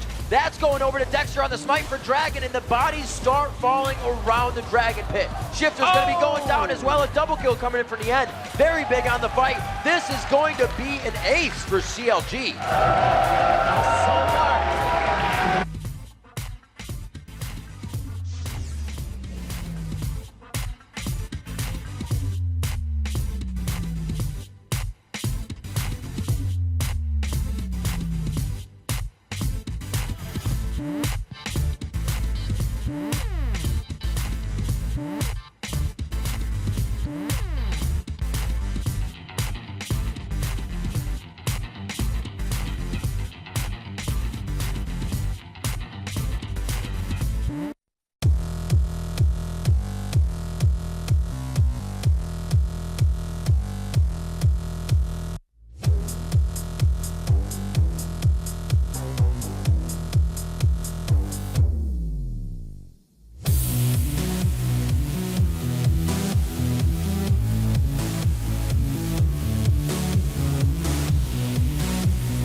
Welcome back to week 9 of the NALCS Spring Split. I am Rivington Bisson III, and to my right is Joshua Jat-Leesman, who will be taking over the co-caster chair for our next 2 games. How are you doing back there? I am doing pretty well. Yeah? The last game really surprised me. I thought CLG was going to take it quick, but then it didn't. No. So I was actually pretty surprised. All right, players are constantly innovating with new strategies, trying new comps, champs, and everything of the like. Yes, but to get a win, some players are looking to get an advantage before they even take the Rift. And of course, we're talking about the art of mind games. Mind games are a huge factor of League of Legends. Mind games are some of my favorite things to do in this game. It has to do with what the opponent is expecting. There's a lot of different mind games that happen during Champ Select. They call them flex picks. Like, if you see someone pick Lee Sin early, it doesn't necessarily mean it's going to go in the jungle. Say for a Lulu, you can put her in mid or you can put her in support. Let's say you pick something and it gets counterpicked, you can send it to another role and then counterpick their counterpick, and that's like a perfect example of just like a pick ban mind game right there. It kind of gets really deep because they might think that you're gonna do what they expect you to, but you do what they're not expecting you to. The mind game. When it comes to in-game, there's a lot of mind games you can do. There's like strategic-wise, you can move into certain areas people don't expect you. Skill shots, it all comes down to mind games, predicting where he's gonna move or where he'll think you shoot it. If you watch Daydream, for example, he does this extremely well. He's one of the best Thresh players because of his mind games. Oh, the hook lands afterwards. Well played, Daydreamin'. It's kind of just like knowing what they're gonna do before they do and just outplaying them. Like on our team, Bjergsen's just really good. I don't know what he does, like some black magic stuff. You must be mind gaming them like 24/7, because when Bjergsen plays, the enemy mid laners just dies and then it's free. I think the way Lemon Nation strokes his beard during his interviews is a mind game in itself. It's like this guy must know what he's talking about. I wish I could do the same. Let's check in with the conversation going on at Twitter, guys. Earlier, we asked everyone, which NALCS player would you be most intimidated to face on the Rift and why? Here's what you all wrote in with. At Chris999, you need one more. Cutie Pie and I have nightmares about Cutie killing me in bot lane and the kid just screaming like a banshee in the background. The triple kill with the Draven Axe and the Kiwi kid in the background just Kiwi going kid, nuts. yeah. They always seem to do that. Maybe they'll do something like this game. Indeed. And next one up is Enigma Tix LOL. Double lift. As a support main, an AD carry with mechanics like him is a real terror. He would be impossible to lock down. Yeah, I mean, Double Lift Vayne is kind of the original, no one can get a hand on him. So it is true. actually a nightmare. That's Double Lift. I unfortunately had to land against Double Lift once actually in solo queue. I was playing Vayne and he was playing Caitlyn. It didn't go well.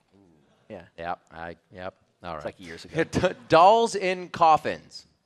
Definitely Bjergsen. His lane presence and mid play making is unparalleled in the mid lane right now. Yeah, I mean, just as Odd1 said right there, Bjergsen, you don't know where he's going to go next. No. Most of the time. No. Probably to your lane to kill you.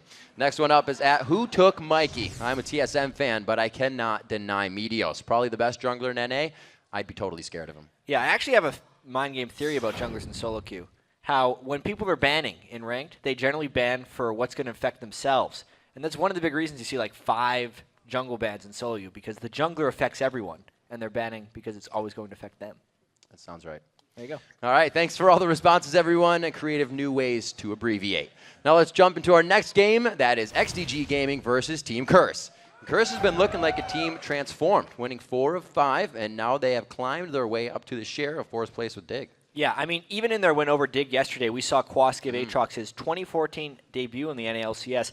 With that pick, he was really able to bully Cruiser's rise in the top lane. Cruiser could not keep up in farm and ultimately was never able to scale up to the late game. And this is only the second time these teams have met since they locked in their rosters, with Curse taking the last win. Yeah, despite the addition of Sheep, though, XGG continues to struggle. They need to avoid... they need to win at least once in the rest of the season to avoid tying Velocity's summer 2013 record of 5-23. It's hard to fathom that XGG were the second best team in North America at the end of the LCS last split. And it's just not one person for them. Right. It's the whole team that needs to step it up and come together if they want to get out of that 8th place spot. XGG is a team that puts a huge emphasis on the early game, and it's a strategy that can sometimes come back to bite them. So our last game with Curse, our loss was probably due just because of Champ Select, where we had a really early game comp that gets outscaled really hard. Since they aren't good at like closing out early, we'll end up getting to late game almost every time. The one problem that I noticed they have is they have really weak objective control. When we played them last time, we were down 5 dragons. That should never happen. I feel like they're still about the same type of team, even with Bunny compared to Saint. I think he was nervous his first time playing. He's good. I played with him in solo queue before we both got picked up by LCS teams, so it's really cool that we're both playing here. I don't look at any other support player as being better than any of the other ones. I'm just trying to be the best that I can. Well, we've got our own farm animal that we brought in, Bunny Fufu, who's just as aggressive, and I have like a bunch of confidence in him, so I think that the bot lane matchup is going to be pretty close, but I could definitely see it going in our favor. It's a rabid Bunny. Of course the jungler says, I can see the bottom lane going in our favor. It's because he's going to gank there. Yeah, of course. He knows what's going to happen. Exactly. All right, let's check out the starting lineups and get right into this game. On the blue side, it's going to be XDG. In the top lane is Benny, Smithy in the jungle, just hanging back. ManCloud chatting with Zuna, and Sheep on support. And on the red side, it is Team Curse. Quas in the top lane, I will dominate in the jungle, Voidboy in mid, Cop on AD, and the new guy, Bunny Fufu, on support. Indeed, like we just said, both of the supports are kind of new coming into these teams, and that becomes our featured matchup of the day. It's a showdown of the supports with Sheep versus Bunny Fufu. Yeah, two players who joined the NALCS within a week of each other. And while Sheep is kind of filling a void that was left by Bloodwater, XGG continues to have that tumultuous season.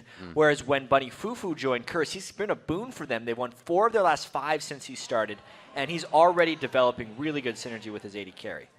I don't know why he's not repping the bunny. They gave him a bunny when he got there. I saw the video. If you want to be a new support, you just need to bring a stuffed animal with your name in it. Absolutely. I also like the way he kind of just, when he got to the house for the first time in his pajamas, I mean, he's ready to play. He was ready to practice and go into solo queue as soon as he got there. That's all he knew. He hadn't even played in jeans before. That's an adjustment. I mean, XGG would know all about the adjustment of playing in jeans. Way back in the summer split, they used to always play in shorts. Yep. And Benny actually tweeted out a picture back then of them like all going to Costco to buy jeans because they just hadn't done it before. Ever since then, they haven't been the same team. Have not. Nope. Too restricted. Yeah. We'll see what they can do heading into this match, see if they can break those chains against Curse and get themselves a win in that W column. Pantheon's going to be the ban out, dominate. I think he's up by like 14, 15 bans against him on Pantheon. Yeah. They don't want him to have it. An immense amount of Pantheon bans. A lot of jungle bans, actually. Well, you know, people ban selfish enough. LeBlanc, of course. Actually, a little bit surprised that they would ban LeBlanc and get ManCloud. They don't want him to get going in any way, shape, or form. And the Lulu ban, of course, is what Voidboy dominated them with last time. Don't want to let ManCloud get that on the other end. Wow, they've really hit up Dominate on this one. We may see him have to revert back to Wukong if he doesn't have anything else. Elise has been picked up for Xmithy. That's what we got so far. Yeah. Maybe Elise can keep him warm. Xmithy with that. You know, a lot of these players use hand warmers. He's just putting his hands right in the sweater. So, Xmithy feels pretty good about that. He's relaxing all the way up to the race on this one. Making sure he doesn't pull anything in the pregame. I want to see Quas play something different again.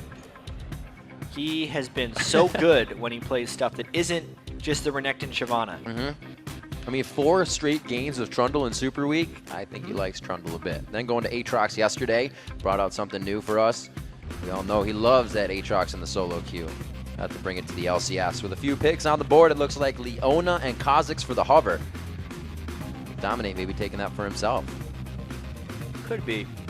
It would make a lot of sense with Owl Dominate's playstyle. He likes to go much farther in than most people, and the new Kha'Zix Ultimate Evolution on R really allows you to do that. The best player I saw doing was actually at IM Katowice when Insec was playing that Kha'Zix.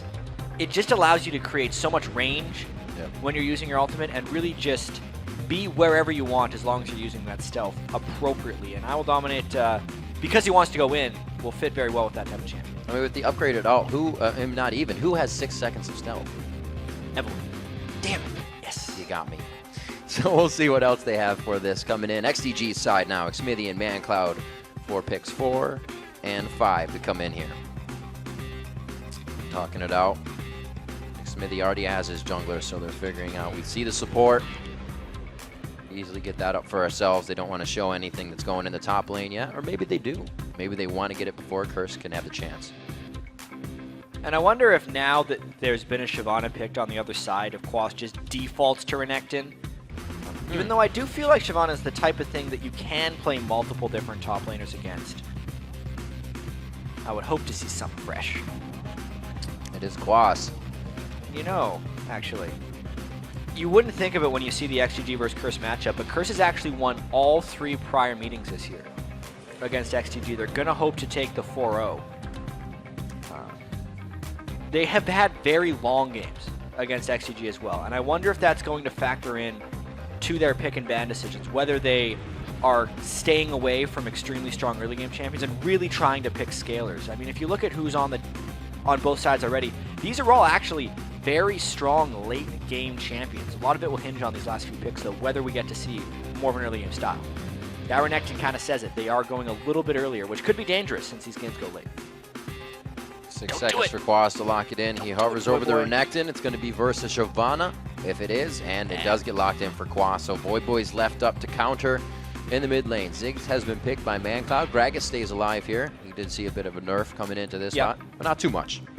Still seeing playtime for him. Yeah.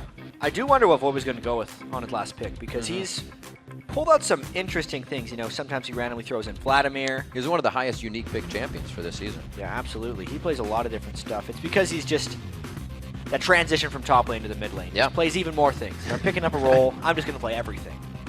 ManCloud himself also has racked up at least 10 or 11 unique champions. So these guys can push themselves outside the box just a little bit when they need to. ManCloud goes and falls back to a familiar face of Ziggs for himself. See what they have on the last 2 picks for XDG. We're looking for something in that 80 carry should support probably position. take Sivir here. This will be a the team. new 80 carry for him. Ooh. Yeah, especially against Jinx. I mean, if we're talking about late game 80 carries as well, with the Get Excited passive on Jinx, that is an immense amount of late game power for XDG and a lot of AoE. Oh. Yeah, imagine like that CLG game we just saw where Shifter was nearly blowing up the team with the Fed Ziggs. If that happened with XGG here, and then instead of a Lucian, you actually have a Jinx Super Mega Death Rocket flying in there, it could get rather dangerous. I love the pick up of Zyra here. We saw Lemon Nation using that I Am Katowice to disengage a huge engage composition. That's what you're going to get diving in Leona, Kha'Zix, Renekton. But then you have that Stranglethorn to come out from Zyra and stop it all. The disengage is maybe coming back, at least against this Curse composition. Since, at least for champions like Leona and Renekton, they have a lot of in, but not necessarily much get back out of there. Yeah. Oh. Kassadin and Kha'Zix would definitely change things up a bit. Now, Kha'Zix has received so many changes over the past few patches. It's important to note this is the 4.3 patch, so it was not even him, it's Syndra. Thanks a lot for the switch up to Purple Champions. Ooh. Interesting though, Void had, I believe, 2 games on Syndra. Yeah, and he both has against LeBlanc. Great timing. He has stopping really good distortions. timing on it, but he's yet to win with it. That's true. As well. On the back end, he has not gotten the victories. Strong laning phase, but it does seem to fizzle out as a team.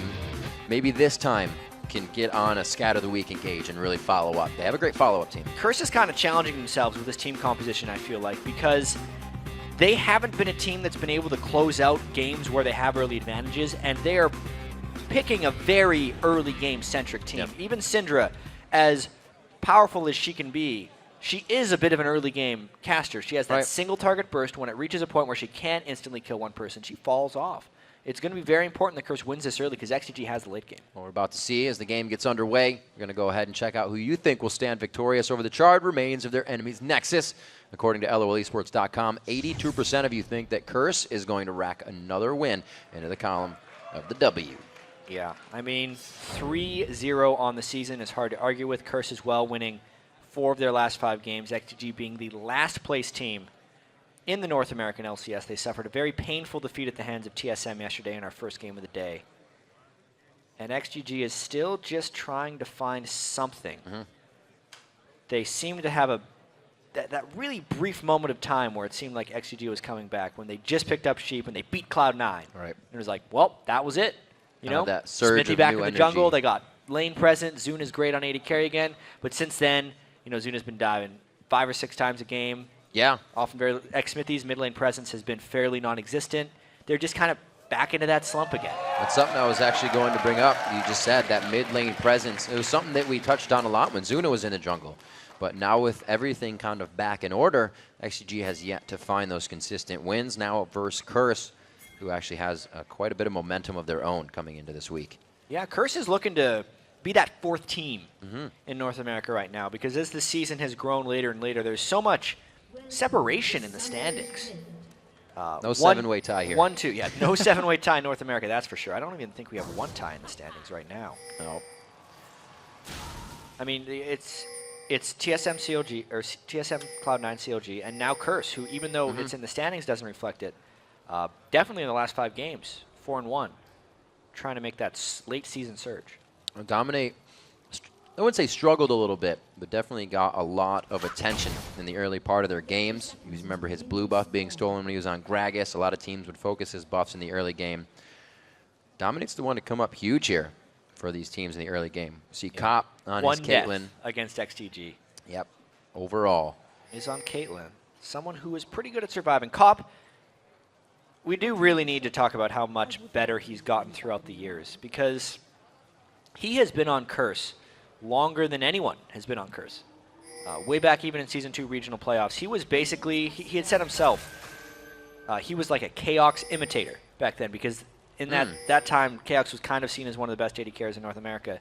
And Cop was like the passive Chaox, but he would just be so passive to a fault at that time in his career. And then as it grew in Season 3, he was the KDA leader at the spring split of 2013. Yeah, like a everyone 36 was saying, KDA or something? oh, Cop just stays in the back. He only has a high KDA because he doesn't die, which is kind of MF, true. Right. Yeah, well, we'll get to that in a minute because Zune and Sheep are walking over ward.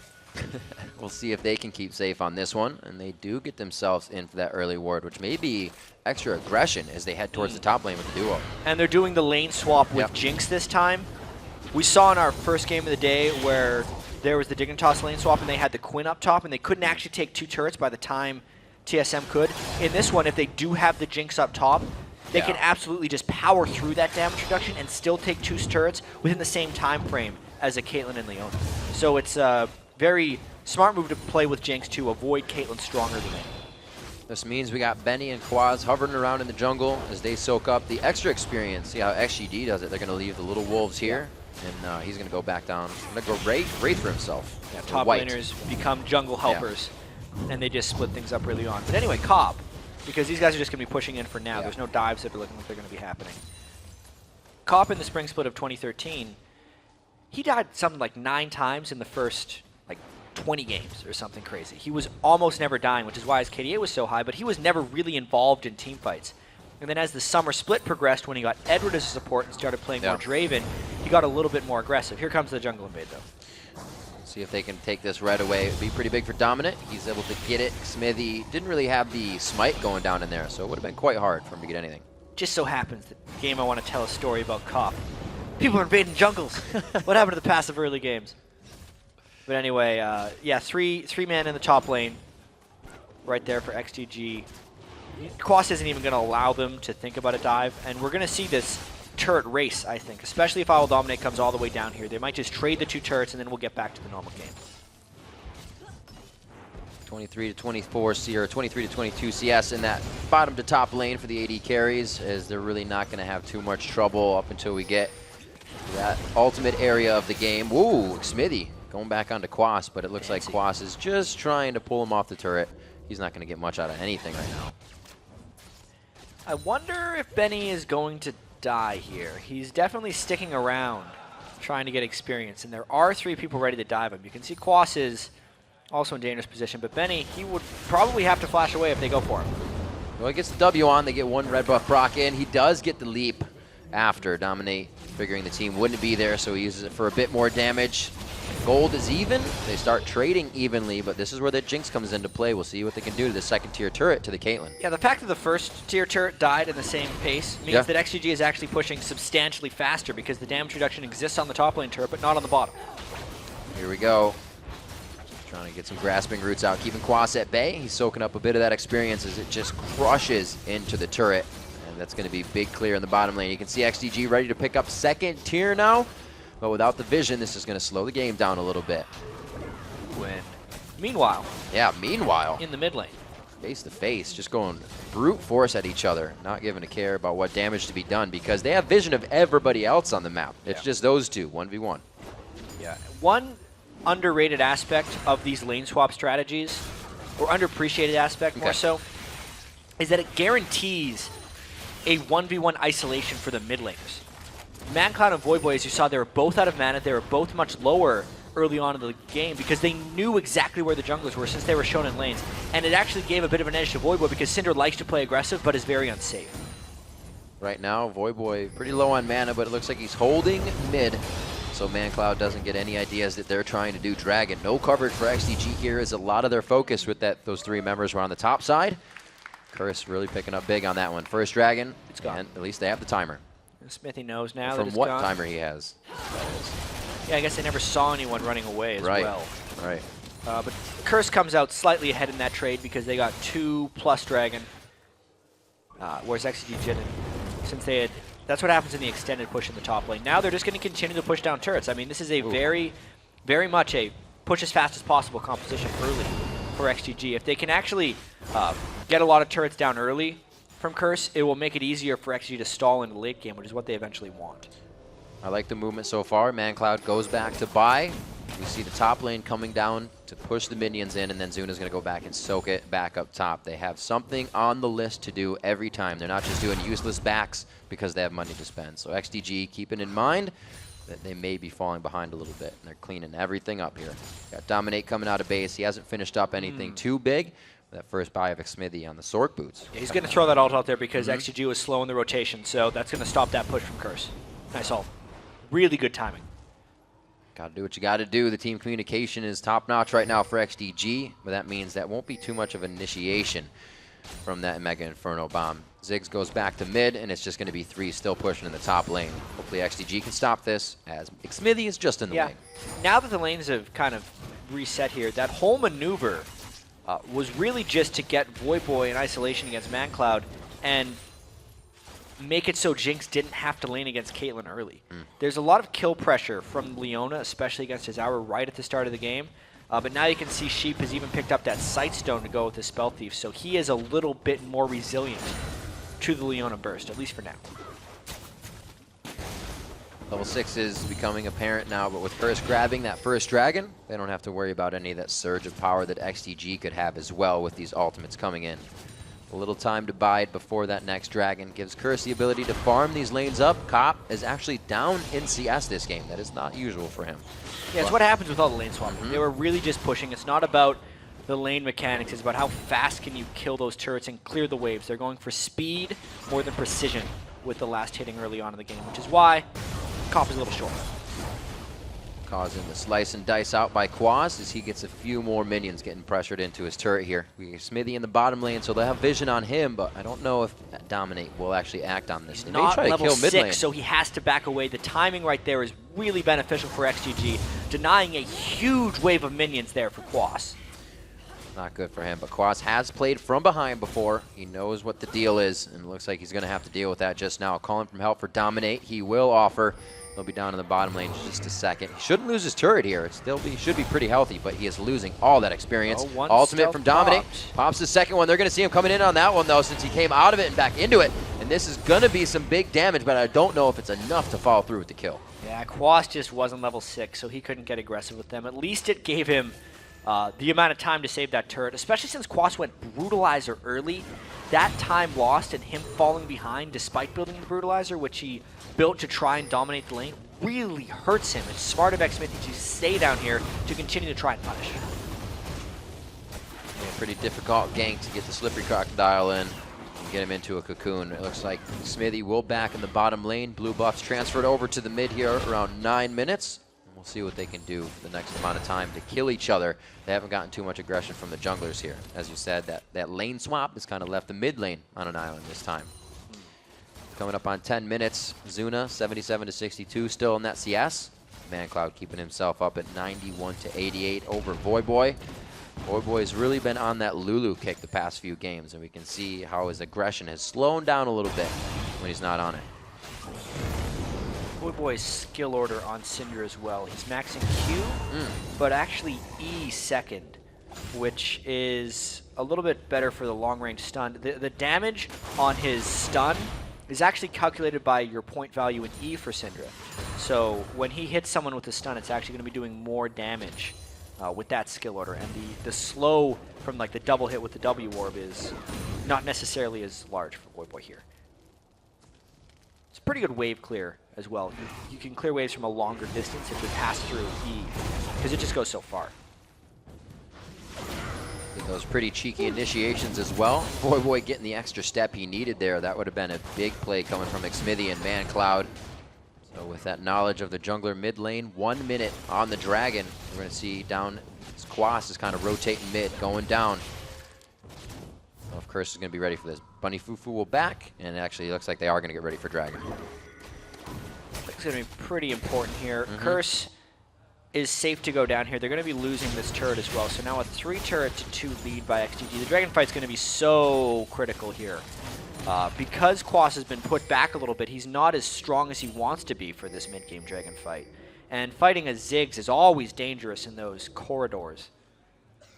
If XGG could secure this, they would really put themselves in a very solid position to not get 4-0'd by Curse on the season. Very scary amount of area of effect here to come out from XDG in this fight. Pretty much Smithy. Well, no, he has Volatile Spider. Everybody has a bit of area of effect. Looks like they back off for now. May be able to get some damage on Voidboy here in the mid lane as Benny rotates over. Everybody coming in for this one. It's going to be really critical to see who lands the stun where and who takes the amount of poke. XGG has a fair amount of poke. If any of those bouncing bombs hit, it's going to be pretty tough for Curse to come back from it. Dominate trying to flank around the side as well. His ultimate's up. We know that he did level that, not the Qs, getting a little bit of extra damage every time he activates that ultimate to be unseen. XGG has a superior position here, actually, because they can continue to push the mid lane, and they would actually give them all 3 outer turrets down, whereas Curse is kind of just trapped in the Dragon, and they do not want to walk in to Ziggs and Shyvana AoE. Not to mention, when Quas has to defend this, it means Curse has to give up position at the Dragon. XGG is actually holding almost all of the cards here. Voidboy can't really set up anything on the map either to get a good ultimate off. He's got 1 out, but it's only going to be a few more when he goes for the ulti if he tries it. 12.5 minutes in, XDG and Curse standing toe-to-toe now, and who's going to give up this Dragon? Smithy provides a bit of vision on top of all the wards they have, but it looks like they're going to be able to clear it out and possibly push out Dragon and get this mid lane aggressive. Yeah, they even lost ward control over it. They were too fearful of the Ziggs. You could see a zoning potential just from those bouncing bombs. Maybe they're going to try and force it now. Bunny Fufu walked through a minefield just to get here. It's going to be up on Benny. That's the damage that he can. Dragon's descent right out. Sheep's on the outside. He still has that Stranglethorns down. Is he going to chuck it? Maybe. No. They are so low right now. Smithy. There it is. Going in for the fight. First blood going over to Smithy. Very nice job to capitalize there, and it might be too much. Quas tries to slice and dice his way back into the engagement. A sliver of health left for him as he limps away. 1 bomb over the wall. It's the zap that he dodges. Can it be the throw from ManCloud? No, it's just on the outside. But he's went the trying to wrong way. make him into a new pair of shoes. This is going to be just a final auto attack that he needs. Coming up from ManCloud there. 2-1 overall, and what a hectic fight that was. And the Dragon for XGG. That is huge right now since their composition is so strong in the late game as well. Curse is going to have to do a lot of outplaying if they want to make it back into this game. Losing the blue buff as well. Or did, yeah, he got small little blue buff on that. Going over to Smithy. It's under the abdomen. See what happened in that fight, because it was crazy. It was a really hard force by Curse. First and foremost, you could see the Stranglethorn zoned out. Voidboy from getting in the fight. And Dominate, we know he likes to go in first, but he was extremely low. And Xmithy wasn't even really in the initial fight. He was able to get around for the assassination. Of course, Voidboy had a lot of orbs on the ground. Count them there. It was 7, actually. That's pretty much as much as you're going to get from Voidboy, or from a Syndra. And that's why he was able to burst down Benny so effectively. Great fight coming in for XDG. A lot of low mana bars for XDG on that one, but their perseverance as a team really put them on top when it made them come out on top of that fight. Indeed, 2K gold lead is what gets them 3-2 in turrets, so they're starting to grab up more of that map. Looks like Dragon getting in their favor, and then that fight was what they needed. We talked about XDG being an early game team, and if they can get that momentum, they can snowball it very well. They picked such a late game composition too. The lane swapping really beneficial for XDG here. Cop wasn't able to use any of his lane superiority. You know, Bunny and I Will Dominate have developed some very good synergy, and they weren't able to do that either because of all the lane swaps. Ooh, that's a lot of damage. That could be Sheep. Not enough on the ground for Voidboy to output enough damage. Looks like they're going to be able to stay safe. Dominate looking on the backside. The ultimate is up. You can definitely go invisible here. Well, it looks like they're going to back off just for now. They don't have full vision of the rest of XDG. They do not want to go blind into this fight. Yeah, Curse still trying to defend that middle turret. If that goes down, they'll lose even more control. But they've already had both their buffs stolen away from them. So whatever control they think they have with this turret being up doesn't really exist. The best they could hope for is that XGG overcommits for this turret and Curse gets a turnaround fight. A A lot of things have worked out here with this swap up for XDG. ManCloud having an untilted lane by junglers has really set him apart from his usual game. 145 to 125, and his Sork boots ahead, and the rest of the team right behind him now. The mentality of XDG on the up and up. Yeah, ManCloud with the blue buff Ziggs right now just sieging down like a madman. There's no Shyvana here, but Bunny is just behind on the owner right now. Quite honestly, he doesn't have the resilience to be the initiator. And Dominate with that full offense Kha'Zix doesn't really either. So they're just stuck, staying at this turret. And they're going to lose it shortly if they don't fight. That was nice. Bot lane farming up a nice bit of camera gold. follow. Yeah, absolutely. The camera mechanics are on LCS level, I would say. That gold lead being stretched out a little bit. ManCloud really helping to farm those side lanes. He's putting up a bit as well as the turrets. The Dragons they've been able to secure. Benny is not in these fights. He is on the top lane getting that push in. That's going to call Quas back as well. He's not too sad about that because he would love to get some farm on from the early game pressure he had. Yeah, this is really too bad for Curse. It's looking like the Curse that has lost so many games early on in the season, not the one that has won 4 of their last 5. Especially during their win streak, they've shown a little bit of improvement in their ability to make plays for themselves, but mainly they've just been laning a lot better. So they haven't had to make these big plays to come back and things. And that's exactly where they're faltering with down in every lane. Well, exactly. Well, XGG also neutralized the laning phase with their map movement and rotations, and therefore Curse couldn't use any of their laning skills to pull ahead in the lead, and they just don't have tactics right now to pull themselves back into it. They're not pulling any creative moves. They're just victims to XGG's siege right now. It's something that XTG's been needing to do for a while is go outside the box. They come into these games with, high picks, but they don't do anything different with them. They go through the laning phase and into the late game phase. With this one, they've kind of created their own game for themselves, caused Curse to have to play follow the leader. 18 minutes in, 2-1, 3K gold lead, and 4-2 in turrets. It's going to be nice. Pink wards, pretty much a security system set up by XDG in the top side of the jungle of Curse. Look at all those pink wards as well that XGG's thrown out. That is an assertion of map control as well. When they're that confidently putting pink wards there, they're generally not thinking Curse is going to be able to stick around to take them down. Those could all those pink wards could effectively be baits as well if you're taking 5 hits to try and finish one of those off. It's a lot of control on the top side of the map, but we got a dragon in 30 seconds. So we're going to have to see how many more wards they have for the bottom side of the map here. Yeah, and how willing is Curse to take this later? If they're feeling the pressure of the impending doom from XGD's team composition, you would want them to force something, but they've lost so much map control that they're going to be funneling through corridors where Ziggs can blow them up. So it's a very dangerous situation for Curse here. They either give up the dragon and let XGG get an even bigger lead and take it more to late, or they try something now to try and flip the game around. Yeah. It'd have to be big. Now is the time to do it. So much zone control that XG has over these max range.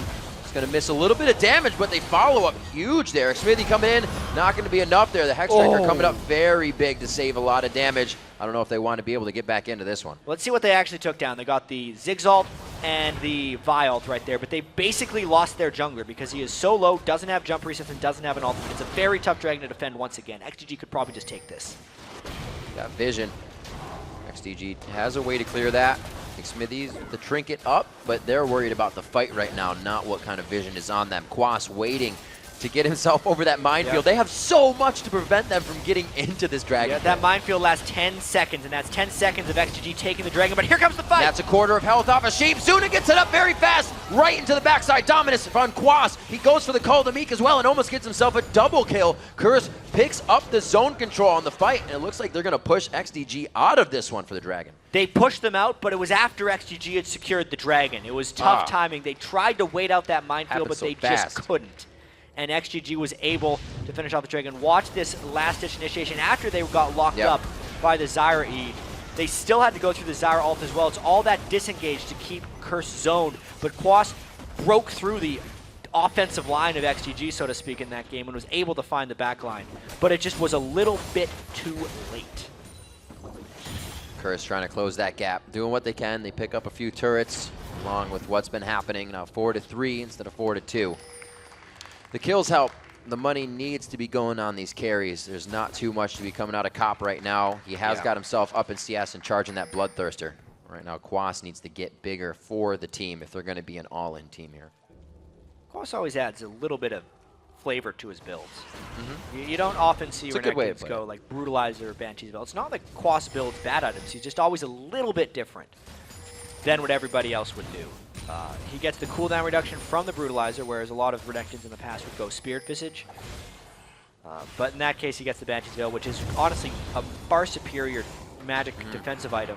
The spell block on it is often really undervalued by people.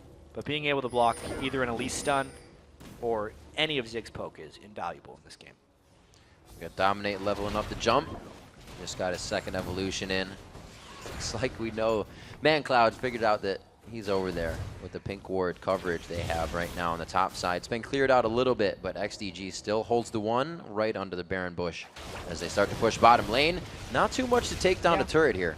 They don't have the 80. Oh, there's Zuna. All right. Zuna. He was just a little late. Straggling. Back.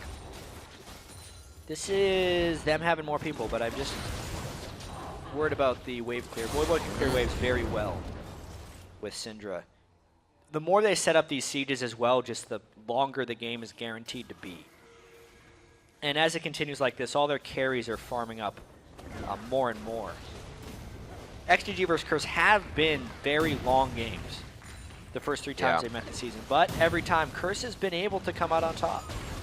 It's going to be tricky for them to do it this time, though. Gotta get those bombs over the wall. They won't bounce right through anymore.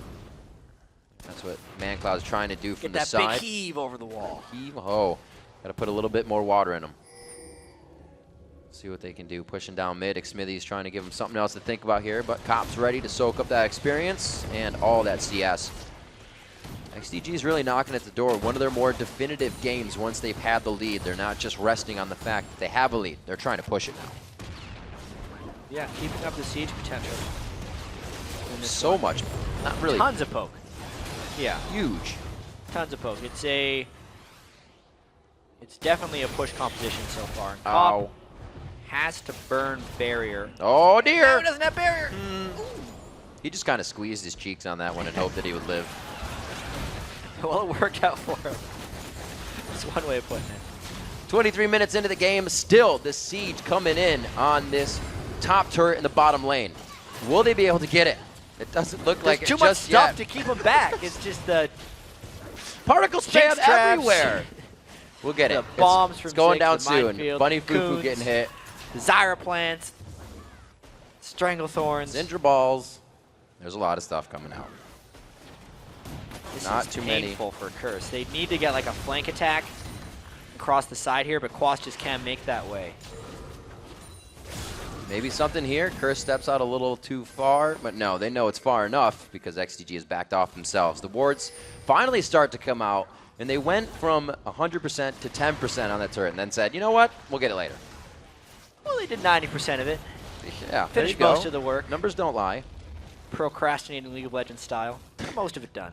Do it later. Well, it's going to turn into a dragon in a minute and a half here, but it looks like it's going to be the chase. Dominate! Playing a little hide and seek now, but it looks like he's going for the spider. One back time. He is definitely still there. They've turned it off, but now you can see how it looks to XDG in that engagement. Bunny Fufu goes in. Quas throws on Dominant. I don't know if they're going to be able to get any closer to this one. Oh, the flash at just the last second coming in from Voivod. He can still deliver DPS to the fight. Throws it on to Benny, and that might be enough with the Ignite. But they bring it back with the Super Mega Death Rocket coming in. It's a double kill in for Zuna, and they are going to keep chasing. I swear I can hear him yelling from here. That shot at the end really turned that fight. It actually seemed like Curse might catch the fight they needed just based off I Will Dominate slipperiness. Not just running straight away with his ultimate, really baited XGG into part of a fight here. You can see like when he just dodged the Stranglethorns, it was a pretty clean initiation on Azuna. If they could have finished him off, Curse wins this fight, maybe even takes something like a Baron afterwards because they're in position, but he got out once all the flashes were down from Curse. It's not even that long of a shot from Zuna. How did he slice this one through? Just like a mid-range double kill. He just had enough time to get both of them to get that and the extra damage off of traveling. Very cool. It's just in the right spot, the right time. Nice shot indeed. So it looks like we got a 7,000 gold lead coming in as Curse going to try to stop that here in 1 second. There's Dragon. Benny on the other side now putting down a ward, and the team, they're quite far off. But Benny's going to try put his Dragon hands in the air and scare him away. Get this one. Nope, didn't work. All right, Curse gets one of the Dragons. That's actually pretty huge for them. But XGG still just pulling farther and farther ahead here. You can see the Rabadon's Death Cap being completed on ManCloud is a huge purchase, as well as the Mikhail's Crucible being finished on a Sheep. He'd used that in the last fight as well, but it's just one of the main reasons Zuna was able to stay alive. Cleansing stuns off of him is absolutely critical. Talking about Ziggs here. Saw a great game as well from Shifter. Ziggs having a heyday today. Really coming out strong in the plays. Right now, he's level 14. ManCloud is highest level in the game of anyone. Voyboy is level 13, so you can see that ManCloud's really trying to put himself in the front here and his team on the back. Yeah, I don't know how Curse is going to get control of this game back. Oh, dear. Oh, he hasn't even seen anyone yet. Still yet. Ow. That's the trouble of trying to get map control back around the Baron area. And XGG is strong enough with the Elise they can kill it pretty quickly, actually. They also know that Bunny Fufu never even made it into ward range, so they know Curse is going in blind here. It would be a great time to try and pull off a bait, but they're just going aggressive for this Baron. Going for Dominate. I think they're just trying to Once pull he in leaves kills out, here, but they they're know he's still not leaving close enough to 2. get back in. That's not a hackable lot of damage that they're dealing out. This Baron is going to last a very long time, and Curse is now getting into position for something now. They got Zuna on it. That is going to help. For it. Dominate looks to get into the pit. Dominate steals the Baron. I don't know if they're going to make it out alive with this, but they do get a huge surge of damage. All the stats now sitting on Quaz. They get 2 good kills in. It's going to be more. Bunny Fufu with the Zenith Blade onto Zuna. Voyboy is right there, but Scat of the Week is just a bit off. Sheep is there. Smithy, low health. They have 500 combined. Zuna's trying to walk out of this one 1,000 HP strong. The Zenith Blade just missing on the end. No ace in the hole coming in. It's already been used for Cop, but the steal for Dominate was huge. That was so clutch for I Will Dominate right there. Curse almost got about 4 kills off the back of it too, but you know, once the Baron is stolen, it's all about the fight. XGD actually went into focus a little bit onto I Will Dominate, and it grouped them for Quas's Slice and Dice. Then Zunas flashes right into Quas, and Bunny with the clutch catch on Zuna there to make sure they couldn't turn the fight around and that they'd have to be on a full chase. Really though, once they just had the Baron buff, all the wards, all the map control kind of goes to waste there, because XGG didn't get the kills and they didn't get the Baron. It's about the worst possible outcome for that move. Gave Curse way too much time to get back from base. They're not even home. Because so many they're not even people, home guarded yet. Yeah, so many people in that Baron fight jumped over the wall. To try and get at Curse, and they left Benny on the Baron all by himself. They really only needed one person to go over the wall and ward him off. But leaving Benny alone at that Baron just stopped their DPS pretty much entirely, and also made them too low for the fight. Not even leveled up on those Qs either. Dominate got in there under hard circumstances and got himself a Baron. Very nice play against an Elise as well to make that play strong. So only 4,000 gold down now. 6-4 in turrets as Curse has been able to pick up a little bit off of these slight advantages that they're getting, but they're still on the back foot. Baron's going to give them enough to kind of flex their muscles now. We'll see what XDG can do to stop the siege. They already got Ziggs, so they're well off to start.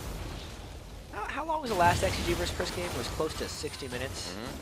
This one might trend towards that with the Baron steal. It's still XGG with the substantial upper hand if they can withstand Curse with this Baron buff, and then just continue the siege game they've been playing already. The fact that they have 6 turrets down speaks volumes to how much map control they actually had, and then also just all the AoE they have in team fights. Now that the game is kind of shrinking into big team fights since they're really trying to finish off the bases, they have the edge in those things. It's very hard for Curse to force isolationist skirmish-type fights, and their lane domination team composition just didn't work out.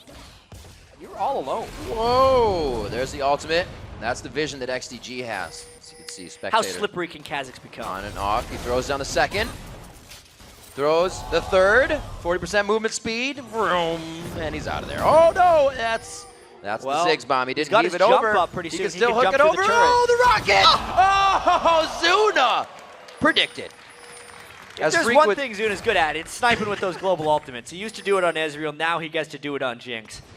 As Freak would aced say, his geometry test 'cause in high math. school. Yep.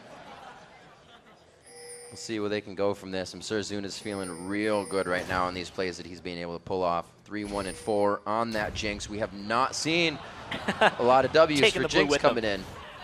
It runs back pretty fast, though. He's gonna have Deja to vu from heals last time. too. He did the same thing, but Oh, I don't know no. if it's going to be enough. Run, run, run, run, run, run, run, run, run. The farther, And oh, slow near it fight. down. Oh man, now Quas is actually caught out of position. If you wondered, that is the sound that the golem makes. Zuna! Oh, wow, the double up! Boy, and the ace in the hole coming in from Cobb, able to take him out. A very nice flash. The satchel, here though, they after is come. what stopped it. That's on the Man Cloud. He's going to have quite a bit of damage. He throws down the barrier, but he also gets a kill as he goes down himself. Benny is going to be trying to run out of this one. The Spider running back to take on a little bit of damage for Cobb. Boy gets hit. Oh, he's going to get a spider bite. Sheep very low. He hits Smithy. They have 400 health combined. One shot is there. The Caliber net to come up. It's Dominate running in. He's 40% movement speed. Activates another one. Give him some more. And again, there is the bite. And the bug goes splat. The speed comes in right there from Curse, and it was all about the catch, really, at the start of this one. Quas seemed like he was out of position, because he was, but then catching Zuna with the backside of that stun, not an instant McHale's, so they could queue up all the damage on him, and nobody blocked the ace in the hole. So once Zuna was out of the picture, it was just power for Curse. Bunny Fufu lands a sweet ultimate, and it's just chase after chase after chase here. No really fast teams, so they're really just keeping pace, and it's reliant on them landing their skill shots to make sure these fights finish through. Gets the stun onto Sheep, and ooh, that was a nice stun from Xmithy. Really, Curse showing how they're staying in this game despite the hard poke from XG when they're catching the initiations just right, and if they can kill Zuna or Man Cloud at the very start of these fights, they will continue to come back in this one because they're not fighting clean 5v5s if they're getting the kills so early on in the fights. Now we'll get the blue. He doesn't have to bring it anywhere. Last time it was long walks on the beach. This time it's just dinner at home. Did you know? I wanted to talk about it before the fight happened. Hit me.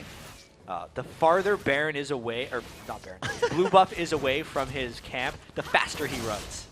Yeah. So if you have like a super pull team in a custom game like Syndra, Blitzcrank, Alistair, and you just like hit it all the way back to base, it'll zoom back to its original location. But it's actually really important that this Baron is coming up in a minute. And Curse is gonna... Curse doesn't necessarily have to deal with Benny, they just have to clear the wave and make sure it's up there. But Dominate! Oh! One stun goes off. I didn't think he was gonna hit the other. So they miss it just off the shoulder of Dominate, but they do get that ward vision. That's gonna be cleared out, so only for a little bit of time. They're saying, here's a little bit of gold. Walk off a Baron. We'll give you some more. 37 seconds on that as well. And that purple buff could be what? Curse is just playing so dangerously right now. It seems like every second they're about to get caught out. They don't have the map control, but they're trying to play like they do. So they're going places where they don't have wards, and it's just, they're dodging bullets left and right. Oh, Quas trying to move up. You can see the XDG is quickly pulled out of that area towards Baron. They're going to try to regain control here, using out the sweepers, getting more wards in. So both teams really respecting the amount of damage that can come from this next fight. XDG not going to try this with a Baron dance. They just want the all-out engagement face-to-face. Well, Curse wants to get another early kill onto Man Cloud or Zuna. They actually got double cleanse prevention with the QSS on Zuna and the McHale's on Sheep. I would have preferred to see a Banshee's Veil onto Zuna because the health would just add a little bit more resiliency to him, and then he would rely on Sheep for the McHale's. But they've opted for the other route. So we have a Dominate, or I should say a Dominate. I will Dominate using out that Kha'Zix's ultimate. That's going to be down for this next engagement as XDG now puts himself in between that Baron. They have the chance to now set that potential scare up that they're actually doing it. Well, the reason the Curse is starting to come back in here was because of the Baron steal. So this time XGG hoping to catch a fight. Oh, Bunny Fufu, the first one in, but they know they can't instantly take him down, so he only takes the front end of that damage. It looks like they're both going to peel off of the fight. XDG delivering a little bit more. They want to make sure Man Cloud can't get anywhere near the fight as well. Yeah, with that BF sword on top of the three big items that Cop already has. More flat damage from these ADs. So much flat damage. Just the Phantom Dancer. the typical. Infinity Edge is the last item for these guys damage-wise most of the time. But Curse is able to get the Dragon off of that little bit of Baron dancing. They continue to pull themselves back in this game. These are good tactical plays now that they've pulled themselves close. See what XDG can do to make some breathing room here. He's taking a bit of damage. He's actually given full vision of the team by jumping back into them. You can see how quick XDG actually took control of that area now. They're happy to be here. Yeah, Curse wanted to kill that pink ward, but it was way too dangerous. And there's a huge wave in this lane that they need to be able to clear out as well. Ping down in mid. They say Zuna, get that mid wave pushed. Rush the mid. That would be a great call for XDG if they get there right now. Curse way out of position. Game of cat and mouse now. Who can get there sooner? It looks like XDG is able to cut him off. Curse having to take the detour. This is going to be big damage now. Zuna's going to ramp up on this. This is the part where XDG really begins to scale into the game. They already have, but it's going to start paying off here once they can get to these turrets. Jinx gets some free time with the turrets in minigun form. It goes down real fast. Doesn't necessarily solve the problem for XGG. It just means Curse can't get out-rotated like that again, because in that case it would give him the appropriate.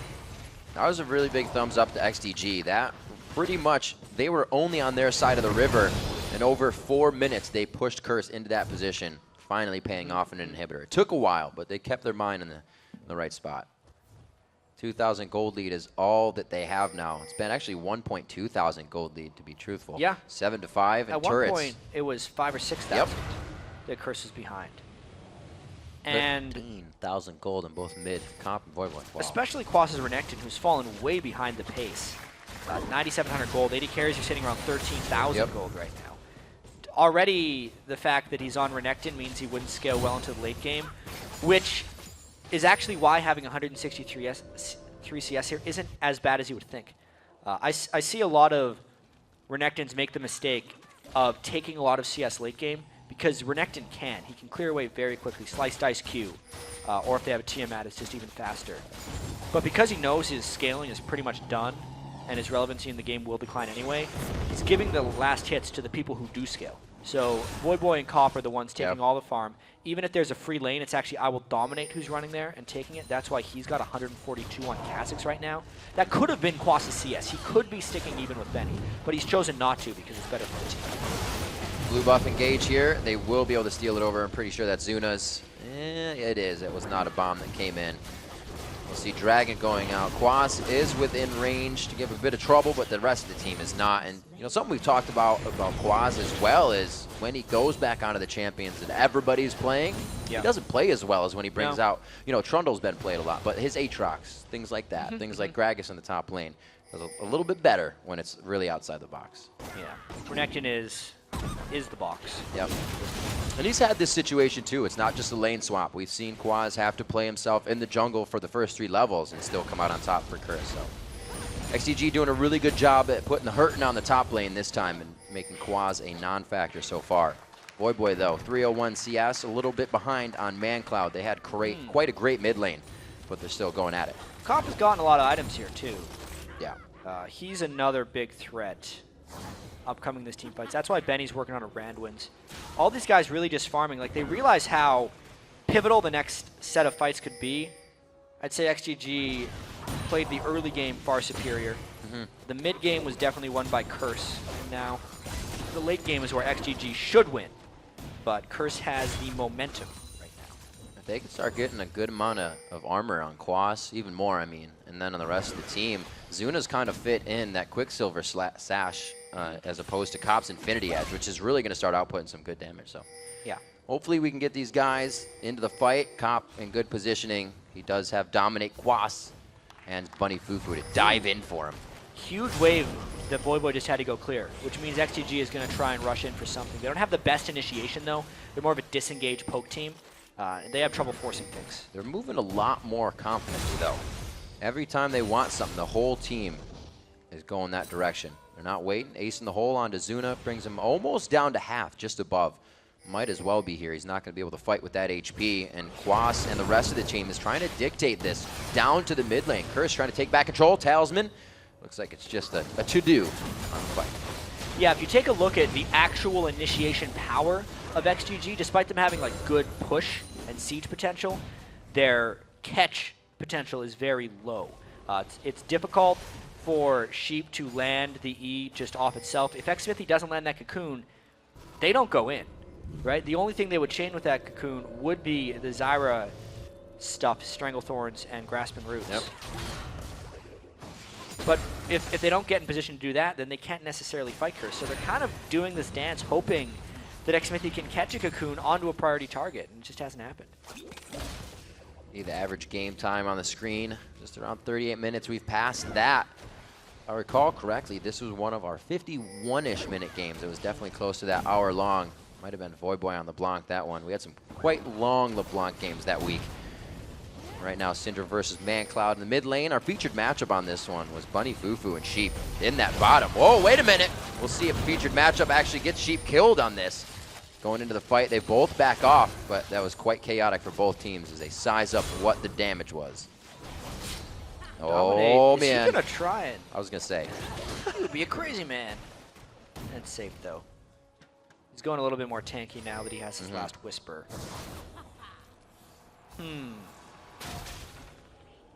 That was just kind of showing how difficult it is for these teams to engage on each other. Curse doesn't want to fly straight in because they'd be walking through Zyra, who's a heavy disengage already. Yeah. Yet XGG doesn't have very strong engage, which is why we're trapped in this murky Baron Dance world. Let's see what XDG can do. Moving towards the top side of the jungle. They know that the bottom side will be a problem in a little while. I see two huge waves coming in for Curse on that side, but it's going to be about grabbing Baron. Who can get Nasher first? Looks like Curse is just going to clear mid and head their way up as well. The Lich Bane has been completed on a ManCloud as well, which would be huge in this fight. This could be another Baron Steal opportunity. They're all grouped up. They go off. That's Sheep taking a big amount of damage. A beautiful Stranglethorn going down as Quas gets himself into the fight. Able to get good damage down onto Sheep. Dominate onto the backside is trying to hit up Benny as hard as he can. Bunny Fufu gets a little too deep as they go 2 for 1 right off the bat, and it looks like XDG might want to go for Baron. That fight started so well for Curse, but ended so poorly for them because they got split up by Sheep's dying breath, basically. He threw down the ultimate and zoned them. Now Curse is trying to stop them finishing Baron because the damage dealers are mainly alive for Curse right now. They just have no tank line. It's gone. Can't get a hole in there. Voyboy trying to get vision on what's going down. Cop could have a Peacemaker or a shot over the wall. Dominate cannot really get in range for this. He's going to die if he dives in, and he does not. Baron goes over to XDG in a chaotic fight back and forth that really Curse couldn't do anything about after the initial fight. Look at the start on his Sheep getting him very low, but then also look at all the Zyra stuff stopping him. The fact that I Will Dominate got hit by the Jinx ult really was good for Curse, but then Bunny went in as Quas was going out. They all should have been going back out, and then they could have defended it, but because they lost 2 while going too far in, it cost them the Baron. Pretty big yo-yo effect going back and forth between these two teams. XDG now getting the Baron for themselves. First one was going over to Dominate off the steal when Xmithy was trying to get it. So XDG coming up with what was rightfully theirs that time. They still have the up on 7 turrets in the game. They have a little bit of that map pressure they can work with. Mid's open right now, so they're going to try to get that lane pushed in. Wonder when Cobb's going to get his next item as well. He's sitting on 1,600 gold, but getting maybe a little bit defensive might give him more confidence in these team fights. He needs a little bit of MR because right now, if ManCloud hits him with a auto attack, he's going to go to half health with that Lich Bane. Important Dragon for them to rush down though, just keeping the gold kind of in check. Dragon is worth only a little bit less than Baron right now. 40 gold less per person. Ooh, again, XDG trying to out-rotate here. They knew the Baron was being, or Dragon rather, was being grabbed up. They won't have Xmithy for this, but they will have Zuna try to get to that inhibitor, and we'll see what happens. We have Bunny Fufu and Comp both in the base, so they're back to defend. I really wonder if this is more beneficial for Curse to just give the inhibitor and then hold at the turrets, only because XGG has Baron right now, and if they lost a fight, the game would definitely be over. Whereas if they just give the inhibitor and then hold at their turrets until Baron buff is gone, they could extend it and hope for another mistake from XGG or a great catch by Curse. And it's also going to get a lot easier for XDG with that minion wave up top. But if you can just do that. Over to Zuna. The Ignite's not down, though. The ace in the hole is blocked by Xmithy. A huge chop being taken out of Voyboy by Benny, and the Inferno Rocket is going to miss. Oh, man. Dominate could be getting hit up. Ooh, very nice. Gets himself jumped out with that Hex Drinker. The stealth play keeping him safe. It looks like it's going to be a 1 for none. favor of Curse. Well, they can just defend the inhibitor, apparently. It's all about Zuna getting hit by that Void Boy stun, and even though he had the QSS, it eventually didn't save him because Dominate got him much, much later. We got to credit to our camera this game. They're following Ziggs bombs everywhere. They're toggling stealth when he's going in and out. But yeah, through the barrier, and then the whole team went to block for Zuna. But then just keep a track of Kha'Zix. He just zooms through the team while he's stealth and just jumps over everyone. Finishes him off again because he's went invisible. That is why many people think Kha'Zix is the best jungler on the current patch, because he'll get to the target, and then can also get out. So much stealth duration. So we've been seeing a lot of Eve, that side gank coming in, or just being able to get in undetected. Such a huge advantage. You can see Dominate using it there to get his team a nice kill onto Zuna, which is the tower pressure right now that they have to shut down. So far, they're being able to shut down everything if they can't reach the towers. So good on Curse. I'll have to just hold off Baron for a little bit longer.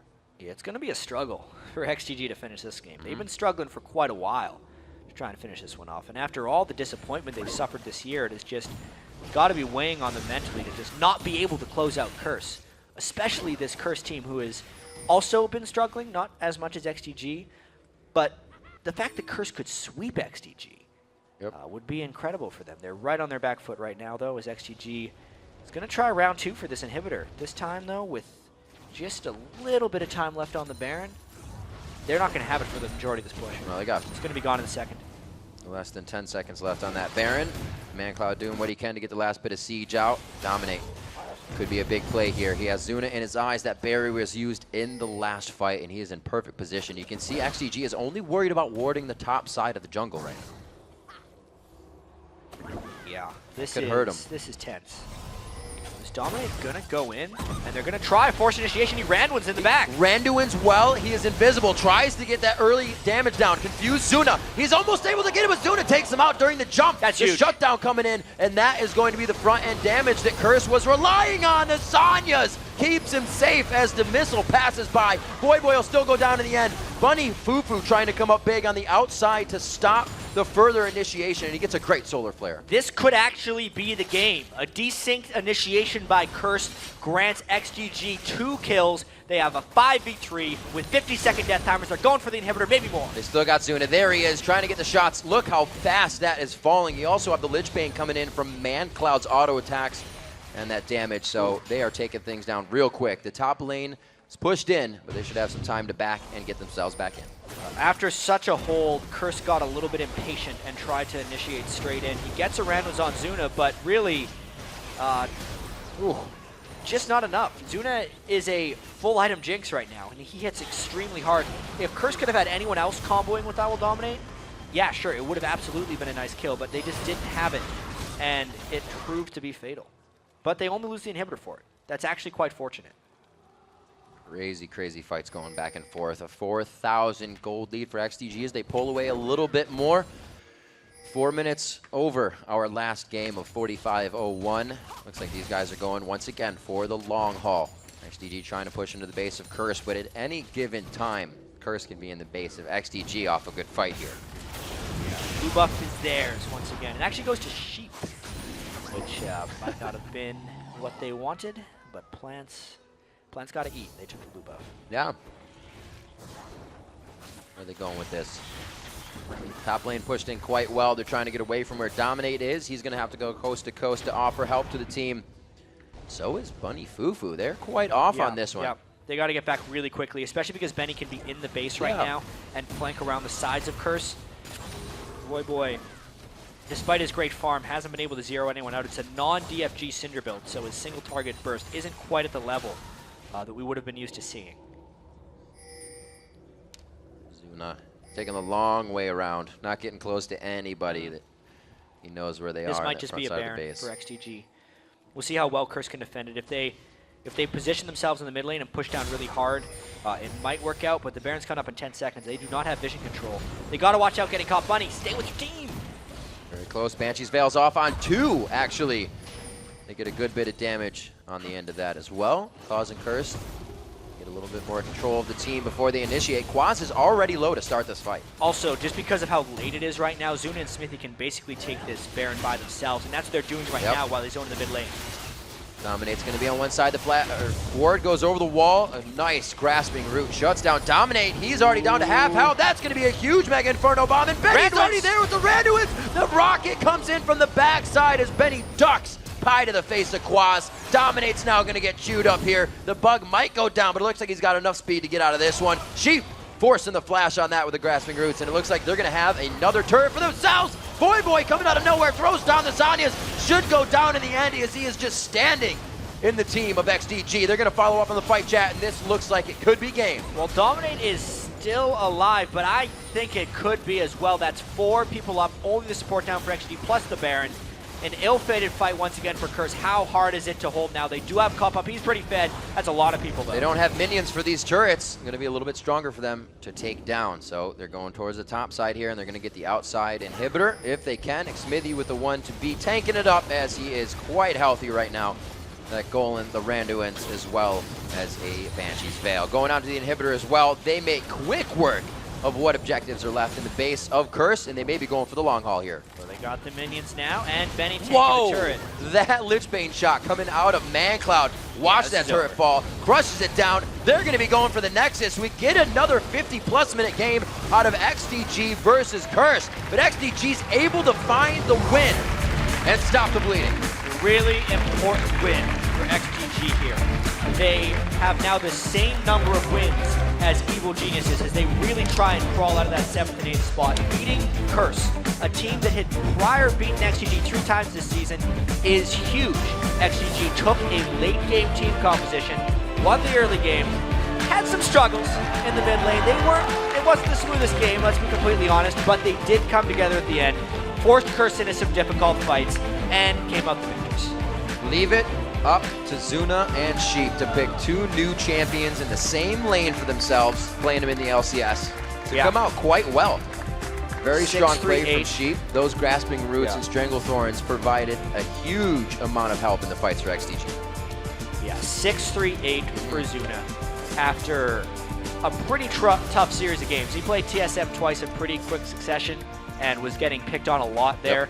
But Curse wasn't able to do that. Really, they isolated the laning phase. They had been having some issues there as XDG, but with the turret pushing that they did, they were able to come out on top in the early game with just good team play and rotation, something that XDG hasn't necessarily been able to do up until this point. Right. And it gives them their first win in a while. They did what they needed to. Zuna putting himself on Jinx because they wanted the 2v1 turret pushes. We saw it happen earlier, as you mentioned, but nobody had the Jinx, and it was a lot slower. You didn't get what you want out of that turret push when you don't have the early game attack speed.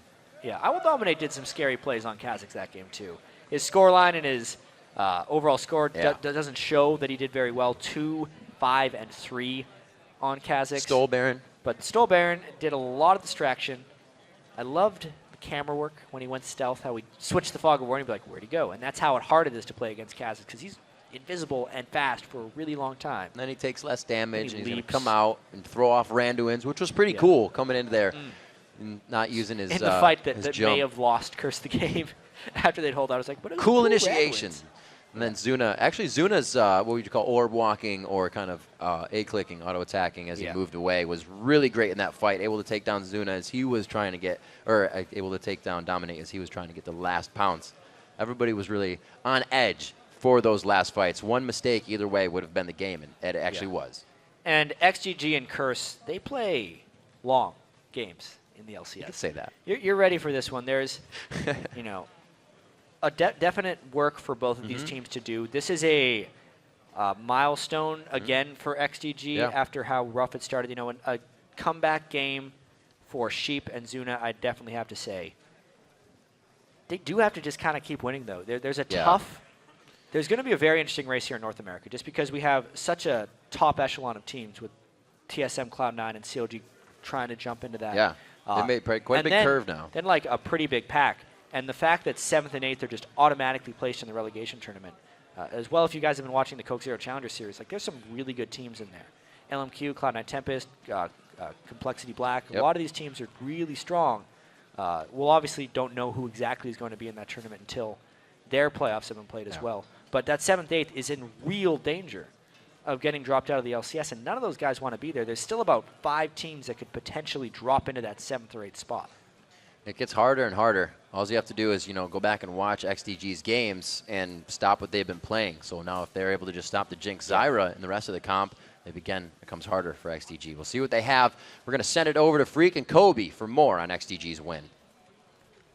Thank you very much, Riv. And, of course, great job by these guys. We got Zuna and ManCloud here in the studio with us to talk about that game. So you and Curse put out a lot of crazy games. You finally took a game off them. What was your mindset coming into this match? Mine was just need to get a win, just play solid, don't make too many mistakes, and hopefully we get the W. ManCloud? Yeah, every game against a bottom 4 team is just really important to us right now, so we had to get the win. You know, it's actually interesting. You mentioned bottom 4 teams, but you guys have one win against every single team in the LCS except for TSM. So no matter who you're playing, you have like the same results. You're like, you have the chance to beat every single one of them, and you have. What's keeping you guys from getting more than one? We're just not very consistent, to be honest. Like right there, we had that game. Just like it should have been an easy win, and then we just gave them a Baron. Yeah. Just like stuff like that happens, and it happens too much, and we just can't get the wins that we need. Okay, so let's talk about the mindset for this game, though, because we just had a piece on Mind Games, and you guys started this one out with a 2-versus-1 lane swap. Now, you, as the team that's looking for your lane swap, because you have Jinx and Zyra, how many times do you have to second-guess yourselves and think, oh, they're going to see that coming, and they're going to swap up top too? It definitely comes in a lot, but we felt that our lane 2-versus-2 on bottom was actually stronger than their lane, so they would think that we're going bottom to fight them because our lane's stronger. So we went for we didn't expect them to actually be top 2. And of course, it worked out. You guys got a big turret pressure going on. I actually want to kind of ask you about what then happens after the turret trades, because you guys both took 2 turrets down, but then they kind of just took a dragon on you guys without you guys really reacting. Did you know what was going to happen? Was that okay as part of the plan?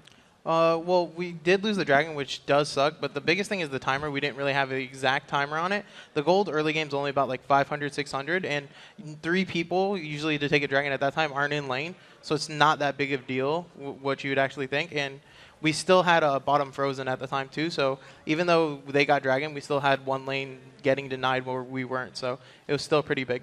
Okay, so that's actually worth a lot more than people would expect just from watching the game at home.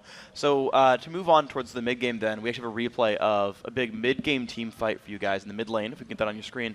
I want you guys to walk us through like how you guys won this fight. So you started by catching up Dominate here, and you use a lot of stuff on him, but then have to turn around. Yeah, I thought I was dying, or I was just dead. like Satchel charge them away, and we just like end up getting a good poke on Voyboy, make him flash out, and we just chase him down, I'm pretty sure. Yeah, I think it just comes down to right there. I was yelling, I'm going to die, and everyone ran to save me. And then 2 of them bunched up, and I got a good ult, and I got a double kill. I think that was just the whole thing. Like, the fight was Then he went a little ham, but it ended up getting us a reset anyways, so Zuna was able to chase him down. Yeah, it seemed to work out really well for you guys. How do you really coordinate your team fights? Like, you obviously can see them coming in. You know it's gonna start. You just call whatever's in front. Like, how do you guys coordinate those? Well, these ones are kind of hectic because Kha'Zix is always going to be invis with the new changes all, and he's always trying to flank because if anyone's low or anyone's by themselves, he can 1v1 them pretty easily.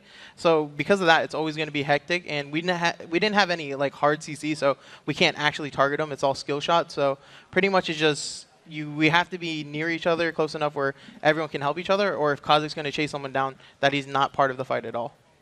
Yeah, and so then talk to me then about your lack of hard CC. Zyra came in, one of very few times picked in the North American LCS. Why'd this come through? You're the bottom laner. I just felt like it's a really strong lane, and their team comp, they really wanted to engage on us, and Zyra's ult makes it so that when they do come in, they still have something to worry about. So that's pretty much why we picked it.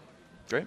All right, so then we have another clip actually coming up. This is even later into the game, and this is sort of the end game mindset of worrying about people stealing Baron, all the fights over vision around Baron. So let's bring this one up on the screen. And were you guys, like, how worried were you guys about the steal? And even if you saw this coming, what do you do to stop it?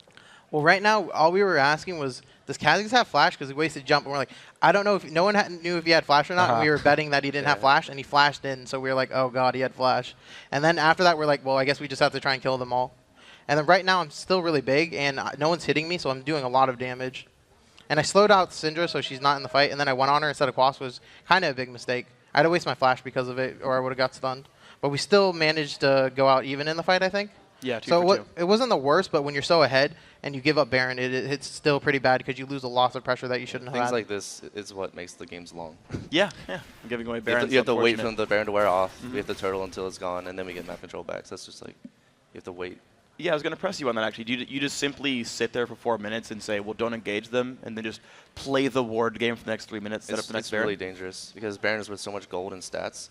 If you fight someone, even if they're like 10k behind and they have Baron, they could still possibly win a team fight, especially if they get a good catch or engage on us. So you have to play really carefully. Yeah, of course, it did work out for you guys. Longer game. It took you, I believe, what, 2 more Barons to close it out? And just what you just kind of, you guys playing for map control just to build incremental advantages. You weren't really in like a rush to end it. Well, we felt that both the team comps scaled about the same, so it all comes down to who gets the better fight. And whoever had better positioning or better map control is going to get the better fight. And eventually it came to us because we had map control. We caught one out when Baron came up. So on top of that, what went into your decision to buy the Quicksilver Sash as your one defensive item? Because that's a pretty big buy for AD carries, their one defensive item that they get. Why'd you choose that over something like Banshees or I just felt like when Guardian my flash is down, I have a really high chance of dying, and I can't really rely on Mikhail's on me 24/7. So I was just like, it's pretty cheap, and I'm really ahead right now, so I'll just pick it up because even if it's only 1,500 gold, and buying a BF sword won't matter if I die instantly. So I didn't mind wasting the gold on it. Yeah, did work out for you guys. So last question for you. You are 1 game behind Coast for 6th, half a game behind EG for 7th. If they lose, you'll be tied. What are your hopes going into the playoffs? You going to catch up? Hopefully. That's the game plan. Yeah. Cinderella story. Yes, we want to catch up. To win the game. So what are you going to kind of, is anything going to change with your practice regimen or anything to make sure you guys are up to speed by the time playoffs hit? Hopefully nothing. I think our practice regimen is actually fine right now. We play a lot. I just think it comes down to what we actually get when we play, though. Okay. Well, of course, you guys have taken a game off every single team. Hopefully you guys can keep that streak going, maybe into the playoffs as well. Guys, thank you for your time. Congrats on your win. We got more games going on, though. We're going to go AFK, but when we come back, we'll get into our final LCS game of the day, Cloud9 versus Evil Geniuses. The North American LCS continues in exactly 7 minion waves.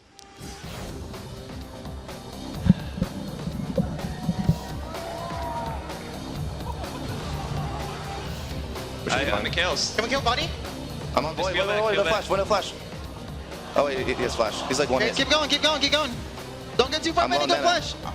Oh, damn. I got him. Nice. You kill Cop. Cop. Chase Barry. I'm on. Chase Barry. Nice. Push. Just push. Good shit, guys.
I think we just make them play passive, let us take over, take free dragons, or maybe Baron. That's basically the goal for every game. Just don't die in lanes, either come out ahead or even, and we should win the game from there.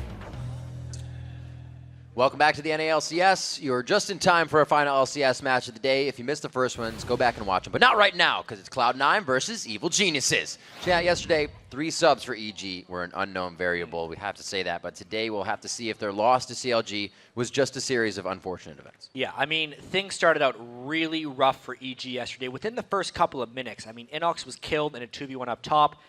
And before that, Pobelter was dropped low and had to recall the base, starting him off behind in lane.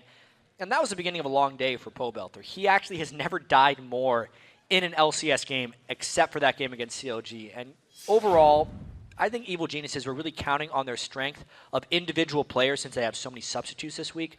But their lack of cohesion means that they're going to continue to struggle against these highly organized top teams in the LCS. Absolutely. EG had a hard time dealing with CLG, and now they're facing Cloud9, who are known for being a very organized team. Yeah, I mean, in their game yesterday, Cloud9 systematically shut down the solo lanes, and then they built their pressure into a 27-minute win against Coast. And obviously a high-impact player for Cloud9 has and always will be Balls at this point. He's had so much success on the go-to picks, Renekton and Shyvana. Obviously, you get tired of saying it, but Balls is just so good with them. Yeah. And then there's obviously Meteos as well. Meteos and Balls have the strongest top lane jungle chemistry in the LCS, and they always manage to pull off successful top lane dives. Meteos goes in once Balls have a lead to snowball the lane. Yeah, those two definitely make it work in the top lane. It's snowballing quite a bit of a lead. It's usually the dive under the turret. So whoever's up always there, around. It's dangerous. Balls is like level 7 or something. He's like, well, I guess that top lane is dead. Let's check out the starting lineups. We're going to get right into this one. On the blue side, it is Cloud9. Balls in the top lane, Meteos in the jungle. The high is mid. The AD carry is Sneaky. And Elimination at support. And on the red side, it is Evil Geniuses. Inox in the top lane, Think Card in the jungle, Pobelter in mid, Robert Exley on AD carry, and Ken on support. AG having fun as usual. Usually it's Snoopy kind of kicking out the laughs. You can see Robert Exley flexing out the muscles. They're trying to have fun here. They know they're coming in, playing very strong. A lot of people online said, you know, it was a shame that, you know, Robert and the rest of the team couldn't play well because we've seen it happen before. They are good players. Yes. And they're kind of playing with house money here. They're playing That's a good way to put it. This week they're playing 2 of the best teams in the LCS. They played CLG yesterday. Yeah. They have to play Cloud9 today, 2nd and 3rd in the standings respectively. And everyone expects them to lose. Yeah. Right? They're just like, yeah, they're 3 subs at this point coming in. How much have they practiced? They're missing the core of who Evil Geniuses has been. And if they win, it's like, wow, these 3 guys, how good are they? They're better than the EG starters. What is this? You know, they're just feeling there would be so much vindication. Whereas if they lose, it's like, that's kind of what people expected. How's money? Obviously, Snoopy, Yellow Pete, and Crepo watching over from overseas, rather, hoping for the best for the team. We saw the Ninjas in Pajamas kind of subbing a little bit for Gambit. They had 3 Ninja players. Yeah. Pajamas and Gambit. Yeah, Pajamas Gambit and Gambit and Pajamas. This one doesn't quite have a name. Nope. They're still Inox and Pobelter, Inox and friends. Yeah. Friends from solo queue. Getting the crew back together. Everybody knows Robert Exley, quite a good AD carry. We saw him in one of the LCS big plays coming up with his Caitlyn traps onto Dexter's Evelyn. We'll see if he gets any more highlight shots coming into this, because EG is really, we got to say it, at the worst time to have these subs towards the end of the split, towards the end or the bottom of the standings. It's tough. I mean, XGG, especially with that victory, now has the same amount of wins as Evil Geniuses, and if they lose this one, they're going to be tied for last in the LCS. It's going to be a tough game. Already taking on their mentality, but they're trying to kick this game into high gear and get the victory to push only the good thoughts in, bad thoughts out, good thoughts in. We'll see if it happens in Champion Select, because here is where Elimination does his mad scientist work. Or just has his tier list of champions and says, yeah, all right, is Renekton and Shyvana up? All right, Balls, take it. Take it away. Yep. Something that Balls can be a lane bully on. That's all he needs. Especially against this Evil Geniuses team, Cloud9 should and will stick to conventional things.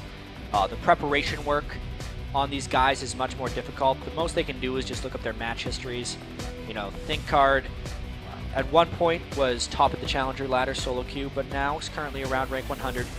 Robert Exley as an AD carry as well. There's a lot of scouting out on him. He's been a Challenger AD carry most recently on Complexity Black in the Challengers. He was actually in the Challenger Finals against LMQ. They finished second in Challenger Series 1. And then Ken is actually playing in the Collegiate Championships under the name Fengshen. So these guys have actually been on this exact stage before, just not ThinkCard.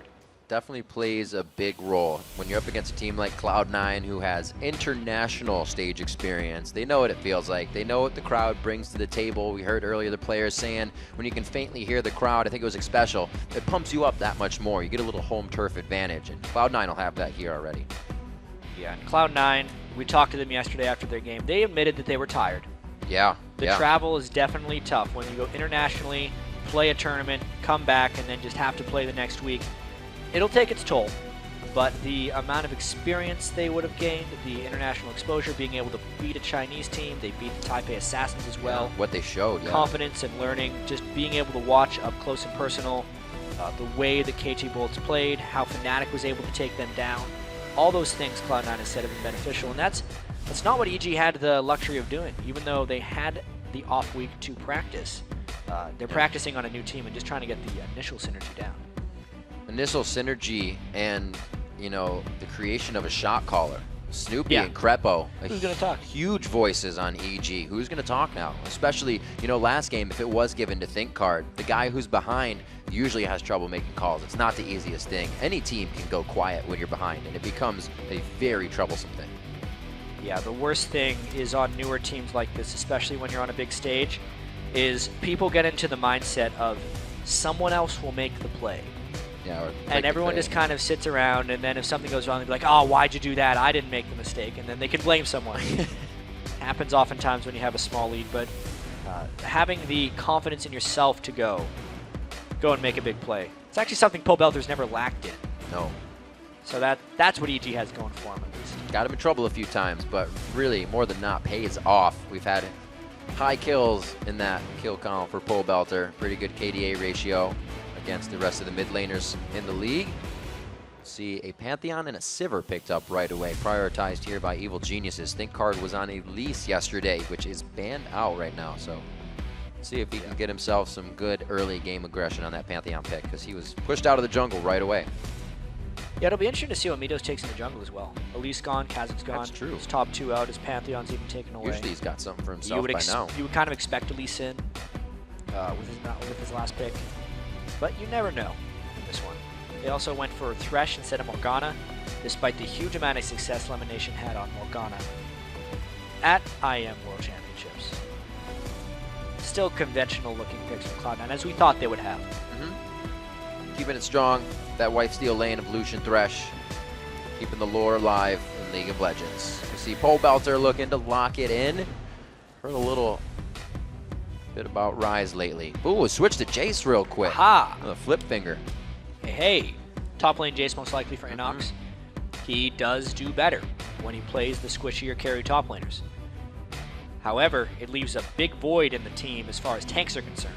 They don't have a single one. Pantheon can get a little bit tanky, but he needs to build a lot of attack damage first. And assuming that's a support Morgana, you're not going to get tank from your support. So they have to be very careful about how they fight here, and they're in danger. They're going to have to basically get really far ahead in the early game. The mids, as usual, making it far down the list. I got to expect the Ziggs in here somewhere. He's made it all the way through, and we've seen quite a bit of it today. Lulu, Cassidy banned, LeBlanc banned, so you're looking at the Ziggs somewhere. Elimination is sneaking out, lock it in. Something in the jungle, something in that mid lane. Looks like could be going back to Zed for high. EDLs picks up the Evelyn. Yeah, Evelyn against a team of squishies is pretty nice, actually. He'll probably be going tanky, even relying on mostly base damages. That's exactly what Cloud9 needed to be able to engage on what's going to be a very hard to pin down Evil Geniuses team. Like, EG is fast. With the Sivir and the Jace Gate, they're going to be very hard to catch, which is why Cloud9 needs a lot of dashes from the Zed and also the Eve to flank around from the backside. Got to get a few gap closures to get in. Hopefully once Balls leaves the top lane, Slice and Dice will be enough to catch the On the Hunt, the acceleration gate. It's going to be pretty crazy. ThinkCard's main focus is going to be that bottom lane on Dilution and Thresh. Not the easiest lane to gank is Pantheon. But we may see the lock-in here from Pobelter.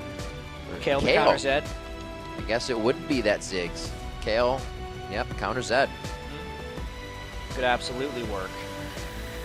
Ziggs is one of the primary targets for Zed if you were to pick that. So, all right. So they got attack speed, move speed, is what EG's got, or just like ranged attackers and move speed across the board. That's a very unique looking EG composition, I think.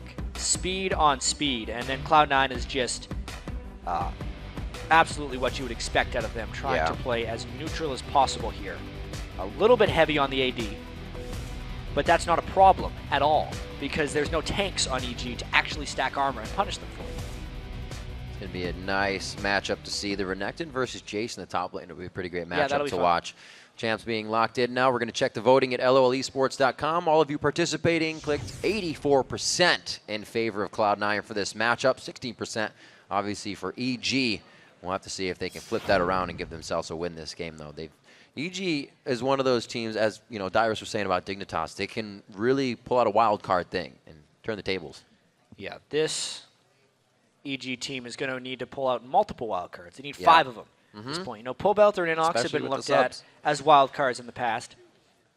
Think Cards probably has a wild card. Ooh. At some point. See that.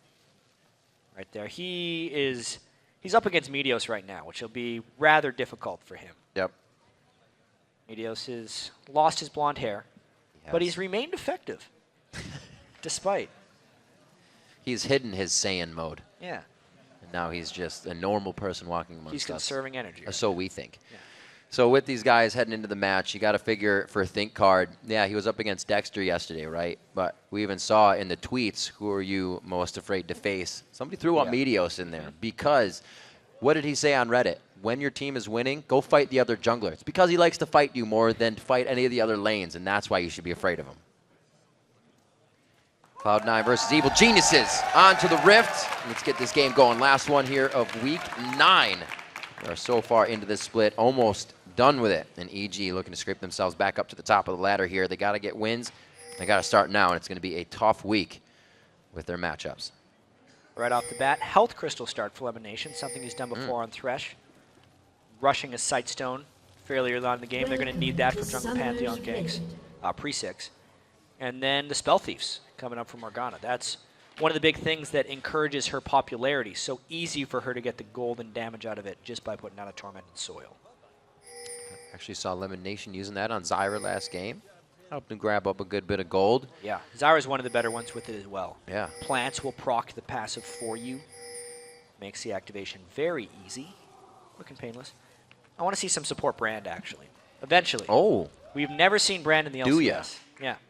Never seen him in the LCS, but he is fantastic with the Spell Thieves, early harass-wise. You get one spell down, you get all 3 of them out because passive will tick for you. I would have thought maybe Reginald, but that's retired now. I know. I think Brand has actually been banned in the LCS, just never picked. Yeah, he was. Yeah. Back in the first week. Something like that, Jazz. Too bad. Would have been great to see. Good old Pyroclasms. And Nox getting a little bit of a particle bug here. He's going to get restarted into the game. Nobody really has too much in mind to start it off. We're probably going to get that line of scrimmage set up by both. But we've had more invasions because of our 2v1s coming in. So maybe we'll see a little bit of that coming in. EG has been the team to try things in the early game. Yes. That was also when they had Crepo, with their shot Evil callers. Mastermind, Yep. and Snoopy in there. I actually That thought is so when I saw Crepo in a black blazer and black suit at IM that he looked a bit like a supervillain. Yeah. Yeah. He did. All right, at least you agree. But they don't have him. They don't have his mind. God, I got a yes and, Jat. Yeah, you got to just agree with everything you say. But they don't have that here, especially with the solo queue setup they have. And now this unfortunate early game delay for Inox. Hopefully that particle bug will be all fixed up. Yep. And the mentality of the players we've actually spoken to dominate with Voyboy's issues of not being present in the early game, which caused a bit of a delay. So this portion of time is where they use to, reassess what's going on, get an idea of what they've seen. Now that they're going into the map, we'll say, maybe we do want to do something here because it's going to be a tough game. Cloud9, they're going to have to be pushed off you know, that equal point to start off this game. If they get ahead at all, it's going to be EG trying to make an impact the whole time, and that's hard against Cloud9. And Cloud9 is just so organized in these games. If they do get an edge in the laning phase, which they're usually likely to get, they will be able to punish early and often, especially with that jungle Evelyn coming out from wherever you want. When Odd1 plays Eve as well, he does a lot of early game farming, not necessarily a huge amount of early game ganking, and then he comes in, and that requires very strong laners to pull off. Good thing Cloud9 has strong laners. That is a good point. They take, you know, Renekton for balls in the top lane. We said he will always get a bully, whether it's Shyvana, whether it's Renekton. He really hasn't kind of strayed too far from that. He did try a Gragas once, did not work out for him. It's kind of crazy. You know, you put so much strength in a player like Balls in the top lane, but then he kind of fails on the Gragas. And then you put Quaz on those players that Balls is strong on, but he's better on the Gragas types. Everybody has their own balance. Yep. Everybody has their own way of doing things. We'll see how that matchup actually goes for a Jace. I'm interested to see that. Usually it's just a wet noodle fight up top when they're on an island, and nobody can really do anything up until that late portion of the game. But right now, a little bit of movement towards the bottom side here. I think it's just going to be a hold on the blue buff. I don't think that we have Sneaky or Lemon Nation making a move. It's interesting that both the Cloud9 solo laners started with Thorn Shields as well. They're definitely trying to take advantage of that auto attack passive because both Inox and Pobelter are going to be swinging a lot of auto attacks at them early on in the game. There's actually a chance that EG could win those solo lanes just if they outplay better. Kayle and Jace are both really strong early at laning if they play it right. This is it's a smart composition for this particular Evil Geniuses team to play. Doesn't require a huge amount of team play. It's like just like a bunch of carries that can get ahead and maybe zerg people down. They get a lead, they're going to have so much move speed, so much poke, and so much damage that they're going to just be able to crush the Cloud9 team. And if they fall behind, yeah, they're going to have issues. But they were going to have issues anyway because they don't have the team play synergy together yet. Inox coming into this lane, getting a quick clear in the early part so he could focus his auto attacks on Balls and not on CS because he'd already cleared it out. A little cheeky play to get a health up in the lane, but it looks like Balls will be all right there. 3 minutes in, it looks like Pobelter's trying to do the same thing, but Meteos not playing the Odd1 style. He's playing the attack style. Level 3 coming in. The Black Shield goes down very early there. Maybe able to get that off here. The Flash and the Flake comes in, and it's going to be just enough. The Boomerang coming back. A few more hate spikes. The red buff could have done it, but Elimination wants to take that one for himself. Little side flash there by Meteos, not wanting to get hit by the Dark Binding. Thinkar trying to gank his own. Slice. Not so much. Out. He'll be safe on that one. So quite a risky play by Cloud9. Yeah. They knew they had Meteos went down to a sliver in that game. Get himself out. Almost lost the buffs. Probably would have been calculated and transferred over to Lemon Nation. It wouldn't have been too sad there, but it works out in the early game. Not good for Evil Geniuses. Still see if Thinkard can make some presence from the jungle. Yeah, and it's important to note that that was a pre-level 4 gank, so the first blood and kill value wasn't at its full level. It wasn't a 600 full gold. It was somewhere between 60 and 100% of that because it scales from 2 minutes to 4 minutes for that value. What it does provide, though, is just extra time in the lane for Cloud9, and it means Ken is really far behind. He just hit level 2 on Morgana in that bot lane. It's like Thinkard now having an easier jungle. We know by now Thinkard was still level 1 in the previous game we watched him, or I should say his first game that he played. Elimination just walking on over. They don't decide to even get any damage down onto him, but they're going to stay anyways. Robert's pretty low on mana here. Yeah, Robert had stuck around, and he wants to go back and buy his... he doesn't actually have enough for a Vamp Scepter. Just to match Sneaky and items, I think, is his goal. 4-minute Sightstone means Sweeper coming out as well for Lemon, and he starts to clear out the bottom lane. Meteos is going to have a repeat visit quite soon. Yeah, that also means that Thinkard's going to have a whole bunch of trouble ganking pre-6 in that lane. Yeah. Oh. Find the pink. Walk in. Nope. Not this time. Lemon Nation walks on by, and Ken has to know he is a little too far up for not seeing another person in the lane. This is going to be quite bad for him. He does have the shield, but he doesn't know that Meteos is there as well. That's when he goes, oh, yeah, there's 3. Sneaky able to pick that one up for himself. And that's just Cloud9 working on the bottom lane once again. That's got to be... I feel like that's just big game jitters at this point. He already had a bad start. He's kind of on tilt. You can see he kind of took his hands off his keyboard, put him on his head after that. He realized afterwards how bad his positioning was for that situation, how he should have just been more passive. Trying to stay within that experience range. Got him killed. Sneaky. Well, not sneaky. I see Jason. I say sneaky. Inox in the top lane versus Balls here. We got 36-32, and Inox has already gone back, got himself to stack up the tier. Going for that late game. Yeah, and I mean, the solo lanes are performing how EG wants them to. Tier on Jace, 40-33. Pobelter there, 44-30 in the mid lane. Pobelter actually doing a number early on high. Obviously, Meteos' attention was in the bottom lane, and they're winning there. But just laning-wise, these Kayle and Jace picks for EG are working out, despite the team being down 2 kills.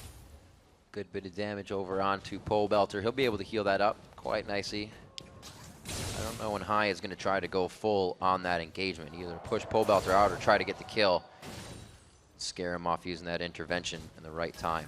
Bottom lane, again, is going to get some more focus. Maybe from Meteos. He's down by the golems, but ThinkCard is in the right spot. Actually, he's only 4, so he won't be able to ult onto a fight. Meteos' ward coverage is just really nice. Yeah. He sees everywhere ThinkCard's going, especially when they're able to get the kills. It gave Lemonation more time to put wards into the jungle there.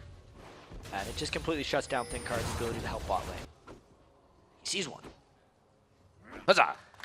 Got it out. 7 minutes in, Meteos return trip as well. He's got round trip tickets all day to bottom lane. 2-0 right now, and he has helped to get both of those kills. Inox, dashes out, doesn't take the shock blast, tries to get the vertical shot on, but no good. Still working that Sightstone in the bottom lane is just causing ThinkCard have to be doing his own thing. Meteos is also going to hit himself after he watches this replay, because he's walked past that pink ward like 3 times in the river, especially on Eve. You need to check that brush for a pink ward, because it is the only thing that can see you. It's giving so much information back to EG. Wow, Sneaky putting himself in the front in a 2v1 situation there, only to receive the shield from Lemon. You can see how much control they have of that bottom lane. Both top laners going pretty hard here. Like I said, it would be interesting. They can do damage, but it's going to be an outplay if one of them finishes each other off there. Yeah, Meteos, despite like, good ganks bottom.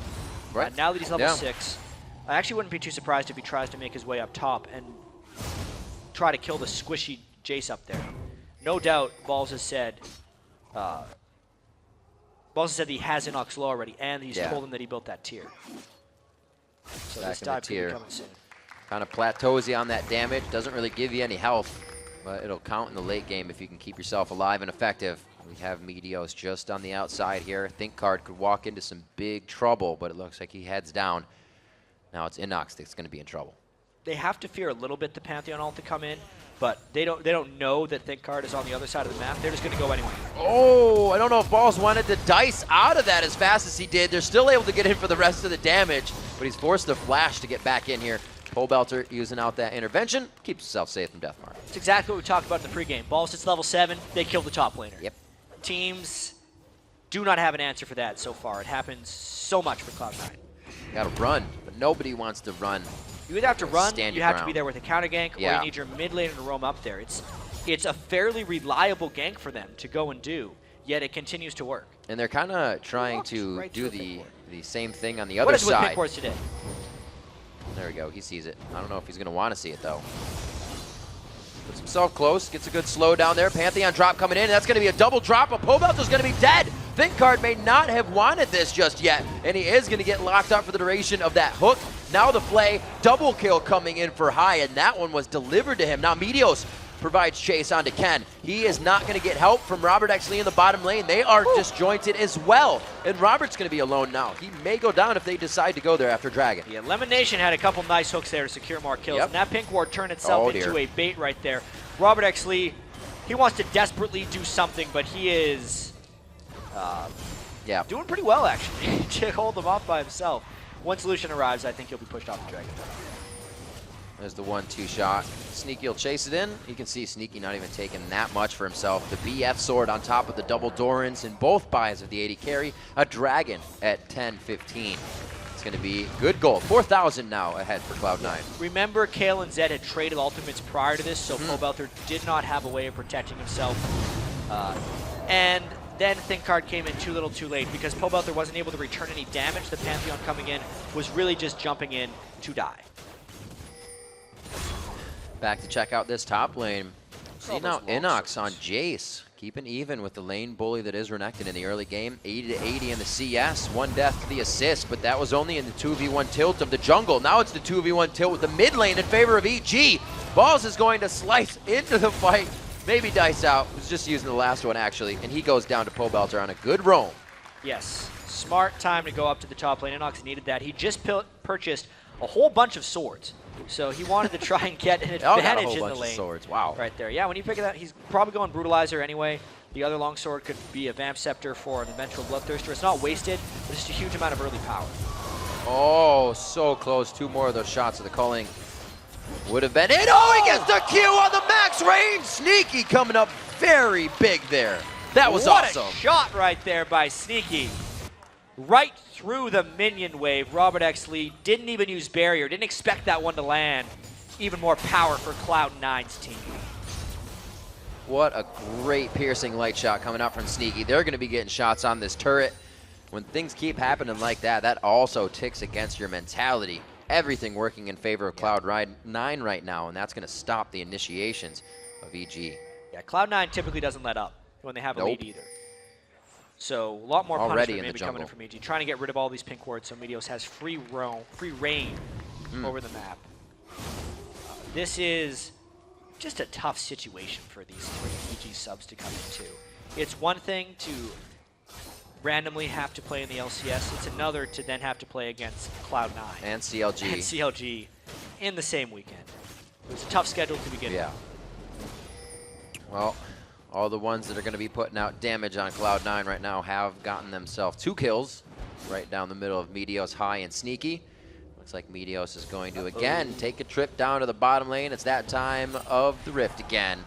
Hook coming out. Robert X. Lee is going to get himself a black shield here, but I don't know if it's going to be enough. They click it off immediately, but he shields out the Flay and then gets hooked. Here comes the Pantheon drop. ThinkCard coming in. He's still quite under level, or not under level, but under itemed on this. But it's enough for the team to pick up a kill, and it's what they needed. Hey, the shutdown, and then the fight in the top lane. Ball's going to NACS. That is going to be NACS taking quite a bit of damage. You can see just by the health bars how squishy NACS is with his build of damage. High now in the mid lane. The death mark is off, but he flashes. Getting in that last E attack. Good for him. NACS is going to be going down. Cole the Meek to bring in the kill. It's going to be all around the map at a 2-for-1. Solo lane strike back for Cloud9. Jeez. Both of them soloing their counterparts while the ganks continue to flow bottom, and they got a ward on this blue buff. ThinkCard might have to fall back. That's going to be one more attack. The Shurikens will be enough to take him out. One more spell. Oh, he denied the assist. That was actually pretty nice. A little bit. He hopped back. Dying is still not the way you want to go. 0 turrets have been taken in 13 minutes in this game, but a whole lot of blood has been shed with 13 kills in 14 minutes. Finally, Sneaky's going to grab down this bottom turret. First one of the game. And I think we're going to see a cascade of turrets as well because Cloud9 has won all the lanes at this point. They've also gotten control of the jungle because of that ThinkCard kill and debuff steal. So Meteos free reign, going to do even more counter jungling. And the Cloud9 team is constricting EG right now, making it so they can't go anywhere. Ooh, look at that bot lane, 71 to 126. All because Meteos just camped that lane. I was looking at Lemonation's buy of a chain vest, so he can just keep going hard in the fights. But that's what the CS is equaled as well, yeah. Quick chain vest on the support, why not? Meteos getting out of this one safe. They're going to be able to get the vision they want in the top lane. I don't think EG is going to feel safe about pushing anywhere past the backside of their red buff.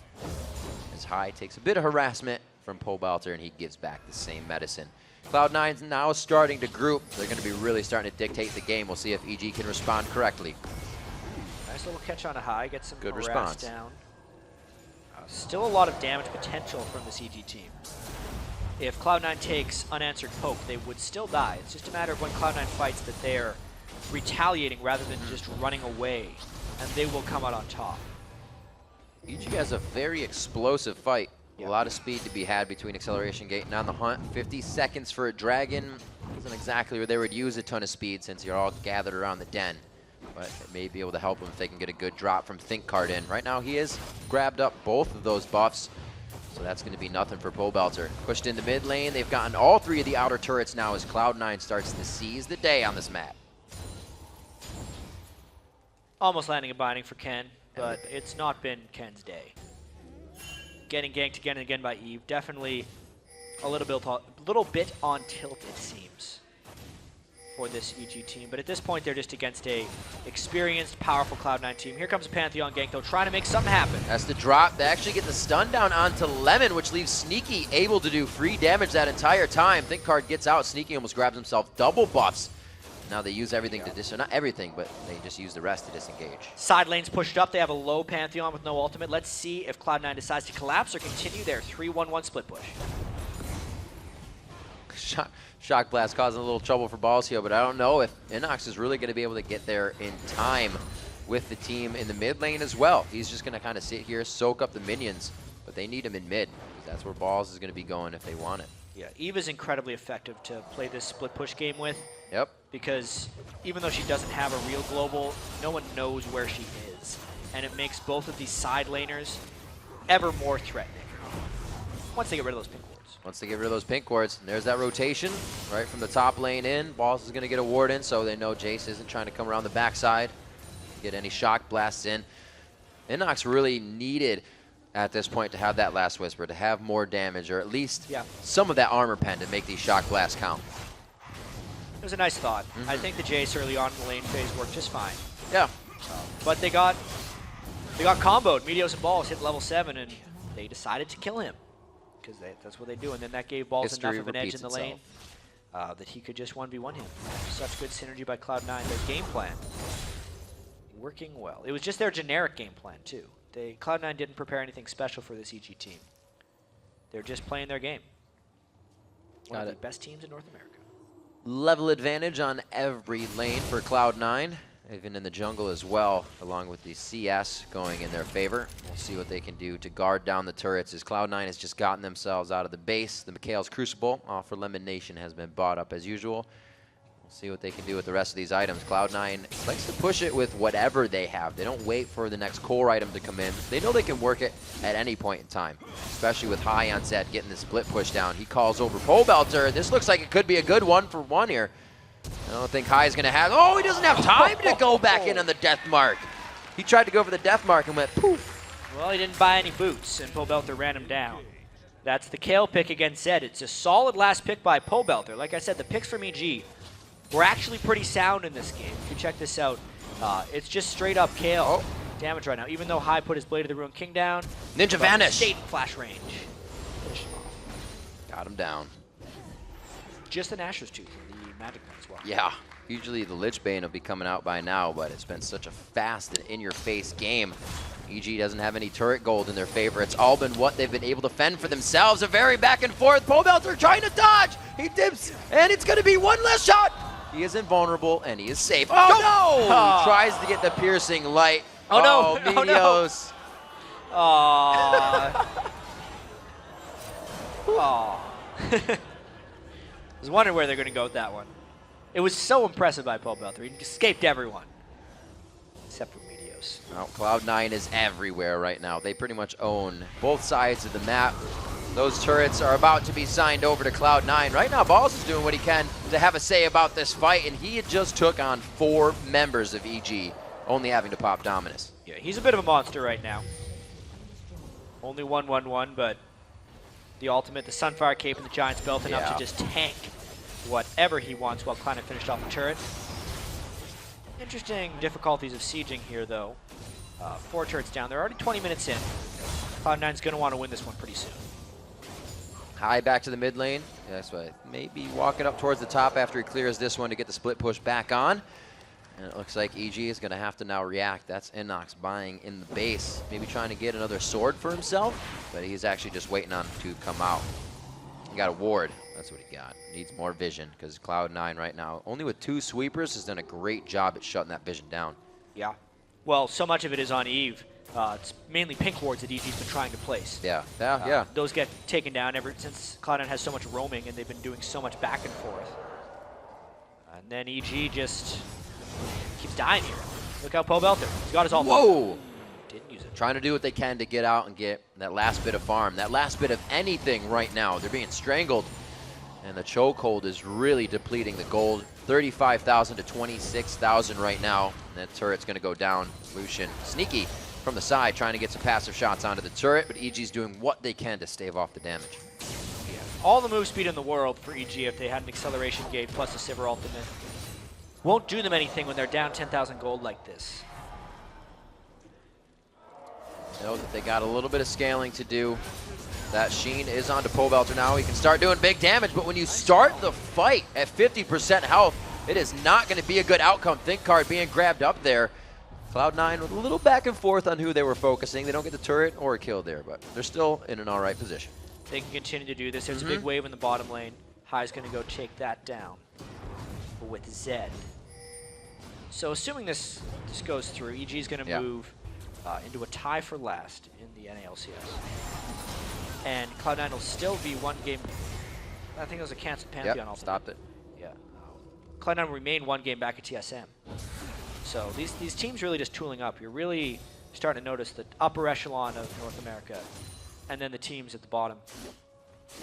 There is a pretty big discrepancy in North America. Unlike Europe, which is a very even league with just Millennium down at the bottom. Much different set. Yeah. RNA as well. Actually, longtime League Pro announced his retirement today, or stepping down from Millennium. I wish him the best of luck. He's been a very great presence for the League of Legends scene. Really passionate player. A lot of energy. Always provides a great atmosphere for the team and for the fans. Cloud9 trying to give their fans another win. 5-0 in turrets, 3-13. And that 3 kills for EG have been scramblers, really going to Pobelter in some 2v1 situations. And we saw Robert actually picking one up in a pretty hectic fight for himself. Still waiting to build up, though. EG waiting on that Lich Bane, waiting on a little more from NACS. We just saw a few games ago quite a yo-yo effect between both teams, and it went a lot longer than you would have thought at a 10,000 gold deficit. Yeah. Cloud9 usually avoids the yo-yo effect, though, with how tanky Balls has been able to build up. This will synergize very well if they do decide to turret dive. Balls can go in and take the turret for themselves. A little bit of a duel down bottom here. Great ult by Pobelter, though. Trying to deny vision of the brush. Whoa! There's a little bit of lifesteal for you as well. So we did a really good thing there. Even though the Death Mark didn't do any damage since Pobelter ulted right away, he waited for it to come off. Then he used his Blade of the Rune King active and his full burst combo. So he saved all his spells and didn't use them into the kill intervention. Minion wave getting cleared out there, calling a good amount of damage. Nice split, dodging that, going through the uprights with the Dark Binding, and everybody gets out safely on that as they wait for Pobelter to come back alive. He's used both summoners in that last engagement. Sneaky now has the Triforce in hand, so they're going to be crushing down turrets even harder as they come up to him. Now they're looking at the inhibitor turrets. Still want to say that was a great play by High. Yeah, see it again. Look at this. And Pobelter would have killed him during the duration of his intervention, he'd be fine. But you see how High just didn't use any spells. As soon as it's off, he dodged out on an attack everything. there. As soon as it's gone, he uses everything. And you can tell Pobelter a little surprised by that post-intervention damage. A little step in the brush caused Pobelter to balk out on a shot. Yeah, really nice move. Good little plays. Every little step counts, even when you think you're going to go down in the fight. See what they can do to continue pressuring on here in the mid lane. Lemon Nation just behind Sneaky, and I think this fight might come from a bait. We've seen Meteos on the back foot of Sneaky over and over and over again, with Lemon Nation even a few more feet behind. Pobelter wants another try at this fight. Got his intervention up. High's a little bit low as well. Oh no! No, that he was a vision invisible. that they didn't see. Pobelter's going to be the one that's locked up on this. Not too much crowd control for him. He's going to be able to get a heal off for a bit of a speed steroid, but it's not going to keep him alive. Cloud9 in full control of the map, and now at the bottom lane. Oh, on the outside. Yeah, that was an unfair fight there by High in the bottom lane. So that's trouble. The split push definitely working here, and that's one of the reasons Eve is so good in these split push compositions, is you get in this habit of thinking it's a 1v1, and then, hello, Eve is there. to ruin your day. And it is looking grim for EG. Dying separately across the map, not having enough to guard here in middle. Cloud9 really working this methodically and surgically, removing all the structures and EG from the map. Yeah, nice inhibitor play, and that's all because of the movements they were able to make. Sneaky also being able to solo out Inox. Very powerful Lucian play. Trinity Force giving him that extra chase potential. One of the underrated things about Trinity Force and AD carries, the move speed of Krantz. And really with this, you can see the effectiveness that the core of Snoopy, Yellow Pete, and Crapo bring to the team. 25 minutes in, 26 minutes in, no turrets have been grabbed. They've kind of been able to, jockey position for a few dragons, but Cloud9, all in all, has just had so much momentum. Yeah. It's unstoppable. Well, it's EG with this substitute lineup. Yeah. Has problems against the organized teams. You can see the Pobelter's trying to make plays on his own. Inox is trying to make plays on his own. Think Cards, Robert, and Ken have all kind of been thrown together, so it was actually a perfect point for Cloud9 to attack in this game. Yeah. Let's pick the 3 guys that haven't really played together and are new to the LCS. They picked on them again and again. That's how Meteos got the majority of his gank kills. Sneaky and Lemon Nation are also the beneficiaries. Sneaky bought a straight-up last Whisper after the last time he backed. And even though we're 26 minutes in, the lead is gargantuan at this point. And Cloud9 will continue the split push game probably until victory. And something that EG will have to figure out where they can get under the skin of Cloud9. Not going to be easy. Meteos is getting very big They want revenge. himself. They want to kill high. Waiting pretty long on the intervention here. Throws it on as soon as he knows the rest of the damage is going to be happening. It looks like he's going to be able to walk this one out. Almost gets in range. He's got enough lifesteal to do this. And he does take down Pobelter with him. Great play. Fun little mind games there playing right there, but the whole time, that's what we're talking about was today. using it as a Baron bait. Thinkcar's trying to Pantheon ult it. Let's see if he can get it. He might, Thinkcar actually. dives in. Oh, it's just too late, unfortunately. A great try by him. Balls has the dice to get over the wall. Ken's going to get a dark binding onto him. Inox has the black shield, but it's for AP, that not the doesn't AD. stop culling bullets, unfortunately. He got culled, that's for sure. Culling indeed. Sneaky. Trinity Force works very well with the culling there. Since culling scales off of everything. Yeah, and it hurts. They got a lot of people dead here, plus a dead inhibitor. Maybe they're going to push for the win. They don't have any minions on this one, but they do have a giant Renekton running up first in the front line. We'll see if he can be the tank that they need. And the minion waves are actually here to offer a little bit of assistance. The grab onto Pobelter. He gets the intervention down with the black shield, and they're going to be able to get out. The Soul Shackles only doing so much as they sackle the shoal of Ken himself. 20-4 in this one. Looking for the shutout on turrets, and it looks like Cloud9 can stay in the base a little bit longer, and maybe they have extended their stay on this one. Dishing out the damage. Lemonation on the backside gives a little bit of crowd control over to Meteos. It's what he needed for a triple. Balls on the backside was taking down turrets. He says, all right, now I'm here for the fight. The point blank hooks over and over for the ace. Cloud9, 28 minutes into the game, are going to pull out the victory. 24 kills to 6. Yeah, they forced that one in at the end, but it was all worth it. They knew they had a huge lead, and even if they lost, they would still be able to win that game. So 28 minutes, 24 kills, domination by Cloud9. Subdued reaction, too. Yeah, very well played. All right, I guess we won that one. Got what they wanted. Good job, guys. Came out strong. High got Zed. We've known him as a very strong Zed player. Balls on Renekton. When has he not played Renekton or Shyvana? Pretty much. These guys had their top tier picks coming in here. Meteos bringing out Evelyn as well. He's already a terror on champions, you can see. So give him someone invisible. A casual victory there for Cloud9. Tough for the substitutes of Evil Geniuses to try and come in, having to face Cloud9 and COG at the same time. Yeah. Although, High got to have a little bit of fun. Those 1v1s against Pobelter were a sight to see. He lost the first one, and came back twice afterwards to, I'd say he took the series 2-1 as far as 1v1s go. And even like the added 2v1, it helps. Yeah. Then it would be, that was cheating. Well, then I guess he got cheated back on because then he had to face Robert as well as Pobelter. 2 wrongs make a right. Yeah. Most of the time. Or 4 rights. Wait. And then you're 3 just rights, back at the 3 same rights spot. make a left. Something like that. Yeah. I know that 24-6 means a victory. Cloud9 coming out very big on that one. Obviously staying in second place. There's not much that could have changed between those 2 top spots in this week, and there may not be for the rest of it. Those guys have climbed with TSM, that is, and Cloud9 with so many points so fast that everybody is pretty much wondering how they did it. Yeah, their records are really impressive. Yeah. I didn't really think after the summer split of 2013, when Cloud9 went 25-3, that we'd be like, you know what? Another team can do that. Someone might do that again. And you're like, well, TSM absolutely could. And then Cloud9 hasn't really dropped off too much either.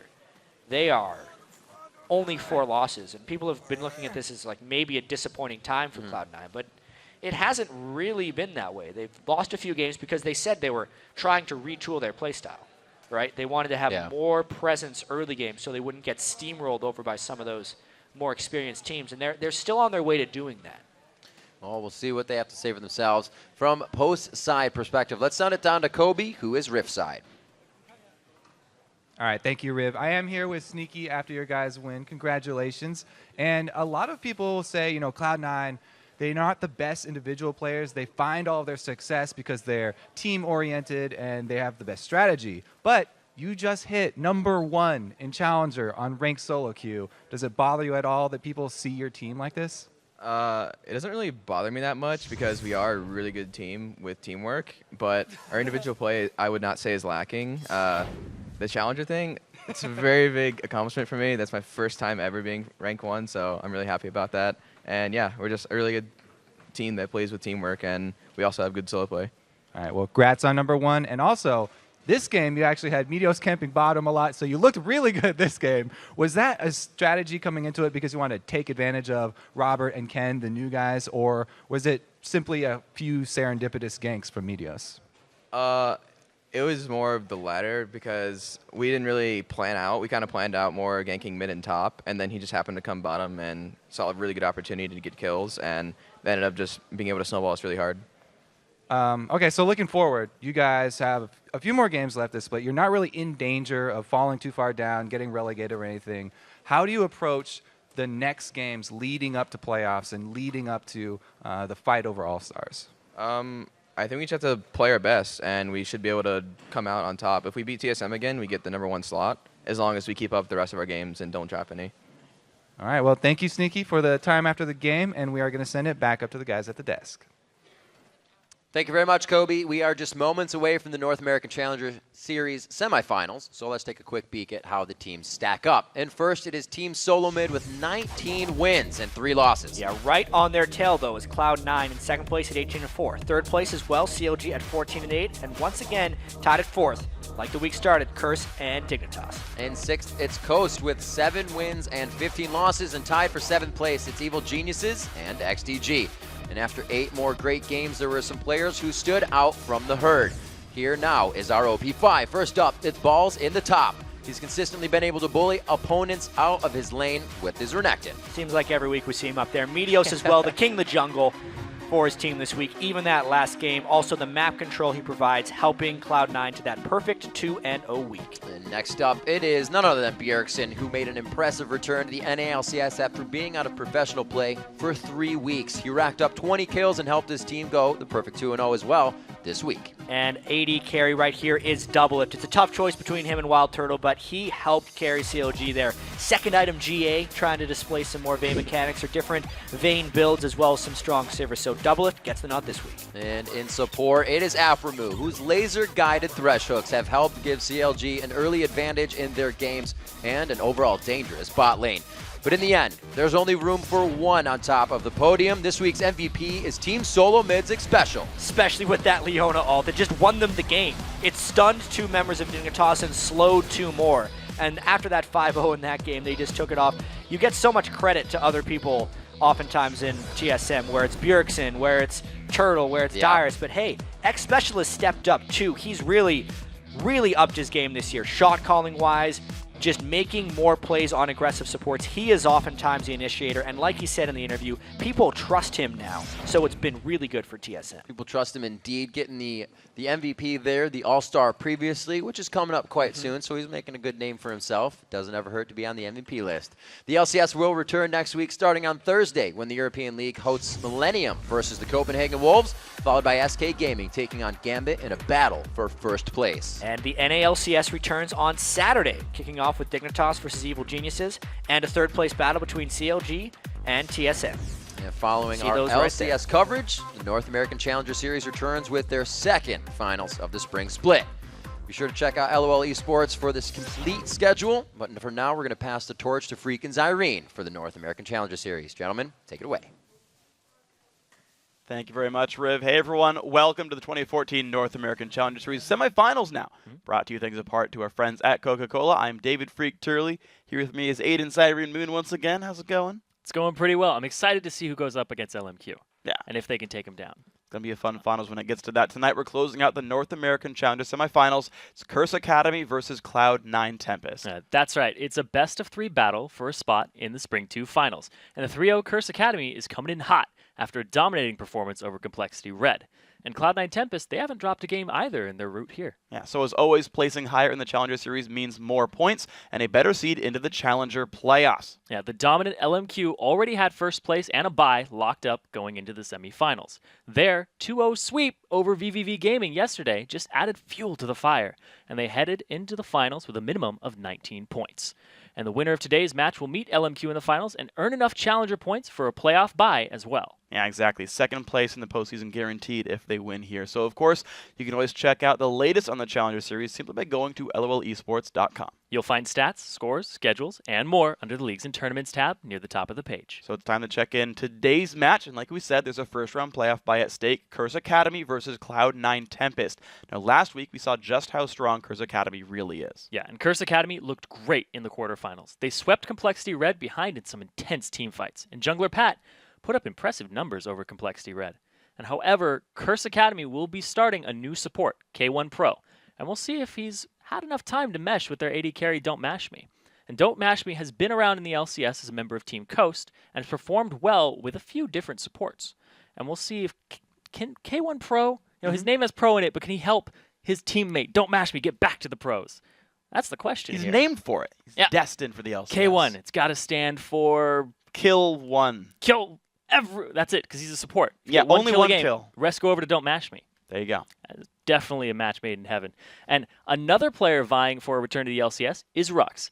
He also had a beast of a series over Complexity Red. He went a combined 11, 1, and 13, an astonishing KDA of 24 across 2 games on Renekton. Yeah. So there are 2 members of Curse Academy that have played under those bright lights of the LCS stage, and they're hungry to get back there. Was it a match made in heaven? Oh. On the red side, we have Cloud9 Tempest, though, a team that had a short run in Spring Series 1, but a lot more success this time around in the second series. Yeah, and Cloud9 Tempest beat the Blue Pill in the round of 10 to make the quarterfinals, where they advanced by virtue of Complexity Black's forfeit. Yeah. And while Cloud9 Tempest had come in largely untested, they are a proven team. And Cloud9 Tempest made it to the Spring Promotion Tournament last time and gave the LCS team Coast a run for their money, taking them all the way to a winner-take-all Game 5. So if Cloud9 Tempest wins, it probably means their AD carry Altec got going. He went 13-0-4 as Lucian versus the Blue Pill back in the round of 10. And that's actually the last time I actually saw them playing in the North American Challenger Series. Yeah. So they could be hiding stuff, kind of waiting around and kind of bringing it all out here in order to get that first round bye. Now let's take a closer look at tonight's featured matchup, though. Haven't talked about them much. It's the top lane, Curse Academy's Rux, and Cloud9 Tempest Yuzuki. Yeah, Rux is definitely earning high marks at the Curse Academy. His dominating play in the top lane attracts the attention of the opposing jungler. If left alone, he will take over the game and lead Curse Academy straight into the finals. And if you're focusing up top, you're not focusing down bottom. We talked about the AD carries having great mechanics and might just be left to their own devices. But just like Rux in the top lane, we have Yazuki. He's killing it for Cloud9 Tempest. We'll have to see if he can keep Rux down on that Gator, maybe crocodile him down a notch. Good. It's merely a question of whose playing style will be more effective in this match. Is it Rux, who's known for making the big plays, or Yazuki, whose consistency is equally effective? And the winner of this featured matchup could very well determine the outcome of this best-of-3 series, and I would not be surprised if this goes all 3. Yeah, absolutely. These are 2 incredibly strong teams. They've got the same record of 14-8, I believe, in the NACL. Yeah. Both these guys are actually teams that have taken a game off LMQ as well in that season over there. So, very high-skill teams, really, really great players, guys we've seen around for a while. A lot of potential there, as you said, sort of looks into the LCS for both these teams as well. Right, you had the promo tournament from C9T back when they were the Walking Zed. Rux and Mashpee played in the LCS before. So guys that are almost there. They're about ready to do it. Just so close. They can taste it. That's why they're hungry. They got a little taste, and now they're craving to get back into the LCS. Yeah. And Cloud9 Tempest, they've always looked strong. Bishu in the mid lane. Yeah. Korean Diamond 1 player. And Challenger in NA. Yeah. So his Orianna is something that I always look for. His Yasuo is very potent as well. But these champion pools of all of these players is very diverse. Like, we see Rux, sometimes he's played Tryndamere, things in top lane. That I know you got to love that. I do. And I'm a little bit sad. So Curse Academy has made some roster changes. I do want to kind of address them really quick. If you guys saw Curse Academy kind of way back in the day, Rux was still there, but kind of the rest of their team is new, right? Zekent's there on the sub roster, but K1 Pro's in. Don't Mash Me replaced Fabi and AD Carry. Pat's a bit new in the jungle role, as well as Duosac, who replaced only Jaximus. Yeah. In the mid lane, this is a team that used to run like double Bruiser with no marksman, or like mid lane Brand, things like that. And they're running a lot more standard stuff. But these are guys that have run crazy things before. Yeah, and I always loved it when they brought that out. Yeah. The triple bruiser meta was incredible, and I remember I did a video on that. I was like, this is incredible. They're just blowing the meta wide open, and then Season 4 came out, and supports were good again. I'm just well, I mean, you could still do it. Like, Pantheon Brand is still a good lane. I'm just saying, guys. Everybody's talking about that Brand bottom lane right now. The 2-second stun and Spell Thief's Edge. It's actually great. Somebody's going to whip it out. I know they are. Somebody's going to do it. Before Darius Maokai bottom lane becomes a thing. And then Jat will just... Yeah. And then, it's okay, we're seeing blue trinket, so Kobe's already won. I don't know. Fiora jungle, I think, is kind of Kobe's thing, too. Yeah, that's his real claim. He gets all the credit if that one shows up. We'll see. Trinity Force is back this season, so I got something going on. All bans are coming through. Evelyn, Ziggs, Nidalee all banned away. Bishu, we didn't talk about Nidalee being a big champion of his, but another one you got to watch out for with that guy. So Nid banned out. Lulu, Elise. Two very common first picks actually removed from CA. So very standard stuff here, the bans from C19. I'm expecting a Kassadin last because it is 4.3 still. And I'm actually really glad that we swapped over to 4.3 so now we can see all those trinkets coming out for the supports. And last time we didn't see them. We saw Doran Shields and Illumination start with the Ruby Crystal so you can get the Sweeper's Lens faster and also get the Sightstone. So it's a good set of play, honestly. Like, I'm glad. Sorry, burping. I had a bunch of citrus right before I came on the cast. So Kha'Zix's first pick, though, for Curse Academy. I like that one. Great champion there for these guys. And another really hotly contested early pick champ. That's most likely going over to Pat in the jungle. He's actually T-Tours. We saw him last series. Yeah. He's the same guy. So he's sticking around, doesn't have to re-synergize with a lot of people. But Kha'Zix, everybody's evolving that R first, getting 3 cloaks, the extra damage reduction. I think the biggest part of that, like, everybody has a different opinion. They're like, that's the damage reduction. I'm like, it's the 4 slows and the chase potential he has. I think so. Hit him once with Unseen Threat, you can cloak 3 times, keep getting on. It's bonus damage, slow. It's ridiculous. And I think teams are still getting used to playing against him, though, because you realize part of the power of that ulti is the fact that when you re-stealth, it recharges your passive. If you bring a pink ward into the team fight and have him revealed for the next 2 stealths, you actually lower his damage output significantly and the CC. So I think teams are still getting used to playing against him and just sweep him. Yeah, I mean, you could upgrade lens. to Oracle's Lens, but even just the pink ward in general, I think, would have helped significantly in kind of hooking him down a little bit in the fight. So Orianna does come through. You mentioned that one in the pregame, but Bishu's Orianna is here. The Annie support for Glebe Glarbu as well. So already a bunch of great CC and initiation for Z9T. Yeah, and Bishu talked about his Orianna play. I've seen him be behind about 8k gold in the Challenger series back in the amateur scene, and his Orianna was how they would come back. Because he farms consistently. He always takes rates. He will continue to pad his numbers. He's a very high number farming champion, and he just clears it out. Boom, get blue buff, boom, just go ahead, wraiths, gone. Keeps doing that over and over again. And sometimes he'll farm your wraiths. Yeah. So he's basically clear the wave, your wraiths. Clear the wave, my wraiths. Does it over and over again. Well, it makes sense because you think about what else he picked up here. The Pantheon jungle is through there. The Pantheon, low farm, early pressure, but he can leave his camps up. The Rise top lane, though, for Yazuki, that's going to be a fun one facing off against the Thresh and LeBlanc for Curse Academy.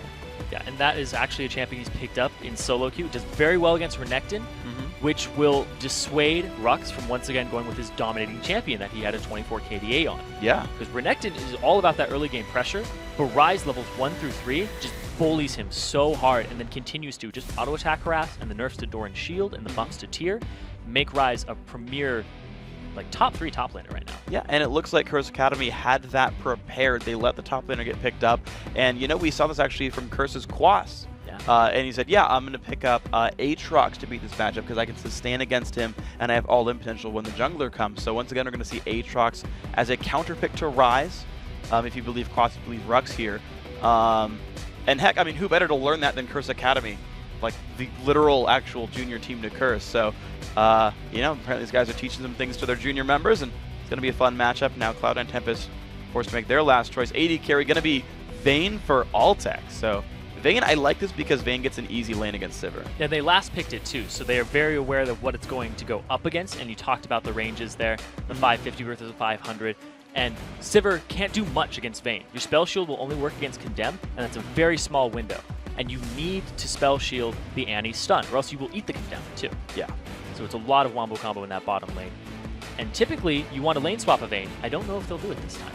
In this one, they don't need it, honestly. Annie can cover Thresh. Vayne, in general, can dodge away Sivir. I remember actually in the middle of, I think it was Season 2, I was sitting behind the players at DreamHack, and I was like, Vayne's coming back. This was back when Vayne was unpopular again, back in the middle of Season 2. And I was like, why are you guys picking Vayne so much? And the AD carries, they were saying she's a counterpick to Graves because you can tumble to dodge the buckshot. This is when Graves was really big. And in a similar case here, you can tumble the Boomerang Blade, and generally speaking, dodge the Sivir damage. It should be actually very easy to outplay her in the 1v1. Again, a lot of the reason I like Sivir here. You can also tumble the Lucian Q. Even if it's already locked onto you, you can tumble and dodge it. No damage, but you will eat the Light Slinger passive after Unless you that. tumble like backwards into the side, then you're out of range. Oh, the diagonal. All right. The diagonal's the way to go. But just going over the team compositions right now and what we saw coming out, Curse Academy, they looked like early aggression. LeBlanc, they have Kha'Zix, they have Aatrox. These are like mid-game assassin roaming type characters with a mix of damage. They have AP and they have AD. And then if you swap over to the side of Cloud9 Tempest, Ryze, Orianna, things that need to be defensive, play passively at first. And then they have a Pantheon jungle. So if the Pantheon jungle, this is really where a lot of focus is going to be. Can he get his lanes going and keep them safe? Yeah. Because if he doesn't create a lead for his team, they're just going to have this huge gap when they get to the mid game, and Curse Academy could end it before Cloud9 Tempest ramps up, and they'll have to rely on wave clear. Yeah, I'm kind of wondering where the Cloud9 Tempest ganks really go, because you mentioned, right, they're kind of, I mean, like, Vayne Annie's all right. Like, it's actually enough that you could get kills, right? Sivir's short range, Thresh is short range. Like, they'll pretty much always be in flash stun range from Annie. So I could see the flash stun into the Condemn into Pantheon and just like, well, you've been stunned for 4 seconds. At some point, you die during that. That one I totally see. Like, that's a good point out there. But, like, Orianna versus LeBlanc, not easy to pick up kills there, even if your Pantheon comes in. Ryze versus Aatrox, like, yeah, you've got Rune Prison, but Aatrox is pretty durable. And with Dark Flight, like, I feel like top lane's pretty safe for Rux. We'll see if these players make me eat my words. But I love that pick, though, the Aatrox into the Ryze. Yeah. And we always see this evolution with League, which makes it just a fantastic game. Like, when Trundle wasn't popular, it's like, oh, we have all these tanky passive top laners who get increasingly big with stats. Let's put Trundle on there. Shred all the stats, and he's very good early game. Yeah. Through all phases. And then the bigger you get, the bigger he gets in team fights. So I love that evolution. And now Ryze coming out with the fact that he bullies Renekton, and the fact that he can scale and has the increased range and etc. with the buffs to him. Now we might see Aatrox make his way back. Because Renekton can't hold his own against Ryze. Aatrox, all he has to do is auto-attack the waves to get his regen back. Yeah. And that'll waste Ryze's mana, which he uses to harass in the early game. Yeah. And eventually just whittle him down so he can't actually execute Aatrox all the way.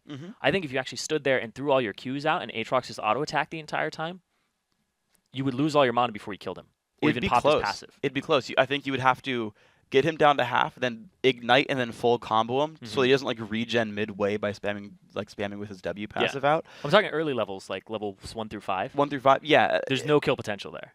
It's got to be low. Like I'm curious, like if you can get a half HP Aatrox down. I feel like it's possible in like a full rotation, just because you can QW, QE, Q for the most part, and like maybe if he's out of range of like minions. We'll see. I think. Yeah. It is unlikely, you're right. And again, Aatrox is the counter pick here. It definitely goes to Rux here. Mana Crystal opening for Yazuki. Top lane Ryze going to be farming up. Personally, I really like when Ryze and Vayne are on the same team, because they're such high persistent damage threats. You can only really get rid of one of them at a time, so someone's going to be dumpstering you with damage. Yeah. And Bishu, he doesn't really need a ball delivery system. Talk about it all the time with Orianna, who's going to place it for you. Doesn't need it. He's good enough with his ball positioning that he will be able to get it into the fights. And his Nidalee and Orianna are his trademark champions. Yeah. That he's really relied on, and it's his fallback all the time. And we see Duosec actually not going for early game destruction, just looking to survive the lane with that Crystalline Flask. I actually want to talk to some of the mid laners about when they open Flask versus Doran's Ring, because I don't actually understand the decision tree myself that well. It's when you're going to take a lot of auto attack harass that you will lose every trade. Because of the Orianna Clockwork windup, you will not go even with a full-on auto attack trade. You have to throw spells at her to go even. And if you start shield, it's even worse. So that's the reasoning behind it, is that you need the consumables, because you're going to be throwing out your mana, you're going to be taking damage, and it's just to go even. You'll be behind a Doran's Ring. But if you can get the CS over them, then you're good. It's completely worth it. If you do the potions anyway, you might as well. Yeah. Like you've got to, I guess you project the lane and say, will I need these many potions? Okay, screw it, buy a flask. I'm sad mode again, because we have Doran's Shield in the bottom lane on both sides. Yeah, I understand it though. Like it's a lane where they want to fight. Like honestly, there's a lot of fight potential here on both sides. You land a hook, you're going to get a lot of damage. And he's going to get a lot of autos off on you. So they're actually lane swapping to the top lane for Curse Academy? I'm surprised they opted into Doran's Shield then. Maybe they thought the Vayne would lane swap, but you don't lane swap versus a Sivir. We talked about it earlier. Yeah. And now they're going to try to keep a Ryze down, and like we said, Ryze is the counter to Aatrox. So we're going to put Aatrox in the bottom lane so that he's not up against the Ryze. We'll see. We'll see. Yeah. We'll keep the Ryze farm down too. They're going to keep the Ryze down. That to me is the real big reason why. We'll see what else these guys can do with this one. So the 2v1 setup there, opted in by Curse Academy. Glebe Glarbu already on the roam. It's gone. Ward down. Yep. Unfortunately for him, Kha'Zix did start on the bottom side, but with no aggressive wards, they didn't know that. It's still information though. Yeah. You still know the jungle route, and you know that Kha'Zix will be on that top mid side by 3 minutes. Yeah. And that you're safe down bottom to have your jungler either mirror or rotate. Yeah, and look at the reason for this, right? So Yasuki knows it's going to be 3 men top, so he leaves his lane just to protect his own buff, knowing Curse Academy could 3-man the buff. Yeah, it's a very conscious decision. And Curse Academy, they are known for 3-manning buffs. Back when they did the Tri-Bruiser meta, they put their AP poker, like in Italy, in the mid with an Annie or Fiddlesticks. So that when you invaded, it was a 4-on-3 at best at red buff. Because you have the hard CC support there. But you know, they've opted away from that. They've gone back to standard meta here. And we're going to have a 3-on-1 up in the top lane here. And they do see it. But it's a late move from Kez. He started on the bottom side, then went top to the red buff, and didn't choose to defend. He's going all the way across the map to make the lane on the bottom, to make the push to the bottom side. And Rux is already gaining experience. Like, these waves are all dead before they even get many major damage in the turret. Rux is level 3. It is an Aatrox, too. So once you kill him, you will be taking tower shots until you get out of the range, and his passive is down. They're going to get this top turret before that bottom turret even gets to half HP. And Yasuki, 2 levels behind here. What an incredible start by Curse Academy. The 2-on-1 lane swap, I think it's even less for lane matchups. It's the fact that they could just outplay this overall. Kez solely to the bottom lane, even with the turret changes in like 4.1 or so that made them more durable, just crush this. They're going to continue to push this. Oh, yeah. And Yasuki, like we said, still level 1. He was trying to be sneaky and absorb some EXP over the wall there, but none of the minions died. They cleared the turret too quickly, and they're most likely going to get another turret here. That wave is right on time so that they don't have to stop their siege. Yeah, so there we go. Turret number 1 in the bottom lane goes down, but turret number 2 in the top lane going to be falling as well. Level 3 for all these guys up here. Yasuki's still 1, and you can see because of the scariness of a Thresh Hook is out of XP range. Now Cloud and Tempest, only 1 turret. They recall back their jungler. They're just down a turret here. And they're still going for this. Yasuki, level 1, up against 3, 3, and 4. There's a 9-level difference combined between all of them over him. That is incredible, and it's terrible. It's a terrible position to be in. That you don't want to be a top laner when this is going on. I always watch like Season 3. It's like, oh, 3 people level 3, and I'm level 1 as a top laner. I'm going to go hide real quick. Yeah. And then we saw in the finals, like the Kennen was so low on levels. It was a lane swap. Yep. Well, so a 900 gold lead here for Curse Academy. I believe tier 2 turrets are worth 725 overall. So 725 of that 900-ish gold lead is just from turret number 2. The other little bit of that is a minion lead here for, looks like the jungler being a big part of that one. And that's part of the reason why you're seeing Sivir has less CS, by the way, is Kha'Zix was taking some of those. But the overall last hitting, of course, still very high for these guys. We'll see what else these guys can do now. Cloud and Tempest on the back foot. Down 1,000 gold early on from the turret game. Vishu would do a second, a bit of a trade. Do a sec, misses the E. So he actually backs off despite having a huge mana advantage. Pat was seen by the ward. Doesn't actually check the bush for the pink. It's one of those less common pink ward spots. But they are going to start up the dragon here for Curse Academy. It's a good move. Yeah, they've got 4 guys here. They made the rotation right as Cloud9 Tempest recalled their duo lane. Honestly, the map so much better played here by Curse Academy. No one's even around to stop this one. Don't even care if they walk by a pink ward. This is theirs, so even more gold. It's going to be 125 per person, 625 gold Dragon. Making that about 1350 in global objectives so far by Curse Academy. And I talked about this at Champion Select. The team of Curse Academy is just so much stronger in the early mid-game than Cloud9 Tempest. You have Vayne, Orianna, Ryze. They take a while to ramp up, and Curse Academy already grouped as 5 in the mid. They don't care that Ryze is getting free farm. They're going to get objectives. And they're getting him right there. Mid lane turret taking about 1/5, now a quarter of its health. C9T are around to defend. They do finally get rid of the minions here, but honestly not the best spot for these guys. Ruck's now going to go to the top lane, still only on the Doran's Blade. Just going to walk to the top lane, though, and just get his farm. Not like he has anything to ramp up, though. He doesn't need to get his items very early on. Yeah, he's nothing he needs to rush right now. Good rotations by him, though. He's been all across the map. Bottom, trekking all the way to Dragon. Mid, now he's top. I do got to point out that Yazuki did more or less freeze his lane for a good long time, as long as he could anyway, and caught up back to level 5. So even though Global Gold has gone the way of CA, Yazuki caught up in levels finally. So he will continue to be a threat. Almost got Vayne's cape. Yep. Would have had a talk with his tailor. No capes! Yeah, oh my gosh. It's ruined so many superheroes. Vayne, he has to do that this game. I don't think he has to get going. Vishu can set it up, Yazuki as well.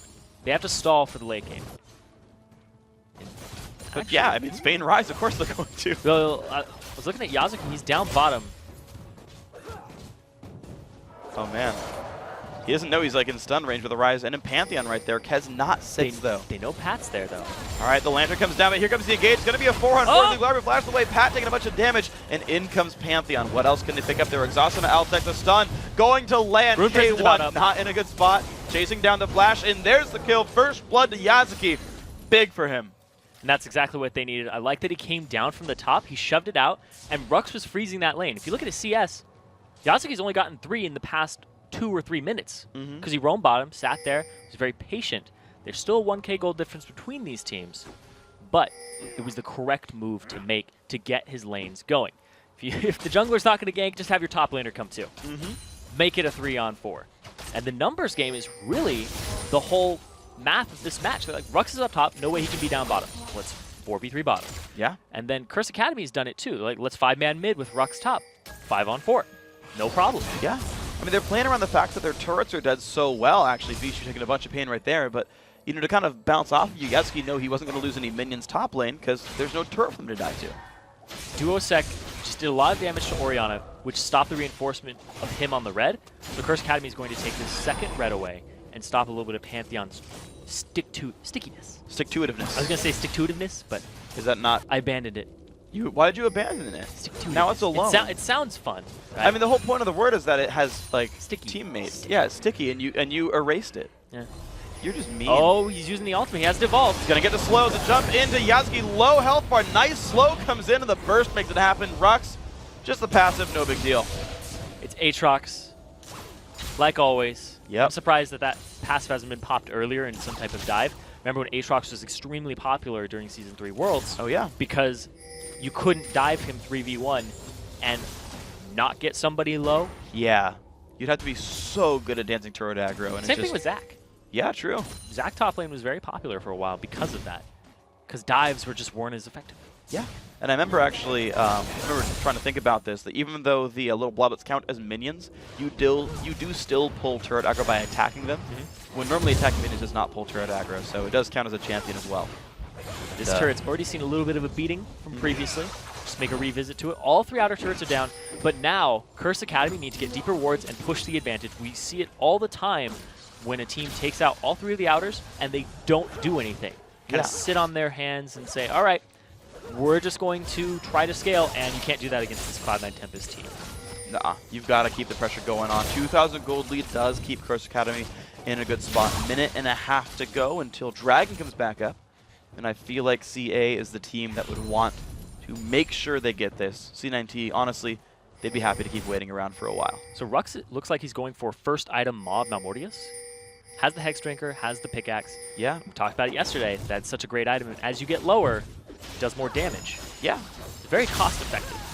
Once you reach that point where Aatrox is going to be sitting around half HP anyway. Exactly. I mean, think about it as well as his W passive, the heal on it, as well as the damage portion, has an attack damage ratio on it. So the heal gets gigantic when you're low from the AD as well as the triple efficiency.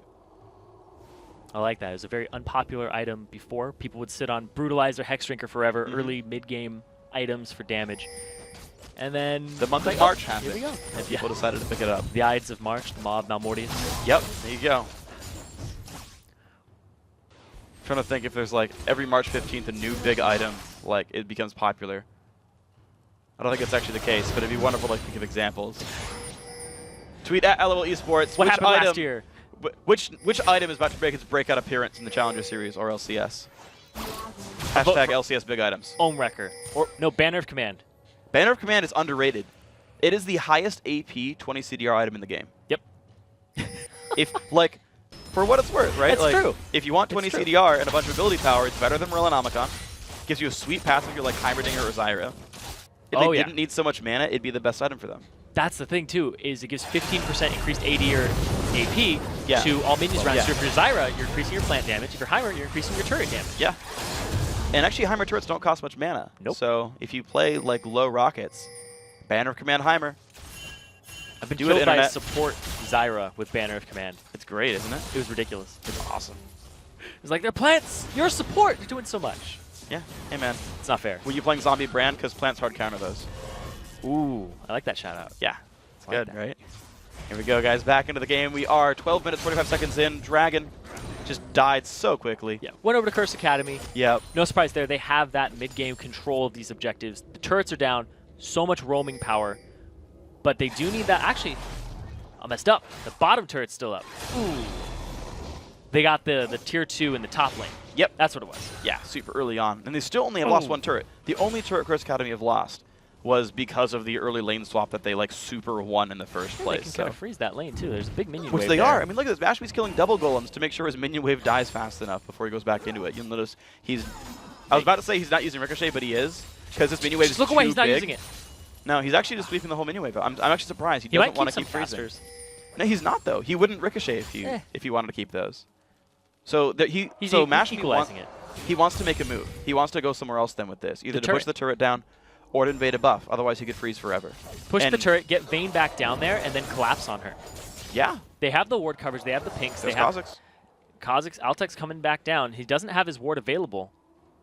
Everybody else is kind of like, whoa, they're gone. Let's make a move, guys. Wow. Curse Academy just got there first, but they're not trying to pressure the turret down. Mid lane is fully missing. They let Altek pick up minions here. They have the ward coverage. When people start showing themselves, they'll most likely make a move. We'll have to see. They're sitting in the bush. Well, keep in mind as well, they pulled attention away from Rux, who is splitting top lane without much ward coverage. So they've also kind of guaranteed, like, Pantheon had to be on that side to watch for the dive, or Yana came down to watch for the dive. And you point out, right, Rux, 96-62, still doing very well in that 1v1 against Yasuki. And at some point, he will pull attention. The Curse Academy have a different MO than most teams. They're just going to hit the turret. They aren't going to dive you at all. We see so many people dive. We see, like, Cloud9 in the LCS dive people under turrets just to muscle it through, because the hardest form of CC is killing somebody. But here, they're going to get the turret and back you off of it. Oh! Kez, he's going for the jump. There's a flash engage as well. Down goes Pat, and the engage comes in from Kez as well. Stun onto K1. Kill number 3 for the team comes through as well. 2-0. Great engage. They didn't do anything on Curse Academy's side. They sat there for so long and allowed Cloud9 Tempest to evaluate the situation and what they needed to do. Everybody revealed themselves. Everybody on Cloud9 was sitting down there saying, all right, we'll slowly get the turret. And Cloud9 Tempest is like, all right, rotate, go clear a camp. Bishu's going to push middle, and now he's bottom. Yeah, and the pink wards go down as well, actually. So after turrets go down, or sorry, after kills go through, you ask, okay, what objective can you get after the champion kills? The objective that C9T just got is vision control over the dragon area. It is dark now for these teams, and as soon as we get the wards back down from Glebe Glarbu, vision control likely to go in Cloud9 Tempest's favor. And they evacuated the area, and they left it up to K1 Pro, who has a pink ward, has lots of wards in his inventory. He'll most likely try to reclaim the ground that he lost over that and set themselves up to once again take that bottom turret. Didn't work out for them last time. I feel like they need to be more decisive in their movements. And like I said, they don't dive. No. They just like to chunk it away very slowly, and it worked against them there. Yeah. Thing is, Curse Academy's lineup is not a turret siege team. No.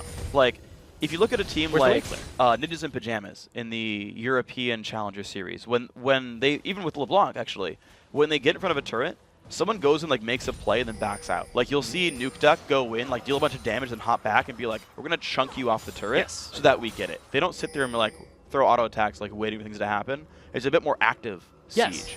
This is not the case for CA right now. They don't even have long-range champions. Exactly. Either that chunk the turrets. Sivir very, very low, 500. And see, I like that from Rux where he zones him out. And he's very aggressive because he has his passive available to him. Yeah. Just able to push this up and muscle their way through. And Rux wasn't there last time. Exactly. And like I said, he's the playmaker, so they might be waiting on Rux to be the initiator in these fights. Because once again, it is very squishy assassins. You have Kha'Zix and LeBlanc on the side of Curse Academy. And I think it was Jat who talked about it today, or Kobe, where the meta shifted from Season 3 to 4, where you're not playing tanky junglers, you're playing junglers that just walk in, try to assassinate, then get out. You don't soak the damage, you want to avoid it. Engage coming in Curse Academy. They're going to jump in. The knockup by the Kez. What a play. Massive shockwave comes into the fight, still going on. What can Altec do? Looks in for the damage onto Mashme. Has to flash back out. There comes Duosec. Barrier comes through as well. The Rune Prison back in. Slows coming out from the Orianna. Cloud and Tempest forced to... No, they're not going to back away. Altec. They might turn it on the Dark Flight. He wants more. Rux, he's going to go back with this one. Duosec's going to have the chains up. Doesn't need him. 1 for 0. Wow, the call to go in on the Pantheon, though. What a move. You can knock him up and affect him with CCs before he lands. Right as he's going down. Right as he's coming down. Comes down, woo, right back up into the air. Does that mean he gets the damage twice? No.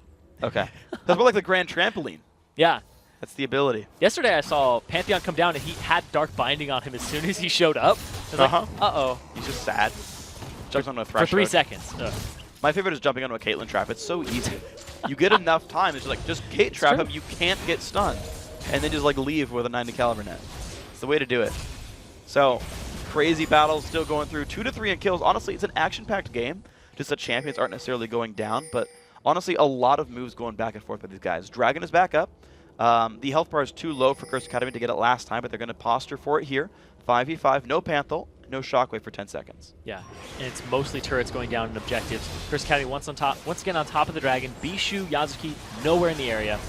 And this is a very similar build to Quas, is what Rux is running. Yeah. Typically, we'd see at least one attack speed item, like a Blade of the Rune King, for a top lane Aatrox, but completely abandoning that and saying, I just want durability and magic resist, especially against this team that's going to be doing mostly true damage. And Curse Academy's poised. Oh, the stun on the Pat. Good damage. Shockwave's going to land as well. Pat's going to get himself away from this one, though, with a leap. And they're going to be safe for now. We got some small time before a minion wave. I actually have to say, in this team fight, Kha'Zix ulti down in a trade for a Shockwave and Orianna is definitely worth it. Yeah, absolutely super worth it. They're going to be okay with this one. Still, the wave clear is great from C9T. You've got to keep in mind a Flash Tibbers is still an available option and is pretty devastating. I do want to keep talking about the Rux build, though. I think it's a very important point here and the right choice for Rux, which is that if you're the more early game focused team, which Curse Academy is, you've got to find a way to close the game out. Now, you can keep taking dragons and play vision control, but at some point you do have to dive turrets.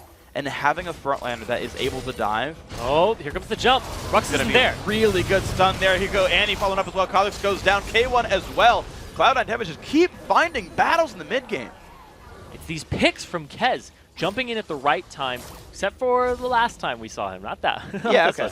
But for the most part. They took advantage of the fact that Rux and Duosec were not there, and it was 5 men strong for Cloud9 Tempest in the mid lane. Now they're going to start pushing back. Oh, there we go. Duosec goes in. Oh, he gets Rune Prison. He did not want to do that one. Altec gets the kill. Good reaction by C9T, but greed from Duosec. It was the mimic. You didn't have to mimic that. You wanted to clear the wave. Distortion and then came back to it. But Yazuki just showing up right in time to land the Rune Prison. Oh, it just feels so unlucky like that. It's his own fault. I mean, he wanted to clear the wave to keep his turret alive. To be fair, the turret stayed alive. Yeah. In the grand scheme of things, a kill is worth it for a turret, right? Like, if you give away your life, but you keep the turret alive, in that case it is. But, yeah, he went for 2 different abilities that gives you enough time in a Rune Prison. And you can't jump back if you're in prison. Yeah. So. You're rooted. Doesn't allow that. Nope. Yeah.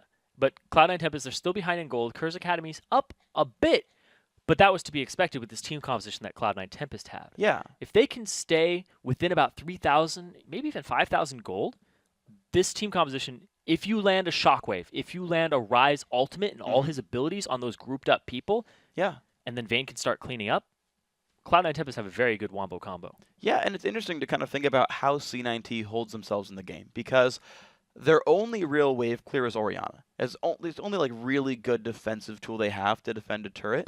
But because of the Shockwave and as well as the Grand Skyfall, instead of just like defending a turret and holding, it's like if you stick around too long, we can re-engage on you with positioning, which they're finding, which is very impressive by Kez. Honestly, I'm a big fan of him in this game so far. He's really the reason C9T has any kills.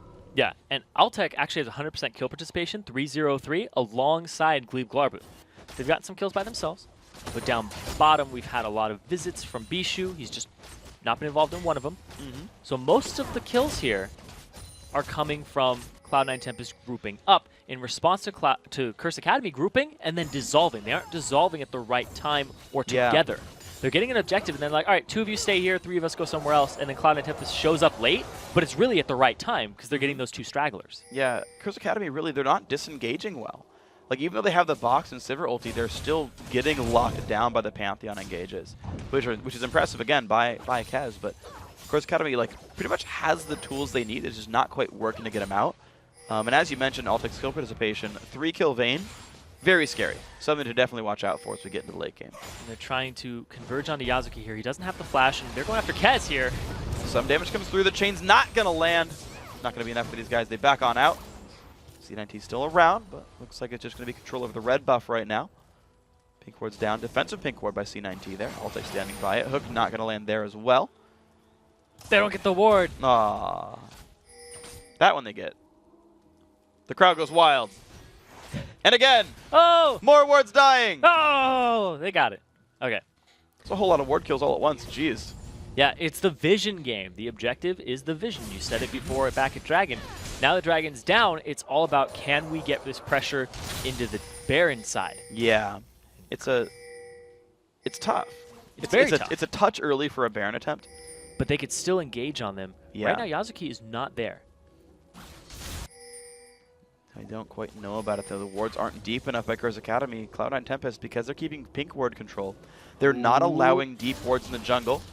Oh, he's gonna find it. Hook onto Kez. Good damage there. Shockwave gonna be dodged away by pretty much everyone. Kez gonna go down right away. 1, 2 for 0 so far. Rux in the front line, not even afraid of this one. C9T forced to run away. Great fight by Curse Academy. And Rux, no passive popped, 2 for 0, and they get them out of that area. And now they don't even decide to go for a Baron. It's a little too risky still because of Rise. He's getting to that point, has the Rod of Ages completed. He's going to be going for the Archangel Staff. They're going to go for objectives that are just cold hard cash, very easy to pick up. And they're going to go back to this mid lane that they chunked a tiny bit. I like this. Taking a lot of damage. Mid lane 2-2 turret's going to go down quite easily. And the cool thing I really like about Saber during push is you can ricochet off of turrets themselves and just get rid of the minions without much effort. And so it also gives them a long time until C9T can push back down the mid lane. They're down an extra minion wave there, so this gives a ton of time for Curse Academy to set up the rest of the map. Wards have gone down on the right side of the mid lane, the route towards Dragon. They can recall back, get items, and then still hold on the Dragon fight. And we're going to take a look at that again. They just go straight in. The Shockwave hits nobody. And Rux goes over onto Bishu, blows him up with the help of Mashme, and also their mid laner, Duosec. And he's just gone. And Bishu is the linchpin here. Shockwave missed everybody, gets jumped on by Rux, and then you're panicking. It's a bad face check. Yeah. That's when you need a scrying orb. Absolutely, even this early. And the thing is, like, Bishu put the ball in there to check, but Kez, like, ran in there anyway. Like, even though they had the ability to check that one for themselves. Even Bishu checking with the ball put him in range of Rux. It's true, it did. Because they were waiting on the other side of it. They weren't all in the brush. They were in different spots there to re-engage. Mid lane turret did go down. It looks like Curse Academy wasn't there in time to defend. And C19 now in position to defend the Dragon with no wards at all. Yeah, it's going to be... Rux up top. So it'll be a 4v5 at Dragon unless he makes his way there right now. He's late. But yeah, he's late. It's up now. Cloud9 Tempest already on it. Vayne, a lot of damage coming into it. Gonna show up at the bad time. They've got it. Unless you get a Miracle Steal, which they won't. Red team picks up Dragon. Cloud9 Tempest on the scoreboard now for Dragons. I gotta say, Rux going to that top lane wave, probably not worth it. Didn't get Oh, anything the for jump! It's gonna be the engage stun onto Rux. Pantheon drops in the back lines. There comes the Pat. Kha'Zix on the other side getting pushed around though. Altec cutting around as well. Force a flash away. Great shockwave gonna prop the passive of Rux. Now can he go anywhere? A little bit of slows come out. Disengage. 1 for 0. The passive popped. And Rux, he's going for more damage. He has the Tiamat. Don't know if he'll finish that into Hydra or just wants the AoE wave clear so we can shove the waves like he was doing up top quicker. But I think that Giant Belt is eventually going to turn into a Randuin so we can tank turrets and also slow down Vayne's attack speed. Because he's going to jump straight into the fight. And that's what he's doing with that Tiamat. He's going to do some AoE damage, knock people up, and then slow them all for the engage and just have everybody collapse with Mashme's on the hunt. That is the goal here from Curse Academy, but they're catching up in kills. Slowly but surely, Cloud9 Tempest was up 6-2, and now it's 5-6. Last 3 engages have actually gone in Curse Academy's favor. That's true. They are picking up kills, but the gold is not really stretching anymore. You said, you know, if it's within maybe 3,000 to 5,000 gold, it's not that big a deal for these guys. And you know, Altec 3-0-3, 8,300 gold actually. Pretty high score. He's really up there with the big gold earners on Curse Academy, despite being on the losing team. You got to watch out for that Vayne, honestly. And even everyone else is catching up a little bit. The mass assist streak for Bishu is giving him some decent gold. Yeah, that's right. Assist streaks. Yep. Go explain that. I love that. So the math, basically, it's once you get your second assist over kills, so once, for example, you go 0-0-2, or if you're like 1-0-3, you get 30 bonus gold, plus 3 is 45, plus 4 is 60, and then every assist from there is also plus 60. The way the math works, actually, is you just say 60 gold per assist minus 105. Okay. Or just the difference, right? Assuming that everything was on a way or like on a streak, 60 gold per assist minus 105 is the amount of bonus gold Bishu's got, about 200. Wow. Almost has a kill. He almost has a kill just from assisting. Yeah. Which means that those assists are worth a little bit of a bigger chunk of cash. Of course, plus standard assist gold as well. The knock up onto 3, big engage. It's going to be 1 kill picked up. Great shock over the backside, though. Aatrox traded back, 2 kills picked up now. It's going to be a 4 versus 3. Can they do much else? Yazuki and Altec still in the back lines. Can they find K1? Forced to flash away. 2 for 1. Half of Curse Academy looked like they didn't want to continue that engage after the start of it. That went 1 for 2 in the favor of Cloud9 Tempest, even though it looked like Curse Academy was winning that from the start. Yeah. Just the shockwave sucking people in, and then Duosec was out of there. K1 wanted to get out of there. Mashme was peeling off of it. Rux didn't have his passive back up yet. And in the fight that looked like it was going to go over to them, we're going to look at it again. Boom. Great engage here. Knocks up 2. Gets Kez and Yazuki very low. They blow him up. Boom. He's gone. But then Rux dies. Pat continues. Duosec's actually backing off. He's out of there. What are you doing, K1 and Mash? And Duosec's like, actually, I need to... Oh, okay. Now we're actually... What? There. Yeah, I mean, that shockwave just turned it all around. The entire front line just died right away by the great shockwaves of Bishu. Now 0-1-7. On top of the assist gold, getting extra 120 for those and to keep that train going. Talked about it earlier. Bishu's shockwaves are what sets up his team for those late games. All you need is 1 good shockwave, but he gets them almost every time. There's an exception where he missed everybody in one, and that fight, you saw, it could have been a lot better for them in the past. Yeah. That one right there was a great shockwave, lining up for 2-1. In the late game, he's stacking on more damage. Look at his farm, 226, highest in the game currently.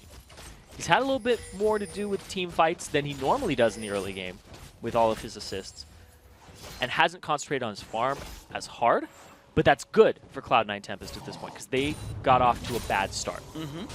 They lost a lot of objectives, 5-2 in turrets, which means that if Cloud9 Tempest actually wins a team fight and take 3 turrets of Curse Academies, they would be ahead in gold. Exactly. There's so much gold on the map for them. Normally you say, yeah, killing turrets is worth it. But just remember that there is a lot for C9T to grab pretty easily. A lot of low-hanging fruit here for these guys. Except for the Baron. They tried to go for that last time, getting it all warded up. It's a tall fruit. Now they're there. Yeah. They're in position. They put all the wards down. They want to make sure that Curse Academy can't weasel their way in there again before them. And they'll have... Sivir ult is popped. They're going to look for the fight. Knock up onto 2. It's going to be nice. Duosec goes for the burst onto Rise. Doesn't find much. Shockwave onto 2, though. Pat found a good spot. Forced to run backwards. The kill onto Annie, though. And Pantheon's going to drop back into the fight, though. Aatrox goes down. Who are they going to look for? It's going to be Duosec. He's going to be going down rather quickly, and he drops. 2 for 1 in this battle. Can anything keep going? Looks like the 2 for 2, actually. They do find Yazuki at the very end. And they were focusing Bishu really hard, but they didn't have the damage to take him out. See, Rux is prioritizing damage, but it's still not helping him out. When he gets straight into the fight, he's just having his passive pop very quickly. He's getting destroyed. And Bishu, they've noticed he's the linchpin, but he has barrier. He didn't have it that fight, and he still survived. So later on in the game, Bishu's going to be really safe. Yeah, and he's playing so well. It's one of the interesting things with Orianna, because you're, as a champion, immobile. You have some defensive tools. You've got the slow, a haste, a shield, like some CC from the ulti as well. So if you play it right, you do have the ability to get out of these fights. And also like bait people in, like with great shockwaves. Like the best thing to do is like shockwave and Aatrox and a Kha'Zix mid leap. You can catch them. It's hard, but you can. And I got to give him props. 1, 1, and 8 so far for that player. An amazing job. 9 KDA in the middle of the game is a great score. And yeah, he's getting away and he's setting up his team for fights. Honestly, I feel like C9T are just sort of progressively doing better and better throughout the game. Yeah, and it's because of that late game team composition. As it approaches later and later into the game, Ryze scales incredibly well. Bishu on Orianna scales incredibly well. Vayne doesn't need an explanation. Just items are so effective on her. And the fact that attack speed is one of the most expensive stats in the game, you need that gold. Yeah. And once he gets it, we tumbling all around the place, and Orianna can peel and shield him. Yeah. Oh. So speaking of how these guys are playing, we actually have a replay of that last fight as we work our way through a pause. We can get that on your screen. Takes one out. So the engage comes in. Rux goes in. Wins it. He's on to Bishu. That's what he wants, but he can't get to him. And the positioning of the ball just keeps him out. And now Bishu's keeping them at arm's distance. And Kez just jumps back in to go ahead and create a zone. And they catch Duosec on the way out. Very well played there. And Pat off on the side, he actually chases down Yazuki. He does what Kha'Zix does best with that evolved R. Yeah. And stick-to-itiveness. The stick-to-itiveness of the Kha'Zix ultimate. It's a great term for it. We should just rename it from Void Assault. Void Assault. Evolved stick-to-itiveness. Evolved stick-to-itiveness instead of evolved active camouflage. Way better name. Come on, creator design. Get your game together. So I actually want to kind of start talking about the team compositions then, because you've got this weird mix of like very individual champions that want 1v1. So like Kha'Zix is a big example. Aatrox is another big example. LeBlanc a good example of that. These guys who are like, if I fight you 1v1, I'll probably win. Yeah. But you're pairing those with a Sivir who's going to get them all in anyway and say, well, it's going to work in a team fight. And the side of Cloud and Tempest, they've got kind of the similar thing going on. Ryze works in both cases. Orianna really wants a team fight. Vayne loves 1v1s. And it's like, if you're going to be a bunch of guys that dive to the backline for 1v1s, it's like, are you really going to dive a Vayne? And an Orianna?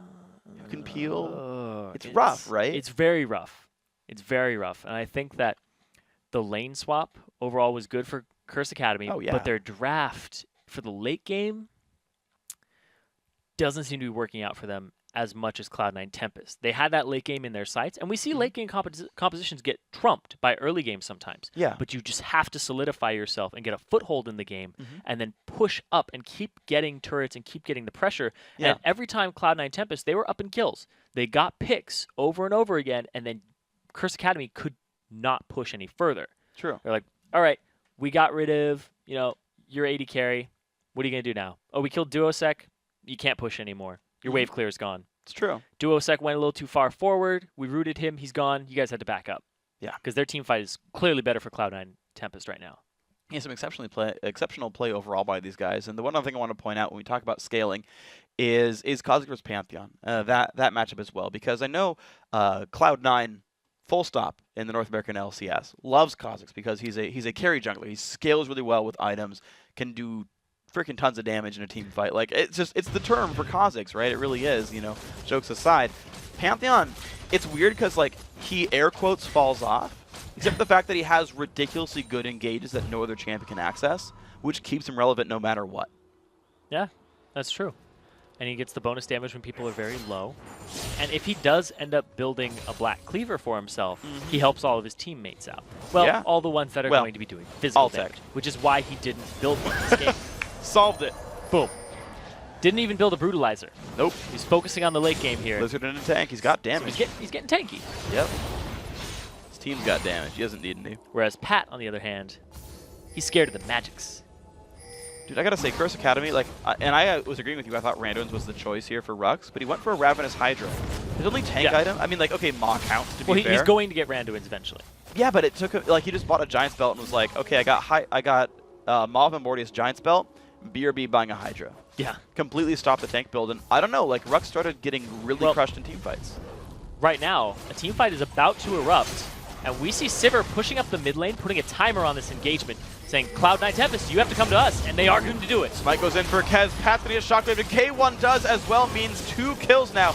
And the Ascension used now by C9T. No. They're going to jump in for this one. Mashmi's going to get some damage on the mid lane turret, but they're going to get flanked. It's not worth at that point. No. We see them going all in here. We have Kez jumping into the red. And he's not quite going to find a stun. Good slow by Rux, but where can these guys go? It's a recall for Mashmi. It's a dash away by Duosec, and that He's got the ball. That recall is in Fog of War.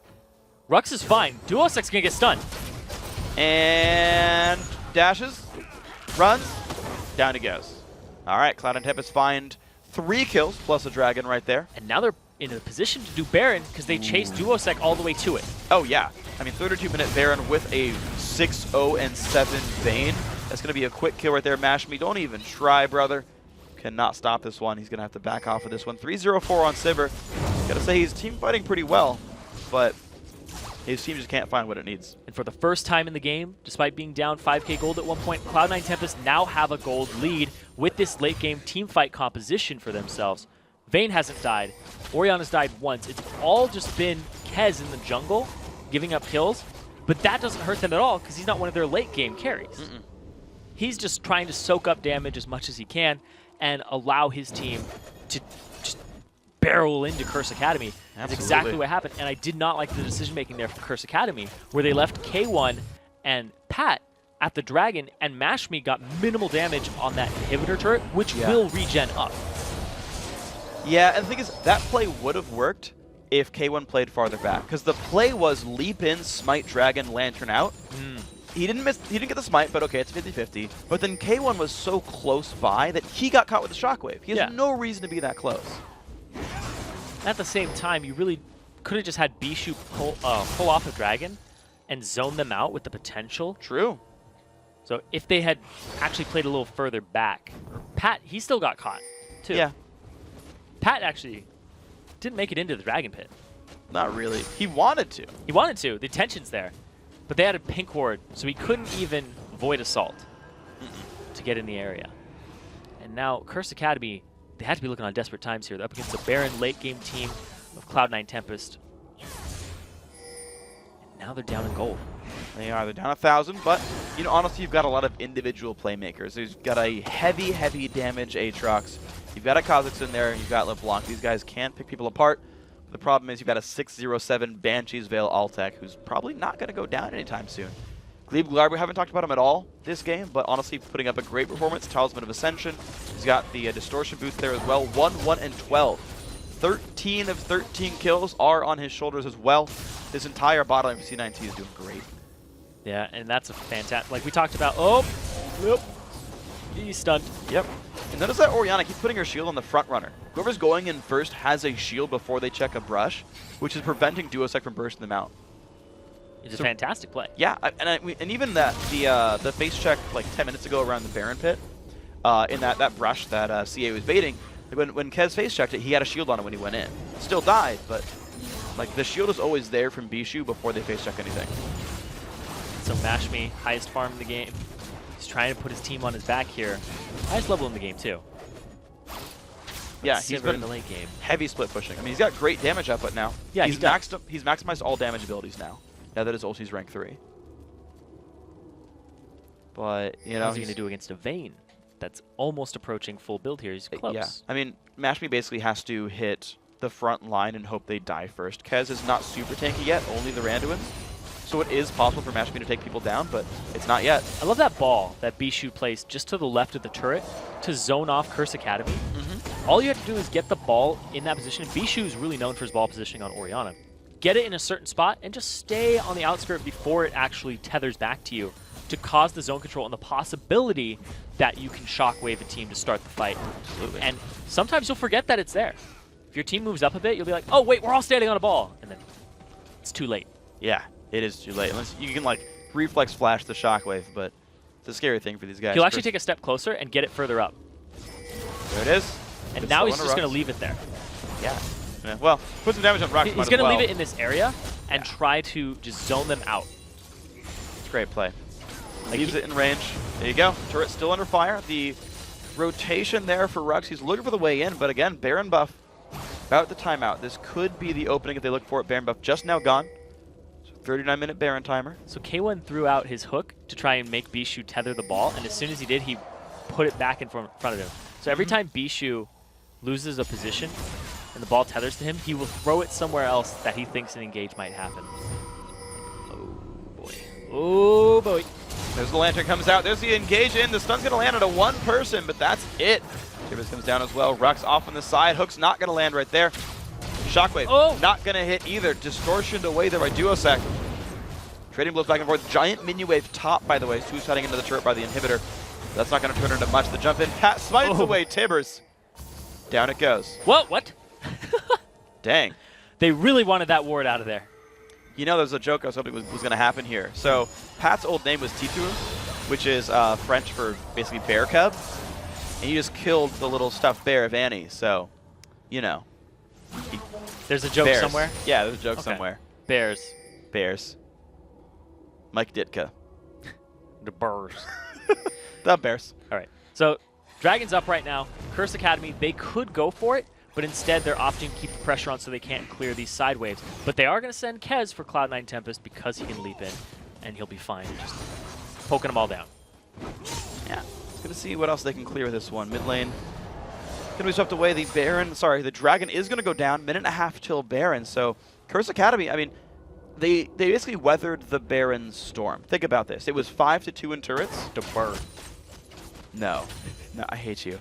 It was 5-2 in turrets, right? Before Baron. It went to 5-3 in turrets. Yeah. 4 minutes of Baron buff. That's true. Curse Academy held up to 1 turret. Now, Cloud and Tempest are in the lead. They did a great job coming back in.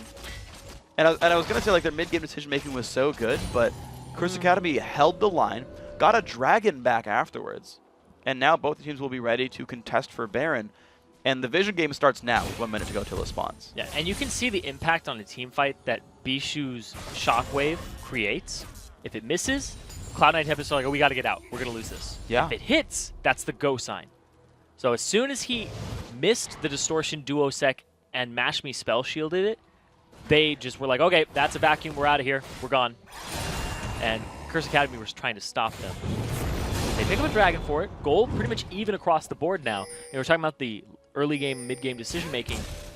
Not so good for Cloud9 Tempest. They brought it up in the mid game. Their late game right now is really good. And it's helping their decision making because they're braver going into these decisions with their team composition. And Curse Academy, on the other hand, complete opposite. Early game was really good for them, but they didn't close out in the mid game. They basically said, we dominated you. Yeah. We don't know what to do now. Well, and thinking about what's going to be difficult about these guys as well is Cloud9 Tempest happy to play the farther back, more defensive game. 4 Banshee's Veils done on their team. Kez starting his as well. So engages from hooks, non-existent. Engages from Aatrox jump-ins, non-existent. Those are the only real CEC that Curse Academy has. So Cloud9 Tempest can pick the fights they want and disengage from the rest. Rux can jump in, Blades of Torment, and then pop his Randuins, and that might be enough. But at the same time, as soon as they go in, Bishu will throw the ball behind and create a counter engage. I mean, yeah, like Curse Academy gets in by Sivir ulting and running at you, which is pretty easy to hit up. Now Duosec and Pat are going to steal away blue buff. Pat gets that one because Duosec got the other one on his side of the map. Curse Academy have wrested back control of the map. C9T playing much more passively here. They're going to contest towards Baron right now and pull the attention away. Bottom lane, big wave going to die to the turret. Curse Academy, though, pressuring mid right now, and now they're forcing C9T to move. Cloud9 Tempest, if they flank from the side. There's the engage. Sun's going to land on multiple people. K1 taking a bunch of pain. He's going to go down. In comes the engage from Pat. Shockwave onto Rux. He's going to go for Duosec, who jumps back across the wall. He's going to be getting away from this one. These Banshees aren't even popped. Goes down. Yeah, I mean, honestly, there's no damage coming in from Curse Academy. Rux's passive now popped as well. It's going to be 2 kills in for Cloud9 Tempest. They found the engage. Rux went to sleep in the trees. Yep. Fell back into it. Having a relaxing time. That fight was stressful.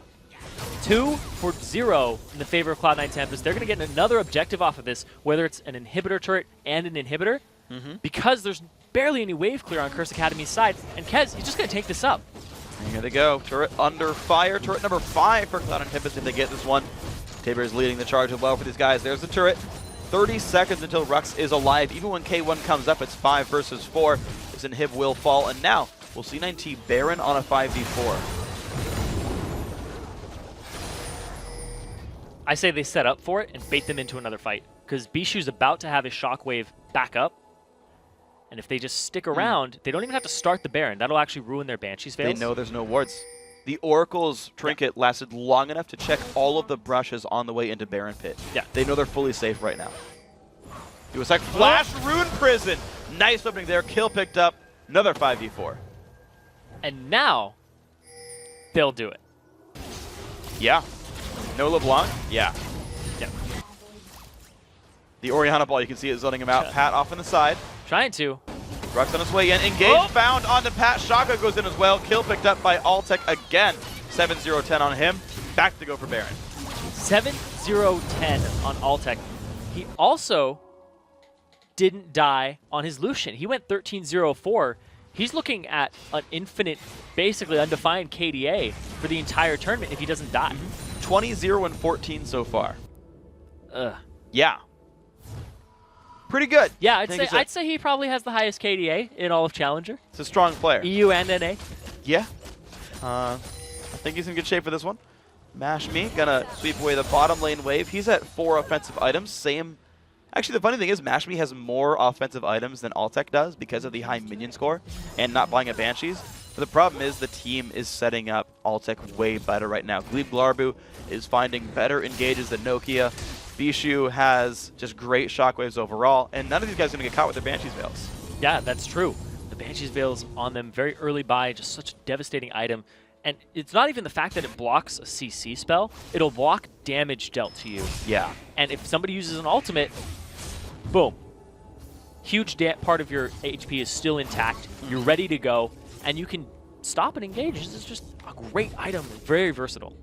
We've seen it get incredibly popular, like more so than before. Yeah. Over the last month or so, I think that and like Mothman Morty just got like super popular in the recent history, recent past, I should say. We didn't change them either. No, I think that AP comps got more more used. We saw less AD mids and more AP tops, so the worth of Magic just went up. Here we go, top lane siege with Baron buff. Last time the Curse Academy held up to 1 turret death. Looks like it's going to be turret number 1 right now. Shockwave lands onto Rux. The engage comes in, but Darkflight gets him out. Lantern was there just in case as well. Turret number 7 is down. Shockwave is also down. Duosec, they're going for Kez. Good damage down onto Kez. Almost gets him, but no, the shield keeps him alive. Pat trying to get away, but the engage comes back in. They find a 1-for-1. Rux on the way out. He's going to go down, though. Altec hooked up. Trying to get away. He's going to stay alive for now. K1's going to go down. Lifesteal from Kez. And, from Altec, keeping him in a good spot right there. 3-for-1 this battle. Duosec not finding any more damage here as well. This turret's going to be going down. And neither AD carry has actually died this entire game, despite all of these 29 kills happening on the Rift. Cloud9 Tempest, they could end it here. They're going to go straight for this inhibitor. They have the middle one already down, and they have their wave clear. They have their attack damage ready for them. They are ready to take out these turrets. They're going straight for it. Here they go. 42 seconds.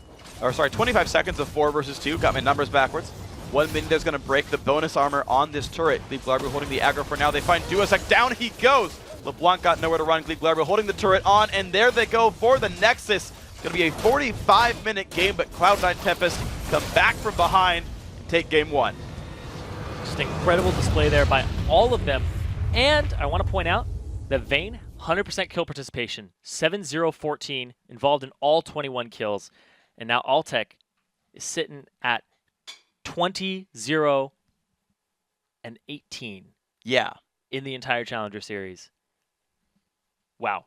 That is incredible. Even like not dying is a huge testament in itself in just a normal game. Yeah, but sure. up against another Challenger team, that's enormous. Yeah. And Altec, previously Cloud9 Tempest, when they were the Walking Dead, they had Bobby Hank Hill. And now they picked up Altec, and he's doing wonders for the team. Yeah. And I got to kind of completely re-stress how crazy that the kill participation is, though. Yeah. Because unlike Saber, you can press R and you'll get kill participation in a team fight. You literally have to attack each champion before they die. So everything that Altec has gone for did fall. Everything that happened in front of him as well. That game was played kind of around him, and again, Glebe Glarbu as well. Found incredible engages. The Flash Tibbers on point a lot of the time there. Made the fights happen, and they just turned around the mid game so well. Found engages from behind in gold, and just got the kills. Yeah, that kill participation point, Vayne is one of the only characters in the game that has only single target abilities. I think Poppy's the other one. Yeah. And you can kind of not count Warwick, but anyway. because he has the W. Yeah, he has a team buff. Yeah. It's So definitely not a that's single target huge, ability. like you were saying, huge testament. He had to hit everybody, be in range of everybody, which means that he had great peel from Bishu. His team was there to back him up. The Rune Prison as well on top of it, just setting up him for success. And on the flip side, though, we did have Mashme having a good game. He's actually died once every game that he's been in every game. So he's up to 3 deaths now. I think he died at the end there. No, he was on the fountain. He lived. Yeah. That's right. So he's down to 2. Yeah. These 80 carries are going after KDA stats now. He's got good stats for it. And yeah, I gotta talk a little bit. So Mashme did play well, I thought. I know he was dropped from the Coast lineup. They wanted a new AD carry, and they found WizFusion, who's playing well. Yes. And Mashme found himself a new team, and he's doing very well with his team. I think Curse Academy is still a strong team as well. They needed a little bit to give themselves a better spot. So Don't Mash Me went from Coast, who was taken to 5 games by this very team, and joined the team that almost beat them. Yeah. So if they can propel themselves up, maybe he'll have a chance to actually face off against Coast if they end up in the relegation. See if Curse Academy can do it, honestly. See what they can do. Tempest, Yeah. Well, with 1 game in the books, we're going to take a quick commercial break, but when we come back, it's game 2 between Curse Academy and Cloud9 Tempest, so stay tuned.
North American Challenger Series, it's time for Game 2 in the semifinal match between Cloud9 Tempest and Curse Academy.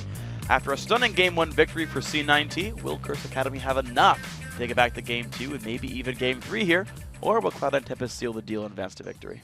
Yeah, well, Cloud9 Tempest did a great job of shutting down MashMe early with 2 early 4-man ganks bottom, but it didn't really get them going enough. MashMe didn't die. Yeah. And he killed people around him. Yeah, he killed people around him, and also at the same time had really good CS throughout the game. Mhm. And then there was Altec, who went 7-0 and 17?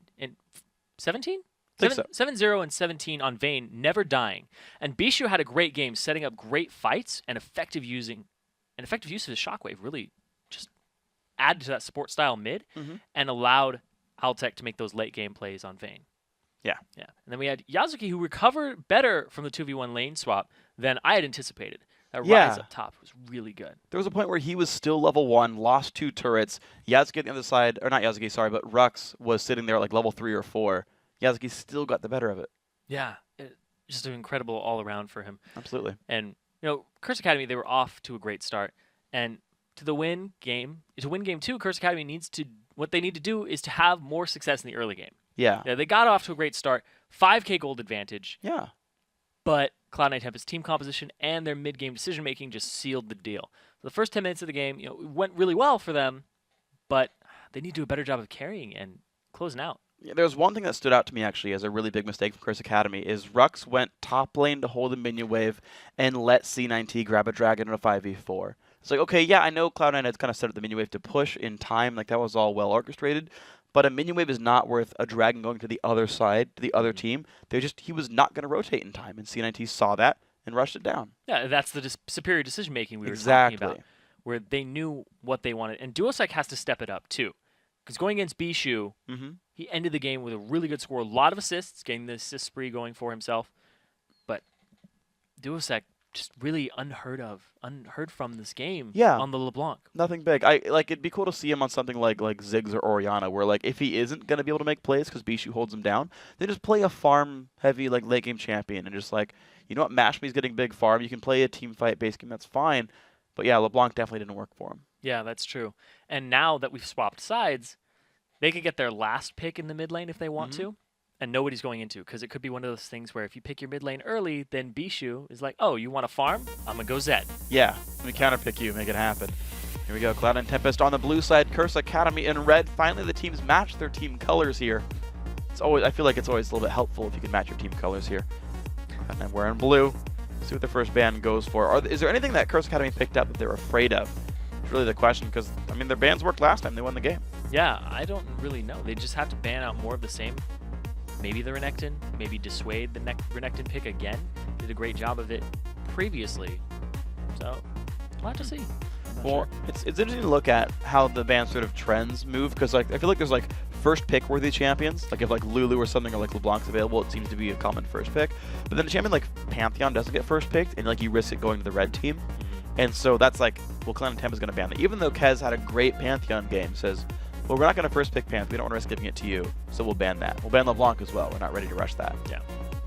Might also make them ban something like Elise. So Cloud9 Tempest doesn't pick that up first. Using one of those bans on Nidalee, so they don't want Bishu picking that up. Yeah. Kassadin. Oh, so they banned Kassadin.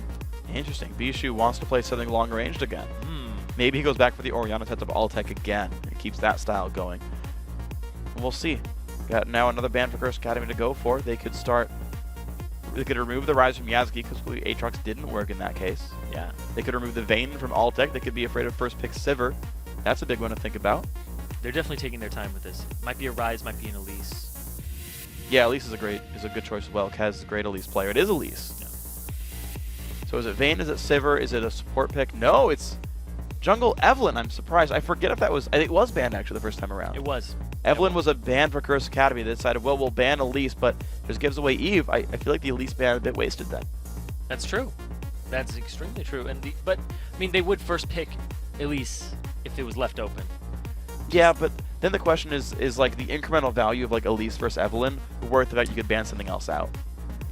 It really depends, because now it looks like Cloud9 Tempest are going to go for an early game composition because of Elise. You know, her Yeah. late game scaling is kind of iffy. There's like 3 different builds with her. You go Yeah. AP, a lot of people are favoring the AD builds in solo queue. But Yeah. in team fighting, you really are minimal damage, more just chasing people down and being a threat. But Yeah. early on, you'd look to dominate lanes. Mhm. So might look for some late game scaling champions that Evelyn can help scale into late game. Yeah. Well, we'll see. Curse Academy definitely looking. Yeah, we'll see. We'll see. See what they go for. Curse Academy definitely looking for their own sort of set of stats here. Ziggs does come through for Duosec. I like that choice. It's going to set him up, I think, better for his lane as well as better for team fights. So already you've got Ziggs, Annie. Great team fight presence. Tibbers into Mega Inferno Bomb is ludicrously good. All that AoE damage, too. Yeah. And wave clear, something they lacked in Game 1 on Curse Academy's side. The LeBlanc, we saw Duosec go for the lane clear, and he got Rude Imprisoned. Yep. The Distortion Mimic didn't work out for him that time. And now he doesn't have to risk himself and his body and the damage in his HP pool to accomplish that. Just going to throw water balloons or snow cones. No big deal. Cloud and Tempest are going to pick these same solo lanes as last time. They're not afraid of any of the counter picks. Ryze top lane, Orianna back in the mid. I think Altec's about to pick Vayne again. I think I'll feel like Cloud and Tempest will pick the same comp because it worked last time. So Cloud9 Tempest now in the 4.3 with all of the changes. They opt for a very aggressive jungler, and then they aren't afraid to pick their solo lanes blindly. They're Yeah. like, we're just going to pick scaling solo lanes that play safe, that Evelyn can help out every now and then. But here's the thing too, is that Ryze is very safe, but he also has gank assistance, so it's easy to gank for him with the Rune Prison. Yeah. So a lot of people who scale into the late game don't have a tool like that. It's a lot of the early games like Renekton who can Ruthless Predator you in the top lane. With Shyvana, you gank for Shyvana, there isn't a lot of follow-up. No. So I like the pick, and I like that Ryze is coming back up into the top lane. Haven't seen him in a while since the tier nerfs, but now with the buffs to him, slight. Yeah. He's coming back in. See if it works out for him there. You see the Thresh hovered over by Glebe. Altec will make his choice soon. Pat is going to pick a new champion this time around, though. Didn't go back for, what did he play last time? Kha'Zix. Wasn't picked or banned, but it's the Lee Sin pickup anyway. Rux, of course, still can pick up Aatrox. Could actually play Lee Sin, too, if he wanted to. It is in his solo queue pool. Kennen, actually another champion that Rux plays a lot of. You can see that one swapped around, and Cloud and Tempest does go for the same comp. But to be fair, instead of Pantheon, which I think actually won them the game because the mid-game engages, is an Evelyn. So I feel like if the same early game happens, much better for Curse Academy. Yeah, same solo lanes, same AD carry, different support, different jungler. Oh yeah, they swapped supports. Yeah, they swapped supports. My bad. Annie and Thresh is still in the game, just opposite sides now. Yep. So Pat's going to be on Lee Sin. The mid lane swapped away as well here for Curse Academy. So very few changes for both teams. Both teams pretty happy with the direction of their comps, just picking different champions in some of the roles to accentuate it better. We'll see what happens though. Curse Academy had such a good levels 1 through 4, and then it fell apart. I want to see if they can keep that going, or if they got something else up their sleeve to get this game. Yeah, I'm not too sure. I like the Cloud9 Tempest composition. They just ran it last game, and it was very convincing in the late game. Yeah.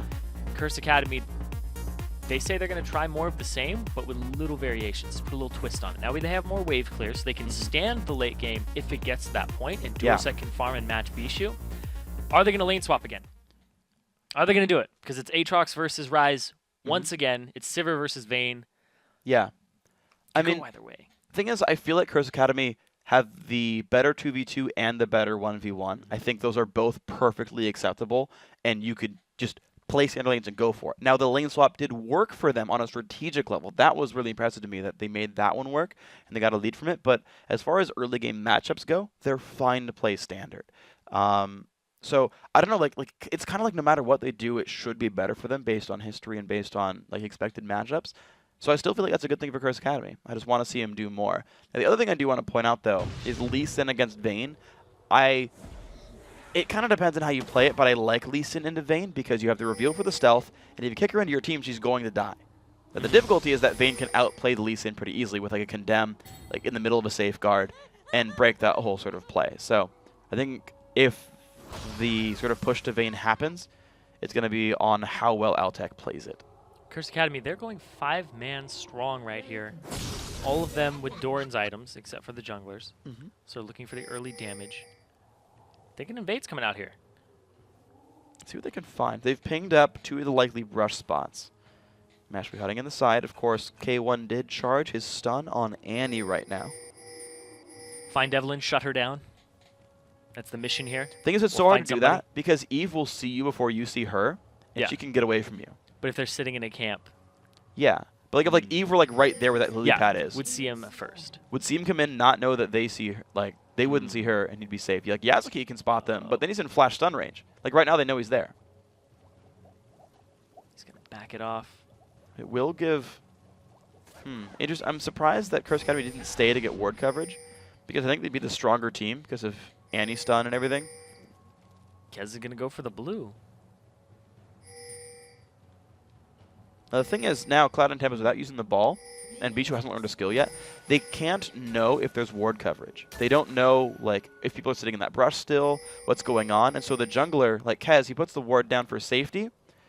No one's stopping him to put this down. And so he can start the blue, but he has no idea if Curse Academy is coming to stab him right now. So it's a lane swap by Cloud9 Tempest this time. They're going to put Ryze in the bottom lane. Also, Ryze is helping out, or Yazuki's helping out Kez at the blue buff. And they warded their own. So they will know if Lee Sin goes straight from his red to Cloud9 Tempest's blue. If he goes to his own blue, he's going to lose out on a lot of jungle time. He will. We'll see what happens. The lane swap did get sniffed out by Curse Academy. They're going to put the 2v2 matchup here in the top lane.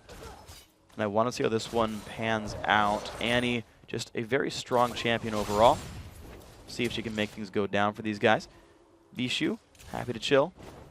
In the mid lane now. Farm lane in the mid lane. Probably not going to be much here. Yazuki going to push around. There's the knock-up in from Rux. Honestly, this should be Aatrox's matchup. And look at the damage coming through. Ooh. Not afraid to fight. Tried to throw a Q, didn't get it. So Rux doesn't even have his W right now for the sustain. He just has his Dark Flight to go ahead and get close to Ryze. And oh, here comes the counter. He finds Kez. Good damage early on. The flash from Annie. Pat's going to go for this buff. Smite up for both these guys. Pulls it almost into the brush. Picks it up. Off on the side. So yeah, he's going to get both of his buffs here. Could have been catastrophic for Pat, but he plays it right and comes around from the exact side that's going to give him the best advantage. And now Kez has to go to his own red. The question is Lee Sin going to be there once again? Such good play. Actually, Lee Sin's looking to stab him at the wolf camp. Look at this. Pat's going to find Kez without flash. Oh! Oh, he dodged the Q. Big. That was big. He would have died. Yeah, he doesn't have his Dark Frenzy just yet, so he couldn't remove the slow if it was applied to him. And the lane swap is actually going pretty even right now. And now he's killing some wolves. Getting the wolves. Stealing away the jungle. You got to go bully the jungle. Yeah. Keep tabs on Evelynn. Don't let her get to these lanes, especially when these lanes don't have early game power. These are late game scaling lanes. And I like how long Pat is waiting before he starts his own blue buff. He can give it his eggs later on. Doesn't need it right now. He can just counter jungle for a while. What's down? They didn't clear it. Oh. Kez is wearing it. Oh, I'm just stupid. Because it looks like it's up, right? That's why Kez is level 2. He didn't I'm just really not it. smart. Okay. So we're good. Just kidding. Hasn't cleared the marker. Shame on you, Pat. And now he doesn't have the timer, and he won't know. Here we go. Rux taking a little bit of pain. Does not know Evelynn's waiting in the wings. Lee Sin nowhere around. Rux still getting some damage down. Whew. Yeah, Yazuki's getting him low-ish before the fight actually happens so they can burst him out of the passive. Good slow is going to stop that. It's a level 2 Kez, but of course with the gank assistance from Yazuki on Ryze. Could have been successful there. Aatrox, he can always jump out of it, but he'd take a boatload of damage. And now we have Pat going around the side. They do see him with the ward, and he does have a level advantage over Kez currently. And Kez actually hasn't gotten a lot accomplished in the last couple of minutes. He has no potions. Next camp that he clears, he's going to take some damage. But it will give him level 3. And he'd be able to get Spirit Stone by then, and then just kind of go and farm around in the jungle. So, not too sad. The CS is a little bit deceptive because he has killed the big golem and whatnot, which is of course a lot of golden experience. So the ward came down into that bush, and Pat almost walked up to it to reveal himself, but decides to just take the long way around. He actually ward jumps over the wall. Ooh. He's unspotted coming in here. Oh, he's seen. Yeah, And he doesn't know that he's seen, is the funny thing. Foot slipped out of the bush. And it's going to be almost no possible successful dive here for Curse Academy. Going to be Pat backing off. There's pings, actually, that Lee Sin might have gone towards the mid lane. They don't know where Pat is right now, except that he might be coming in behind Orianna. They're actually leading him on with the pings. So the blue pings going like, oh, go up. And now he's going to find a camp to clear. This is great. I like this, though. Pat knows he will outfight Kez in the jungle. Lee Sin's going to do better than Evelynn here, and so he's just taking camps away. He's further delaying the level 6 from Kez, which is really the first time that ganks start to really matter from Evelynn unless you have a lane with crowd control. Yeah, and Evelynn, like you said, can't duel Lee Sin one-on-one. Because she's so effective in her stealth and positioning, that is where most of her kit power comes from, not from straight up fighting. Now Pat, he's still roaming around. He's looking for camps. He's looking to see if Evelynn's there at double golem, so it's unlikely. She's not there. Q reveals the camp is gone. Still waiting around looking for Yazuki. Honestly, neither jungler has been killing many camps in the last like 2 minutes. They've all been like waiting around like, will something happen bottom lane? And it almost does every time. And here's that thing I was talking about earlier. Oh, K1. Onto K1. He's on the wrong side of the map right now. The jump in from the lantern, the hook as well. Kill goes to Altec in the 2v2 matchup. Nicely done. Once again, just adding more to that KDA. That is just so high up there right now. And K1, he's the new guy on Curse Academy. And he's coming up a little short in these matches. Yeah, honestly, I'm not, unfortunately, super impressed with them just yet. See if we can make things happen a little bit later in this game, but early laning not too great here. Very small CS lead for MASH, but honestly, getting a champion kill, first blood, worth a heck of a lot more. Altec level 5, going to be able to recall back. Probably has about 1,600 gold right now. Pick up whatever he wants. 1,850. It's close. Yeah. Probably go for Bilgewater Cutlass straight off. Yeah, and boots or a dagger, I'm not sure which you'd go for. Actually, you can get almost both. That's true. Be Pat killing away this little lizard camp right there. Cutlass, extra Doran's Blade actually is a pickup for Altec. Surprised he went for that, but wants a bit more health and damage. Okay. He's in a good spot though. Mashme still has not backed yet though. Has yet to put items into his inventory. Which means there's going to be a little bit of extra lane pressure here from the Vayne, because she'll be in lane with the waves, and then Mashme's going to still have to recall. So Curse Academy are going to get outscaled once again if they just sit around. Cloud9 Tempest are off to a better start than they were last game, and Curse Academy are not in the same position that they previously were. Their team comp changed a bit, so they have more late game power in terms of wave clear, but they still do have a weaker overall composition. When people think late game champions, they're like, oh, Vayne Rise. Yeah. Best scaling champions in the game for the most part. Pretty much. Karth is kind of in there as an honorary mention. And if you're Shifter, Ziggs for sure. That's true. So there's some things to keep track of, but absolutely, I agree with you here on the general direction of the compositions. That Cloud and Temp is likely to keep going all the way up. 1-0 so far for these guys. 300 gold lead, which I gotta say, despite a 600 gold first blood, only a 300 gold actual lead here. So the laning phase by itself, not counting kills, great for Curse Academy. It's mostly the jungle. Yeah. That's causing that difference. Is Kez has been getting counter jungled by Pat, so it's not just gold into Pat's pocket, it's gold that Kez has nowhere to even pick up. Yeah. It's Experience as well. Yeah, that's true. 6.25 versus 5. Pat's actually looking for a play on this red buff. Oh. It's going to be a little bit late, though. Kez picks it up, hits level 6. It's like, is he going to throw a Q? Blind Q. Bit late for the timer, unfortunately. I guess every Q from Lee Sin is a blind Q. Even if you have vision, it's a blind Q. You know, every time you grab him, even if you're unranked, it's still a blind pick. Okay. Okay. So no Dragon attempt, though, for Curse Academy. They wanted to play for the red buff. They came a little bit late to it. And otherwise just kind of backed off there. They got pink ward control over the Dragon area, but they didn't convert it into much. Back to the 2v2 lane up top, 500 gold. 400 or 500 gold there, the lead. But a much slower game. You guys happy to play their laning phase? A laning phase. We have a laning phase this game. Yeah, I mean, last game was cool, though, to be fair. It was. It was very exciting. And also, those are very high pressure, very tense situations on your shot caller. Oh, yeah. In the early game. They're like, do we go back? Do we defend this tier 2 top turret? And they're like, no, just keep pushing. Just get the turret.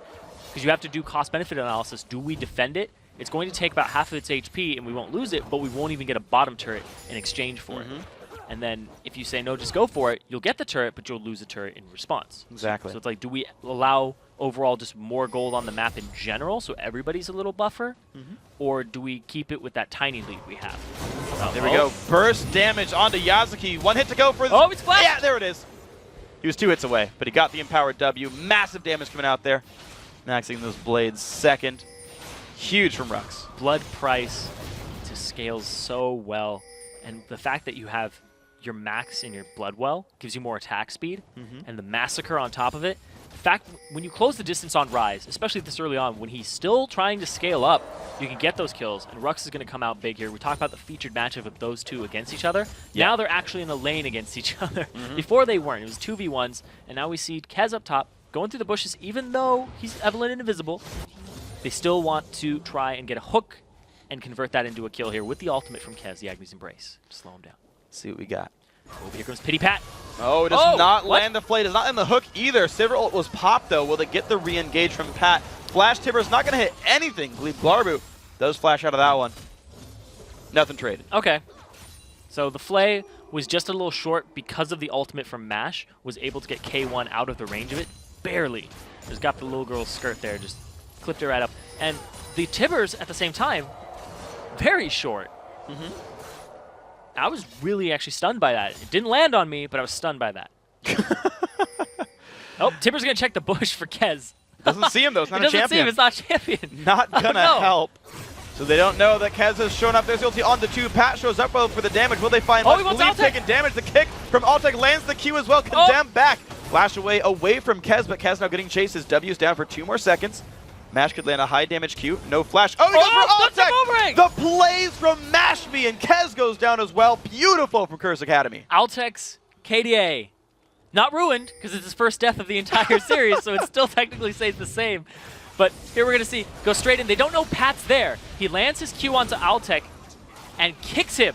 Boom, through Glebe, does the damage, goes after him, gets knocked back, says, oh no, I need to flash away, gets out. Kez overextends a tiny bit to go after Pat, and now they chase him down.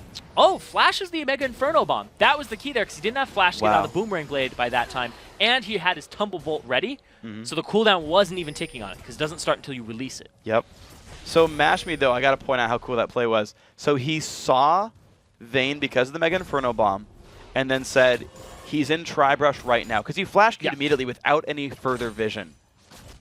The lack Very of impressive. Lack of hesitation is something that I've always thought differentiates the good teams from the great teams. Oh, yeah. When there's no hesitation throughout your entire team. Like when you watch a team like SK Telecom, T1K, they're just the decisiveness in their movements, regardless of how aggressive they are. Oh, yeah. Even if they're hyper-aggressive, it's like, I'm going now. And you trust the team to do it. I'm level 3 Riven, boom, we're in. Yep. Special talked about it when he was in the desk with us in the LCS. Said, you know, when I go over something, my team trusts me and they'll follow up. Yeah. They'll just do it because they trust that I made the right call there. And a lot of good calls made right there. 2,000 gold lead to Curse Academy. Really good start to these guys. See what they can keep going with this one. Mash Me. 117 minions, 115 for the Ziggs of Duosec. See what else Curse Academy can do. Bishu's got his farming pants on. Yeah, he does. He's almost he's above that 10 per minute mark, which means he's been farming Wraiths. He's been farming Wraiths. He's been farming Wraiths and Wolves. Just getting them all the time. And I talked about this earlier, that's his play style typically when he wants to carry. He'll have big goose eggs, but then he shows up and you're like, wow, this 0-0-0 Orianna just blew up our team and now he's 4-0. Yep. The Shockwave Dissonance is an amazing combo. And Curse Academy, take a dragon fairly easily. Cloud9 Tempest, don't even put up a fight. Yeah. Bishu getting the blue at the time. Curse Academy committed the team to it, and honestly, they're better this early on. Like, you don't fight for Dragon when you've got Vayne Rise at 14 minutes. Like, it's not going to go well. It's actually the mistake that Dignitas made against TSM when they picked like that Quinn Kale comp. Like, the champs would work, but they fought a Leona team at 12 minutes when they haven't bought any real items. And Cloud and Tempest know that mistake. They're not going to go for it right here. Gonna play for a while, wait for Rise and Vayne to tick up. It is on Curse Academy, though, to take as many edges as possible right now and get farther ahead. It's their fault in game 1, too. They got ahead, but they just couldn't convert it into anything else. And it's quite possible that their laning phase just didn't last long enough because they didn't stay in the bully mode. They took the turrets very quickly instead of farming champions for a bit. Yeah. And just pushing advantages. Yeah. Normally people are like, oh, let's just take the turret as soon as possible. It's like, in that situation where you're a lane bully, I would say just sit on your hands for a while and keep the turret up and allow your jungler to position well. That's definitely an option for guys. But if you can close the game turret up, of course. And I think that teams, even if you take the turrets rather quickly, you then play the rotation control game. Like, you never give up a dragon, right, which is a huge mistake that Curse Academy made last game. But you also then say, look, we're going to make... Oh, ooh, good tumble. Get it. Good condemn back. Okay. If he didn't get the tumble, though, that was close to a kill for Rux. Okay. But yeah, you then get ward control, and you start taking away buffs. Because you realize, look, anything that is not a turret should be ours, and you play in that mindset. And you say, blue buff ours, red buff ours, double golems ours, dragon ours, and then you just build a gold lead that way. Because you starve your opponents to nothing but lane farm. Yeah. And Vision is how you execute that. In Curse Academy, they were trying to be on top of it, but Cloud9 Tempest were sweeping it out. And now Rux, he's coming in from the side to try and engage this fight. Bijou on the backside, flashed on again, dodged away by Bijou. Second time we've seen Tibbers flashed away from, but it does give the mid lane turret. Good choice by Curse Academy. K1, once again, he hasn't been very convincing to me. He's replacing Zekin. There's some pretty big shoes to fill in the amateur scene, in the challenger scene. Yeah. When you're going pro, Zekin has been on the LCS stage, and now K1, just there's some mild pressure here. Hasn't really landed to Tibbers all game. No, unfortunately not. The stuns have been flashed away from, but at least the effort does count. I do want to at least consider that. You know, it's not he's not so much missing. He is trading flashes and losing his ult cooldown, to be fair, but trading flash at the very least, getting some pressure down for. Well, 3,500 gold for Curse Academy right now. The side lane push from Rux is there. And I want to see what Curse Academy can convert with now. Can they keep the pressure on, or will they get caught in a 5v4? They see Evelynn, they catch her. Wow. Wait, was she even in a pink ward, or did he, like, blind Q that? She walked over the pink over there, and yes, he did blind Q afterwards. Okay. Well, Glarbu gonna get hit a little bit onto the bomb. He goes with the stuns to keep him alive. A great kick and a knockup. Altic is gonna go down. Has his KDA, and the fight continues. Double kill, huge numbers for Curse Academy. Only Yazuki left alive. Mid lane turret gonna be going down. It's a 4-1, and Rux comes in from the side to just set that up, and they're saying, let's just tank it. Just tank it, it's fine. Rux has passive. He'll heal himself up off the minion wave if they allow him to. And they could go to another one right here. They've got to be careful about the Baron, like, refight, like the re-engage, but it's unlikely with it being this early on. But Inhib turret will also go down here in Curse Academy's favor. Big gold lead from that one, 7,500 this early. Once again, just like his Renekton games, when Rux gets ahead, he builds Phage, which only turns into Trinity Force. Yes. Wise choice, man. I don't agree with it, but it seems to be working fine. because it's allowing him to keep up to people, give him stick-to-itiveness again. Yeah. I mean, he can wait on Phage for a while anyway. Yeah. I don't think he's going to pick up. Nope. Nope. Just kidding. He's going hard for that one. Okay. I thought he was going to wait for a bit. Nope. That is just in his inventory right now. Here we go. All right, Rux, don't let me down, man. Wow. Don't let me down. He's got 100% win rate with Trinity Force so far. So yeah. And a 0% win rate. No, 50% win rate without it. Oh. Well, here's the thing. It's working. He's a very bursty champion, and you can actually layer your abilities fairly well. All Aatrox is max E first. The cooldown's down to about 9 seconds. So you jump into the Q, land the auto attack. If you wanted to, you could wait on your ulti for 2 seconds. I don't think you would. No. I think you want it right away. Yeah.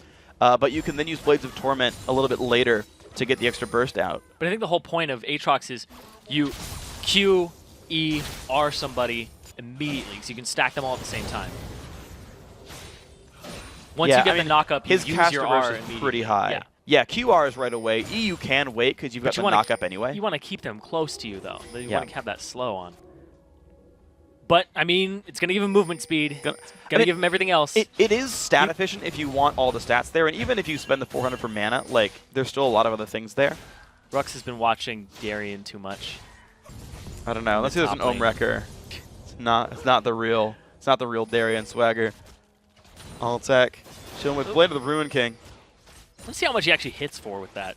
Oh, a lot. We just smack somebody. I mean, to be fair, actually, it works in... Okay, so I want to take a step back and kind of reaffirm why it's good. Go ahead and... I'm going to try again. Try to make a case. Because there's so many reasons that Trinity Force can be good that it's hard to find the right one. QRE auto attack is a freaking ton of burst. You trigger your third W to be ready. The Blood Price, plus the Trinity Force damage proc, plus your other 3 active abilities. And you've probably got like 1,200 burst damage. For that case, it super works. And then like you've got some attack speed and AD, which is just good. At that point, I'd rather just buy a Hydra, jump into the fight, use the AoE active on it. Way less stylish. But then at the same time, it has AD ratios, which we talked about earlier on his W. He would be healing and doing more damage. Well, he's got AP ratios too. Okay, okay. You got me there. But here we have On the Hunt, and they're trying to get to Yazuki 7, before he 6, backs. 5, 4, 3, 2, 1. Blind Q? Nope. Nope. No liftoff. Wrong brush. Why did you boomerang with the same brush you warded? That's like a little bit weird, but you know, whatever.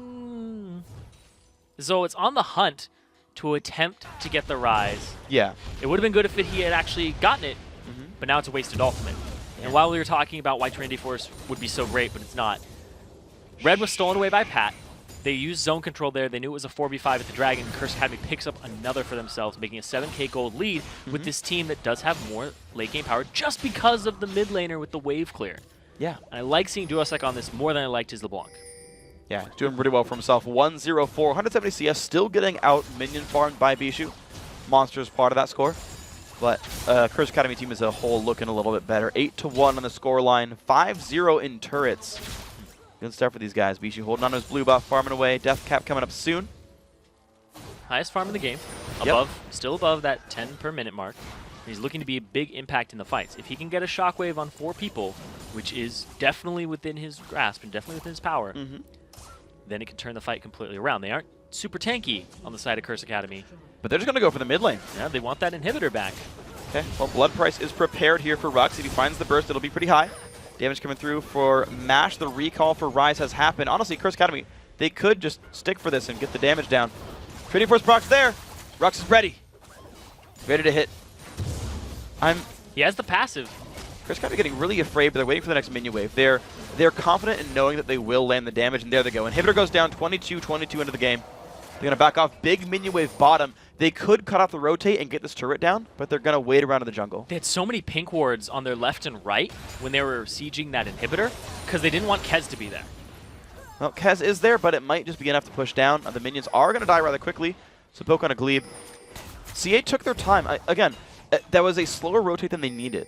They could have gone through the back knowing where the rest of the team was and pushed that with the wave that was already there. They're going to wait for the next wave, though. They're playing it more patiently than I guess I would have, but... Well, remember, last time I said they don't like to dive people under turrets unless it's Rux. That's the only exception here, and especially against somebody like Bishu on the Orianna, he will get your back line right under the turret and make them stay well past the time that they want to be there.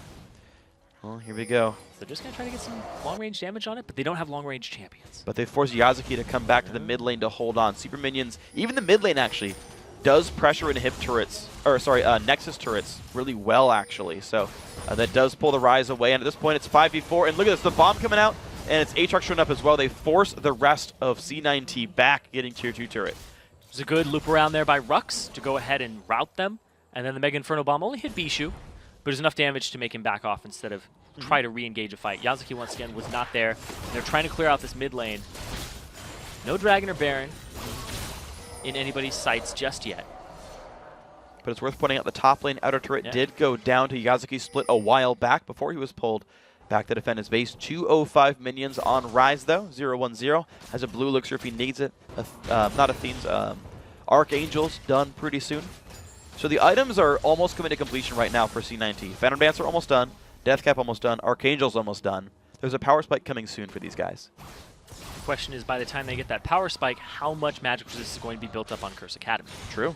We do see that Rux opted just to go Merc Tread straight into Hex Drinker. No Maw this time. Trinity Force is going to help him out. Oh, yeah. A little bit of extra HP. 300. Yeah. And then a little bit of magic resist for Pat. All right, he's really going. There we go. He's going all MR here. There we go. But he always buys the Giant Spell. It's interesting. He just kind of keeps it there because think back to the beginning of Season 3, we made health the more efficient stat to buy, basically. If you wanted just like a catch-all defensive stat, it was health. So he just has the Giant Spell just to be a durable dude. Actually, did you know about Giant Spell? With Rux, with Aatrox specifically. So your abilities cost a percentage of your current health. And your blood well is just a static number. So the more health you have, the more blood well your abilities give.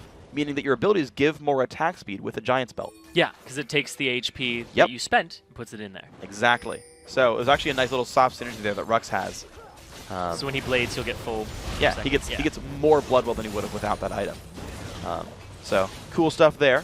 Just thought I'd share that with you guys. It's actually a fun one-off item for that champion.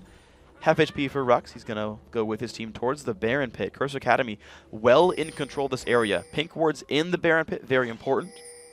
They're going to lose one on the road in, though. They've got another one that's going to watch Kez. He sweeps it out with Bishu. Pink ward over the wall. So they know that there was ward coverage, both a pink and a green ward there. So they know that they can't sneak in. It's a big minion wave down bottom that's going to start pushing this turret for Cloud9 Tempest. Yep. Instead, they're going to give him a dose of their own medicine. This is the bush that Cloud9 Tempest camped in last time. All right, Protect goes on to Kes. Garabu into the front. There's the jump in from Rux. Will they find much? A great shockwave onto 3. K1 goes down. Can they find anything else for this fight? Nope, just the 1 for 0.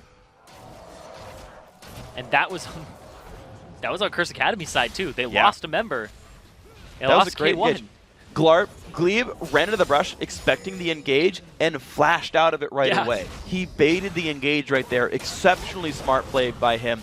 Mid lane turret goes down. Bot lane went down to the minions actually. And now Dragon as well getting picked up. Cloud9 Tempest just picked up 3 global objectives in the span of 20 seconds. And the only member to actually die on Curse Academy side is Pat. So once again, he needs to start stepping it up. We do expect supports to die most of the time, but being the only person to die on your team and give up objectives off the back of it this late in the game is not good. But Curse Academy, they're trying to get back into this by doing a sneaky Baron. They all went over the wall. That's so good. Yeah, Mash me, whatever. That's fine. They had ward control the whole time, but they didn't lose it. C9T capitalized by getting turrets and a dragon, not by getting ward coverage over Baron. Great pickup by Curse Academy. Oh, they're going to go over the wall straight for Yazuki. And again, he doesn't know they're there. They have no way of knowing this. Cut off his route with slows. And he's going to kick it to the wall, pops the shield. Not going to matter. Almost greedy by Pat. That was actually close to him going down right there. I like how he pulled off first. at first. Yeah, but you saw Yazuki save his spells, and that almost got a little bit too greedy. Kill picked up, though. Curse Academy wearing a bunch of Baron buffs.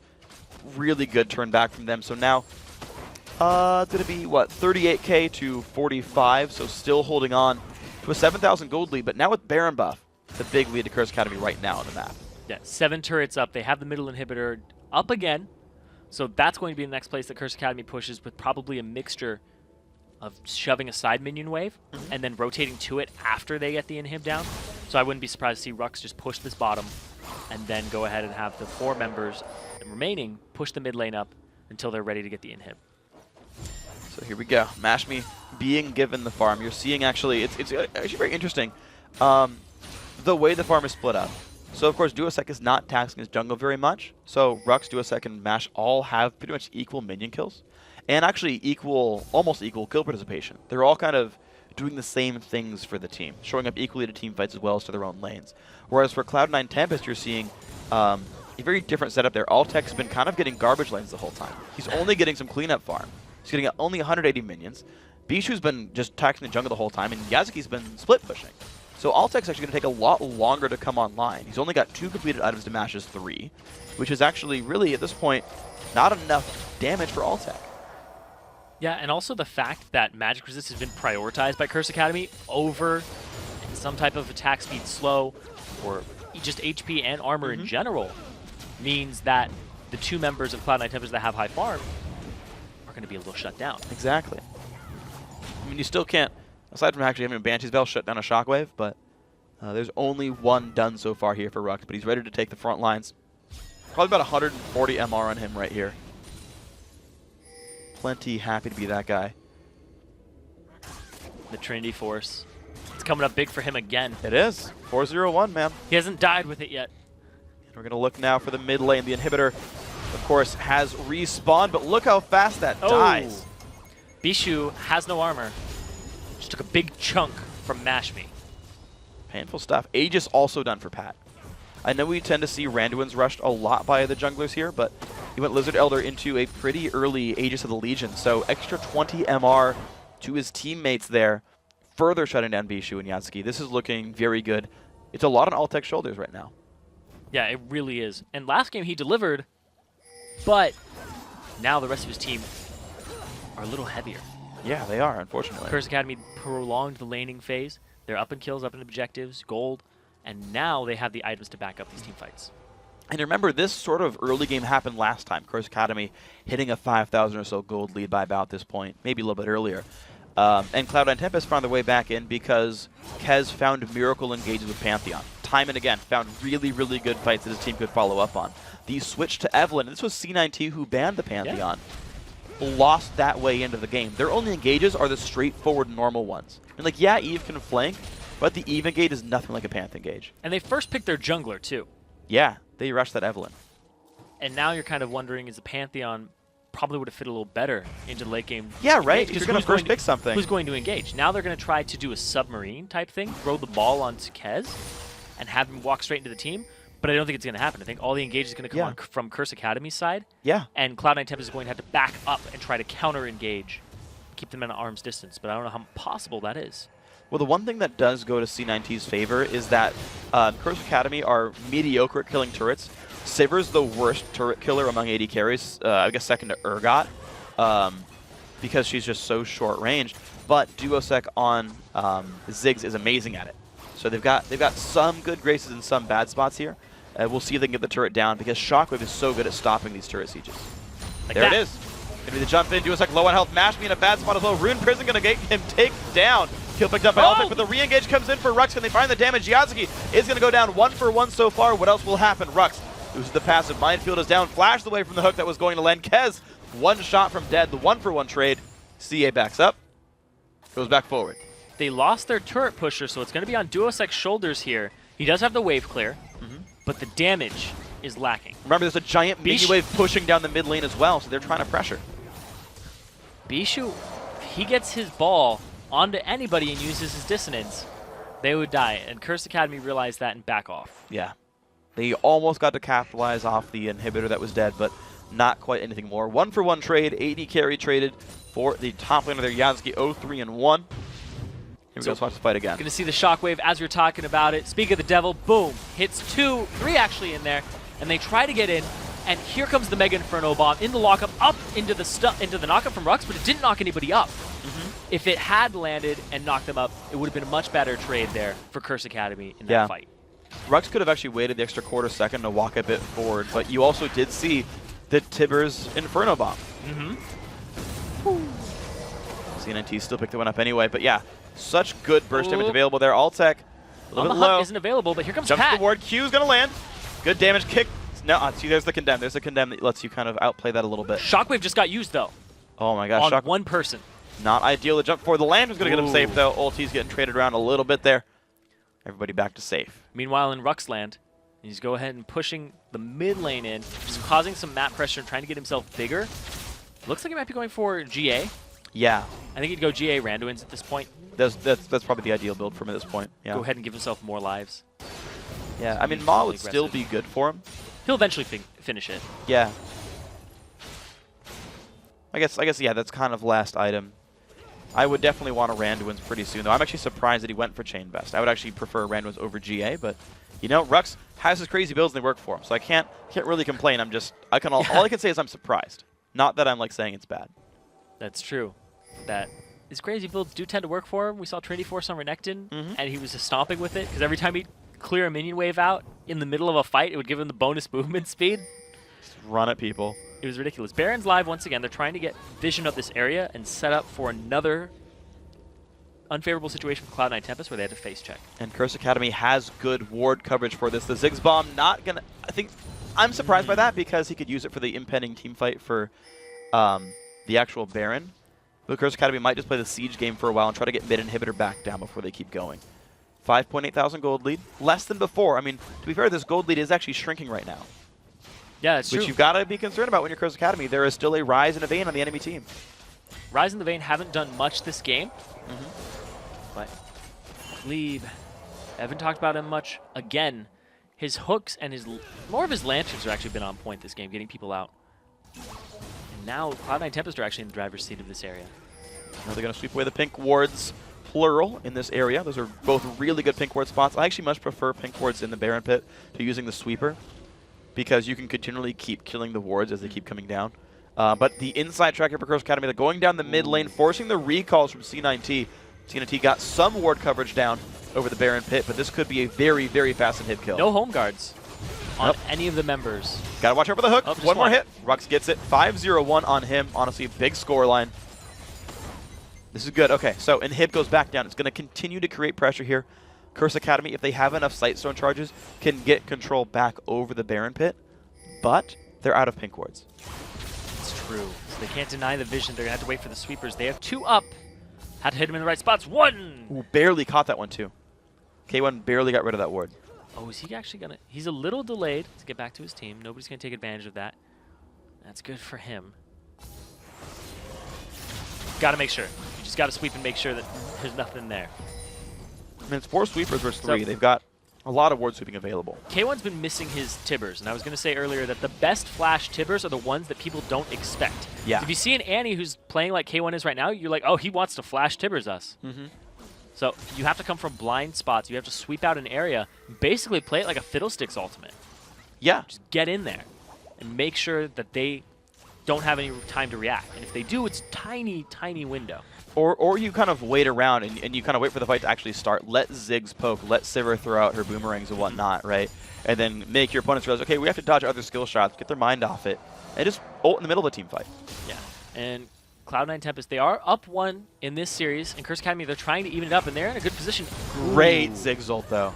Cleared the wave. Save the turret. Save the turret. Do some damage to Cloud9 Tempest. And now that bottom minion wave is actually pushing in favor of Curse Academy, and they might have to answer that soon for Cloud9 Tempest. Yeah. Super minions in the mid lane, regular minions in the bottom lane, and a Curse Academy on Baron. This is where Cloud9 Tempest has to make a good decision. And a new pink ward for K1. He can get that into the Baron pit. And I'm also surprised, actually, the lack of Aegis for Cloud9 Tempest because Ziggs is such a factor here. Locket would be pretty big for these guys. Glarp, wow, he flashed early.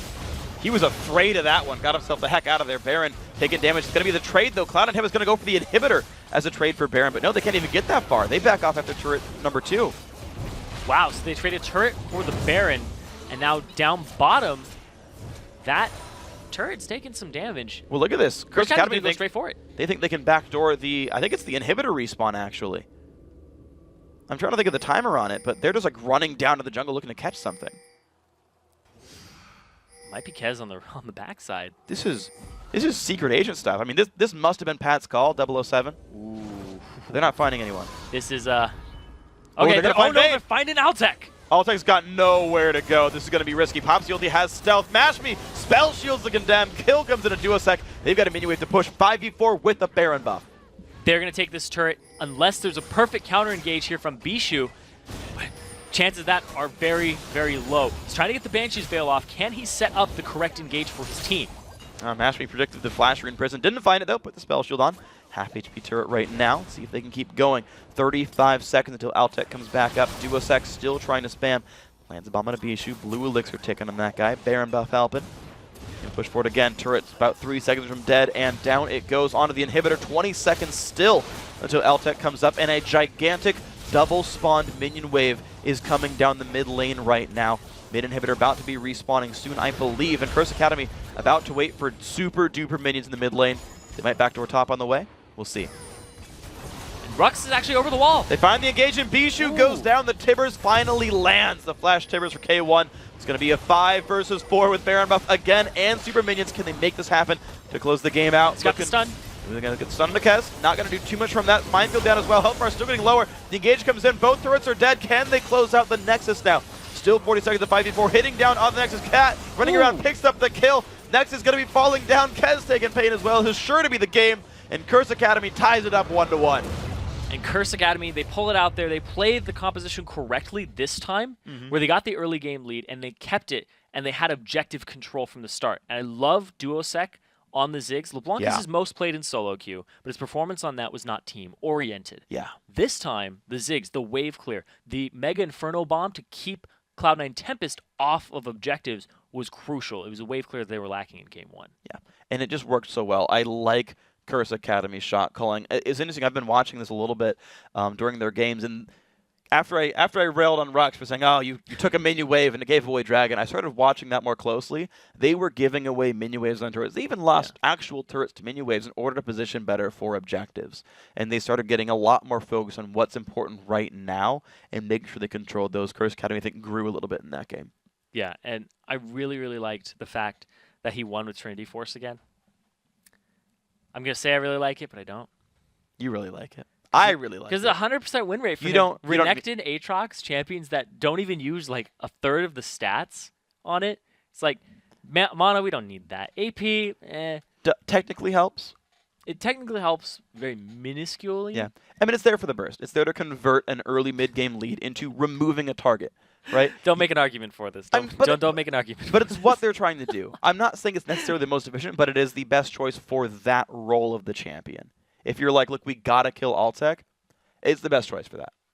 Yeah, and they did do that. Yes, Alltech ended the game 2-3-0. It's completely different than his 7-0 and 14. Yeah, from the 13, first 14, game. 17, like a high number regardless. A lot of assists on him, and now he's actually had 3 deaths, so his KDA.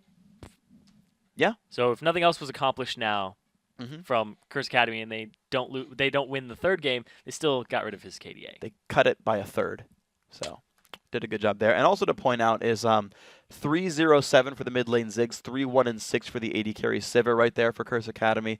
Mashme still had a very good game, right? First game didn't die, died and won. Yep. So deaths have a 1-1 correlation with winning games so far for Curse Academy on Mashme. But also just kind of to point out that I know you talked about it when the game ended, but the Ziggs pickup worked so much better for Duosec. I tend to agree.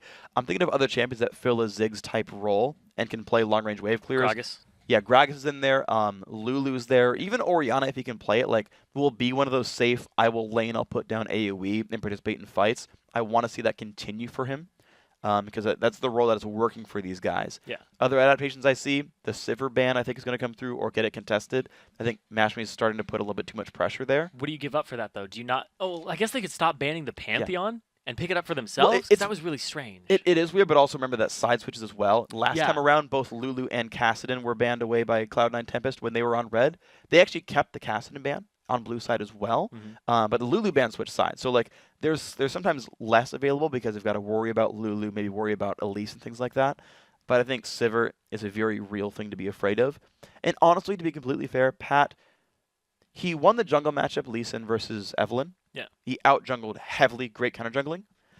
But like, at that point, it's like, do you really need to ban Elise? Do you really need to ban Pantheon? All these things, like, he's going to have X impact kind of regardless, no matter how deep you cut his champion pool. Yeah, and the fact that Cloud9 Tempest, they're playing for the late game with this composition with Ryze, Orianna, and Vayne, that they've run both games. Yeah. And they don't have a lot of bans to spare when they're on red side. Like you said, Lulu, Kassadin. Yeah. That's what they got to get rid of. That 3rd ban, they want to use it on a jungler because junglers have the highest early game presence. Yeah. So they want to take something off like Pantheon or Kha'Zix or Elise, which is the highest one right now. And Dexter was talking about it on the desk earlier today about how ferocious Elise is in the early game. So get that factor out of there. Then you can have your early game flourish and possibly come out with the W, but they didn't in this game. Because the Evelynn, in my opinion, they didn't have enough early game presence versus somebody like Lee Sin. Yeah. So let's stretch it around a little bit. Yeah. So we can talk about individual champions, individual plays. We can talk about Risers, Aatrox, all that. What do we think about Cloud9 Tempest changing their game plan? So both games, right? Late game Ryze, late game Vayne, Orianna protects, junglers, whatever the heck you can get. And it says, let's play a longer game. Curse Academy are not letting them do that. CA playing a great early mid game. Both times they've proved it. 2v1 lanes, 1v1 lanes, doesn't matter. They're making better rotations, finding better counter ganks. The first 20 minutes have been theirs both times. Yeah. To me, C9T, rethink your lineup. Play Caitlyn into Sivir instead of Vayne into Sivir. Both are great matchups, but for different reasons. Go get your early game leads, right? Use the fact that Bishu's winning the mid lane, and do things with that. Don't allow yourself to get the Ryze versus Aatrox counterpick again. Yeah. Get better lanes, play from there. Yeah, and Curse Academy, like you said, they're adjusting their strategy as it goes on. They said, we didn't have enough wave clear, let's make a little tweak. And boom, pulled it out for them. Now they're going to game 3 here. And this is the crucial game 3. Whoever wins this goes up against LMQ and gets a bye. Gets a first round bye in the playoffs, which means actually, just for what it's worth, that either one of those or LMQ will be in the relegation tournament. For sure, because someone's going to get 3rd place in there at least. Now, guys, just like that, Curse Academy and Cloud9 are now tied at 1-1. We got to jump into a quick commercial break. When we come back, it's going to be the decisive Game 3 with a trip to the finals of the Challenger Series. Don't go away.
Hey everyone, welcome back to the North American Spring Challenger Series. Game 3 of the semifinals is coming up now between Curse Academy and Cloud9 Tempest. The winner faces LMQ in the finals and also earns a bye going into the playoffs. Yeah, and Curse Academy made all the right moves in Game 2. Strong contributions from Pat in the jungle and Duosec in the mid lane allowed Curse Academy to shut down Cloud9 Tempest. And both teams sent their AD carry and support to the top lane, setting up a 1v1 in the bottom lane between Rux and Yazuki in our featured matchup. Yeah. And at the 10-minute mark, Rux took down Yazuki in a 1v1 and never looked back from there. Yeah. About a Trinity Force with all that extra gold he had. Didn't even know what to do with it on Aatrox.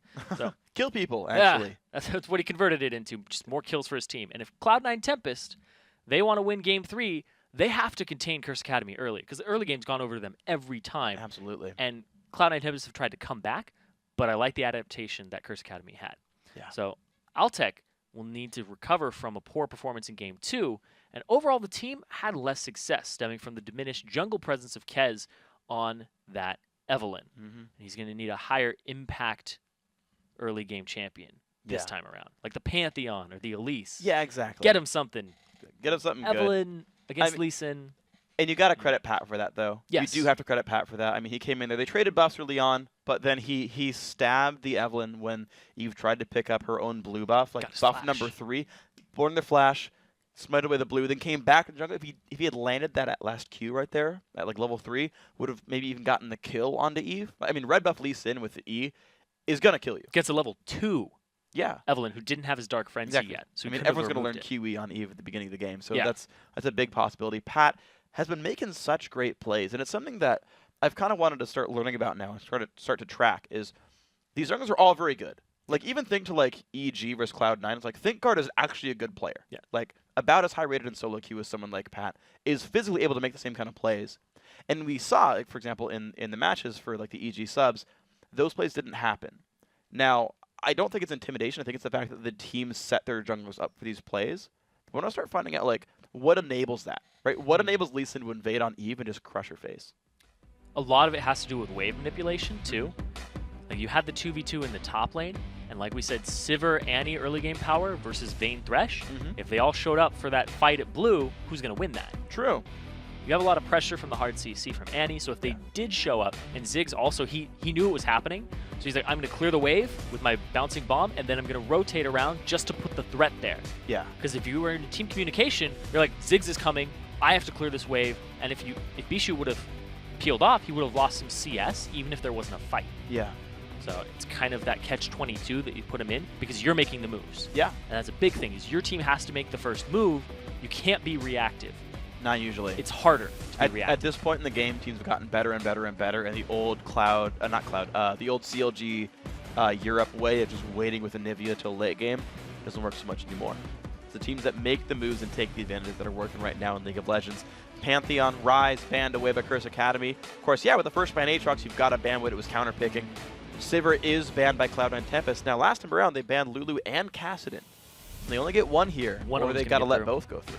One of them is going to get through. Curse Academy might ban something like Elise, so that Cloud9 Tempest don't end up with that as a pickup after they pick up the Lulu. I feel like... Oh! Wow. So, okay. So he doesn't want to play Lulu.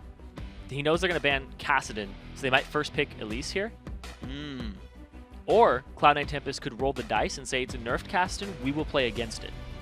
They're taking their time. Now, last time they banned Kassadin in Game 1, they took plenty of time to make that ban go through. We'll see. We will see both top laners playing something new. Mid laners, we may see a repeat matchup here. Of course, the Orianna, not something they're afraid of. Curse Academy happy to let Bijou have it if he wants it. It is the Elise ban coming through. Okay, so Kassadin is up. See what's picked up here. Here's the thing, though. If you first pick it, it's the nerfed Kassadin. There's a lot that can go into that, and Bishu's champion pool is perfect against Kassadin. Something like Orianna with the Clockwork Wind-Up passive even puts him down even worse in the early game, and the fact she has so much innate wave clear will also put Duosec on a champion that lacks it once again, which was their weakness in Game 1. So this could be a bait by Cloud9 Tempest to say, take the Kassadin. Yeah. Do it. I mean, they were happy to ban it away the first 2 games. I'm sure they're not super happy with this, but they want to remove the Elise threat anyway. Annie is going to come through, so K1 said, you know what, you forced enough flashes, you landed enough initiations. Annie is going to come through for you. It's the rush pick right here. Kez might repeat his performance on Evelyn. Actually, hopes he doesn't repeat the performance, but repeat the showing up as Evelyn. But of course, switching to Ziggs in the mid lane is going to deny more from Duosec. I like that choice. Denies Duosec, gives it over to Bishu. He has all that wave clear at his disposal now. Lulu off the field, Ziggs off the field, Cassidy's still on. Duosec does play it. But against Ziggs, there really isn't anything amazing for him to play. And I also am astonished that the fact that Nidalee was still open, not picked up by Bishu, even though it was banned every game up until this point. Just more important, honestly. There's more things to worry about here for these guys. Want the wave clear. Curse Academy now about to pick a very different lineup for themselves, saying, okay, we have Ziggs in here. Ziggs, such a good wave clear champion. Siege is going to be harder. Let's pick something completely different. Let's go early game status. Let's go Renekton top. Let's go Caitlyn for the bottom lane. She'll be able to bully out almost any lane she faces against. Now, can they get out ahead of C9T early on? Yeah, and I'm not surprised at the Renekton pickup here. Rux is a combined 11, 1, and 13 on it, the 24 KDA we talked about previously. Built the Trinity Force on that champion too. Don't know if he'll do it again, but he's looking to dominate the early game. He's willing to blind pick that into whatever comes out in the top lane. But with Rise Band, of course you can. Yes. Rise Band. That's part of it. Aatrox Band is the, well, originally, so yeah, they're going to go for the Shyvana. Of course, Renekton Shyvana, talk about this every time, so we're going to skip it. Caitlyn, though. Sivir banned out. Caitlyn also says you're not going to get to play Vayne. Yeah, unless they can get a good lane swap situation. Yeah. Like Renekton Shyvana, actually Shyvana will do better in the jungle than Renekton. So if C9T forces the lane swap, Galaxy gets a small lead over Rux, in addition to the fact that he won't be fighting in 1v1, which is a Renekton favored matchup. So if they do go Vayne, C9T will look for the 2v1, and you'll have mind games there. Kassadin does go through. This is interesting now, because you still got the jungle lead save, which worked so well last time, but now mid lane push lead goes to C9T. So mid lane support is there for Cloud9 Tempest. Bottom lane, we'll have to see what they pick. Yeah, this is a little confusing to me. They left it open. They already picked up the mid laner for Cloud9 Tempest, so you know what you're playing it into. And Ziggs, like I said, he's got the wave clear. He doesn't have Clockwork Wind Up like Orianna, but he has a passive that enhances his auto attack damage, which is what the primary source of damage to Kassadin is early on, because he's melee and has to walk up to get creeps. Yep. So you're going to be denying him CS, or at least making him trade HP for it. Yeah. And Bishu, he'll probably still take the barrier, because Kassadin's not going to have kill potential in lane. Ziggs, really not so much. You're just going to get him low and force him back. And you'll kill him just with spells, or make him miss CS. Okay, here we go. C9T, they're going to pick up in a strong laner here in Jinx to try to make that work back again. So Leona Jinx has a lot of kill pressure, so this will mean the Curse Academy has to give it respect. But it also means the amount of pushing here is pretty well mirrored. Even if you don't hit a champion, just throwing a Zenith Blade down the line and hitting it with rockets will give you some really good push speed. And so C9T, they're protecting Kez by having all the lanes able to push, though Yezki's likely to lose lane to Rux. But they can keep Kez safe in the jungle, as well as tune in for ganks when she does show up on Evelyn. Once again, it's Lee Sin versus Evelyn. And this didn't go too well for Kez previously, but now that they have the Ziggs with the early game pressure, don't know if it's going to be the same, because Kassadin, if he shows up at level 3 to a fight, he's not as effective as something like a Ziggs. Yeah, and I want to see what happens with this, because, so TP Kassadin, I mean, and last time we saw Kassadin, actually, he got hit really hard in the Challenger Series. He lost his lane, the team lost the game, he never really got going. And I want to know where this teleports end up going. Will he use it to stay in lane and try to get farm, because he will be pushed around early on? Will he be able to show up and turn around fights? What's going to happen? I assume he'll start to make some looks bottom, because it's a Jinx and a Leona. They don't have escapes. If they engage, teleport to a ward behind them that you've placed in like the second bush. So that's going to force the Caitlyn and the Annie to kind of create a vacuum, say, come to us. Come to us. We're not going to push the wave. That's all you, Jinx. And Jinx might do that, because Caitlyn's superior range will force him into rockets. Yeah. Start pushing the wave without even wanting to. It's true. They could leave him completely open there. They got to watch out, though. There is the chance of an Evelyn counter gank, which is so hard to see coming, because you're pretty much it's never impossible. It's like invisible. Unless you get pink wards in their territory early on, which is so unlikely, you're not likely to see it happen. So here we go. Cloud9 Tempest looking to win games 1 and 3. Glebe Glarby happy to pick up a GP10 here, grabbing the Relic Shield here to start out, whereas K1 opens Doran's Ring Annie. So really looking to fight. Early game damage, looking to fight. And you were just talking about keeping tabs onto Kez. Shout outs to Pat again. Once last game, he knew where Kez was at every turn. Like that time when he took a step out of the bush, he's like, oh, I'm probably seen now. Even though he actually wasn't, he was seen by Kez. Yes, he was. Didn't even see Kez either. He was just intuitively knew. So if he can start harassing him in his jungle again and get tabs on him and say, oh, I saw him at his wolves, he's going to be bottom in 15 seconds. Yeah. And then head him off there. Doing a good job of this one overall. So, Altec, starting out with the dance, being a happy person. I'm glad these guys are in such an intense match. Super important game. Heavily increases your chance to make it into the promotion tournament, which is a big deal. I think so does dance. It's good. It's got the rocket launcher out. Fish bones. Pow Pow is the minigun. What's the zap called? Zapper, I think. The side gun? Yeah. It's called the zapper? I think. I forget. I don't know if it's actually named. Got to give it a name.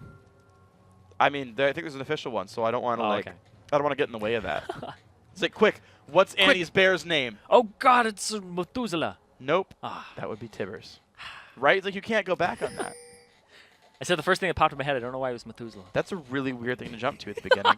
I don't know how you do that. Pat with a blind Q. Oh! He lands it. Okay. Smites early, knows that he's not in danger. He's going to be found with that one. Actually, the thing is, like, Kez could have been waiting around on the side, like, walked in. Super unlikely, but was a possibility, I suppose. But he's going to be right. Blue buff's going to be going and picked up. They're on both sides here. And look at this. Pat is looking for the invade. Now, he's going to go through the route that doesn't have any wards. No, just kidding. Walked right by a ward. There it is. Could have walked through a route that didn't have any wards. He knows that he, yeah. Yeah. Well, it's a 2v1, so he knows that if he invades the red, it's a 4v3 at best in his favor. So Pat's completely okay with this. Shyvana's going ahead, and he's going to clear out a camp for himself. Meanwhile, down bottom, Rux is going to test his might up against 3 very shortly. If Kez clearing out the red, he will be there. Yasuke just went and killed the Wraith camp and then just pieced out. He doesn't even want to bother thinking about the turret. The Renekton, though, from Rux will be able to wait around right now. He's trying to get an XP range. Of course, nothing's really dying much. The Evelyn's coming in soon. Now, Jinx, Leona, Evelyn does have some kill pressure. You don't have a lot of hard CC. It's just Glebe Glarbu with the stun. No assistance from the jungler. He's just there to push the wave. Curse Academy happy to zone that all the way away. They did, I believe, take one of the double golems there. Yasuke out of experience range right now. K1 and Mash all the way on that side. Ooh. Rux was trying to be sneaky and get experience over the wall, but they warded it. The smart trinket ward. To think about the types of things the top laners do. It's like, it's the metagame really, right? Like, you don't normally want to trinket ward that because no one's going to gank you from there for the most part. You see the jungler, but you've learned that top laners now sit there to try to gain experience because they know they can't contest for it. So then you put the ward down. First time I saw that, I think it was Flame from, from Blaze. I don't know who thought of it first, but it was a smart choice. Yeah. And now the second tier turrets. Ooh, so now Curse Academy have the pressure on the bottom lane, but they're having Pat back to try and reinforce this, and they're going to collapse onto Bishu and but again, a ward. Push this mid lane a little bit, and then probably rotate bottom. See what they can do with this one. So 3 men in the mid lane. This bottom turret, though, taking heavy damage right now. Rux is level 2. He's going to wave He doesn't clear. have a slice and dice. He will be okay, though. It's level 3 right now. Can he land the stun on anyone important? Yes, he finds Glebe. That's He takes well a turret shot. There's a turret shot in there as well. The traps go down. Ignite is on. Ooh. Pat will die. First blood, and Glebe survives. No ticks of Ignite are left. Can the rotation mean much? Everyone now on the bottom side. They're looking for more. Can they find it? Mash me. Level 3 already burned his net. He's got Flash. He's got Q. No summoners for Glebe. 150 health. Puts the Q down. It's going to get dodged. They go in. There's the jump in onto K1. Good damage onto Altec and Kez. The slow coming in from Kassadin. They find Kez. Altec going to go down as well. Double kill picked up. Massive for Curse Academy. And the double buffs actually didn't go over to Mash. One of them faded off right before. So the kill on Kez. Nope. Not for him. And I was just told the name really is Zapper for her W. So nice. Oh, I know my lore, guys. Well done. So smart. The thing that does zap is called the Zapper. I mean, it's a her kind of thing, though, right? Like, she names her things either with Pow onomatopoeia. Pow. Yeah. Zapper. I mean, Fishbones is just kind of whatever, but still a good name. Why do you think she named it Fishbones? Because it's a shark. Okay. There we go. Done. Mash me and K1 getting some very heavy damage onto this turret, though. Of course, they killed the support, so why not get a bunch of damage on that turret? Mash me got to be a little bit careful with this one. Puts the turret damage back down on towards Altec. Half HP. K1 not going to get slowed. Here comes Kez, level 4 Evelyn. No follow-up really from Altec, though. Good damage from K1, the flash out from Altec. And here comes Pat to save the day, the barrier as well. And Mashpee picks up another kill. What a start for Curse Academy. Out of nowhere, Superman Pat coming in with the save. It's called Safeguard for a reason. Yep. Looks like he hands him some hand towels, though, when he jumps up. He's like, here you go. And then they float around him for a second. Pool boy Lee Sin, not the skin that was picked up, though. Stop the bleeding. Gonna be all right. 3-1 in kills, 800 gold lead, Curse Academy. Duosec to teleport back to the mid lane after his bottom lane roam. And by the way, equal in CS despite leaving his lane and being Kassadin. TP'd. He TP'd back. I know, so but still. Awesome. Good use of it. So he walked there, TP's back so he doesn't miss CS. Instead of TPing there, he couldn't. There's no wards. That's true. That was a defensive 1v2 lane. He had to run with the rest of his team. The fact that Curse Academy pushed tier 1 turret, then ran all the way across the map to stab the opponents was incredibly smart. They have really good early game shot calling. Their first 5 minutes are ridiculously good. Which is something that if they make it to the finals against LMQ, whose only weaknesses have been early game, if you get an advantage there, like Team 8 faced them, it was all because of that early game. It's quite possible that Curse Academy could be a great team to face them and actually give LMQ a run for their money in the finals. Absolutely. These guys are just looking so freaking good strategically. I'm a fan of these guys right now. And there's Piggity Pat off on the side. The flash stun in onto Glebe. No flash does land the jump in. Half HP, but the defensive stats from the W is so very high. Mash puts some damage back down onto Altec, but you can see what we can do here. BF sword picked up for Caitlyn versus Zerkgreaves and a long sword for Altec. Not what he wanted to have happen. Honestly, a great start for Mashpee here. Rugg still holding down Yazuki, 6 versus 5. Gonna go for a Tiamat first, clear the waves even faster, keep up with Shyvana and go ahead and roam elsewhere. Pat, he's caught. Gonna get jumped on. Great root chain there. Pat not a good spot. He's gonna go down. Duosec not able to help. 2-3 and kills, 400 gold game. Cloud and Tempest fire back. So when you push up. Oh, he got it! Oh, he got the blue. Wow. So I was about to say, you know, you're saying when you push up, you're like, all right, this is our blue, this is our red. Lee Sin tried to do that, and oh, goes to Mashpee. This is our blue. Yep. I mean, that's the thing is. So the funny thing is, like, I want to kind of talk about what happened there because I think it's actually really interesting. So because junglers are so afraid of stealing buffs, they stop hitting them, I think, too early nowadays. And like Bijou was sitting like Q auto attack minefield still didn't kill it, and it's like, Kez, you could have done more damage there. To be completely fair, he could have. He like legitimately could have done more damage there and allowed that one to drop sooner. Bladed armor isn't as ridiculous anymore. It can't last hit. It's current health damage. You're fine. Oh. Now this is going to be smite available for Kez. Gonna get picked up by Pat though. Both guys going to clear the markers away rather quickly. Curse Academy though with both buff steals now, so everything on the map going their way. Bottom lane turret goes down, 2-1 in turrets, 4-0 in buffs basically, and up in kills as well. Great start for Curse Academy. And I want to talk about the items here that the 80 carries both came back with. Mashpee came back with a BF sword boots. Altec, Zerkgreaves, and a long sword. Yep. It's going to delay his damage for a good while. He has some chase potential, and he can close the distance when Glebglarbu starts an engage. Yeah, but when he gets there, he's not very effective. No, exactly. There's like, you're not going to pick a fight when you're down an item like that. If you're watching the tab, unless you get a jungle gank going in, which also shows that anytime that C9T goes aggressive, there is an Evelyn. Because there's no way they pick a fight otherwise. It does give Curse Academy some information here. Do a second to go to help out with this one. All 5 members of Curse Academy are there. Gives Yazuki some time in the top lane to push around. It's going to be a fairly rich dragon, 131 per person. Making it 650? 650 gold dragon. And Curse Academy have been on top of the dragons all match long. Yeah. Game 1, Game 2. And now in Game 3, still doing it. Still having the proper rotations and the early game. I can't stress this enough. They've won every early game. It's the late game because of composition that slips through their fingers. And now that Duosec, he's almost even with Bijou in CS. Regardless of it being a Kassadin into a Ziggs pick, this is not good for Cloud9 Tempest considering how well Kassadin scales even in 4.3. Absolutely. I mean, the ratios didn't go down, just the base values, so. Still scales up incredibly well. Oh, yeah. So, Chalice done, did open Flask, not surprised by that one. Duosec's teleport is available again.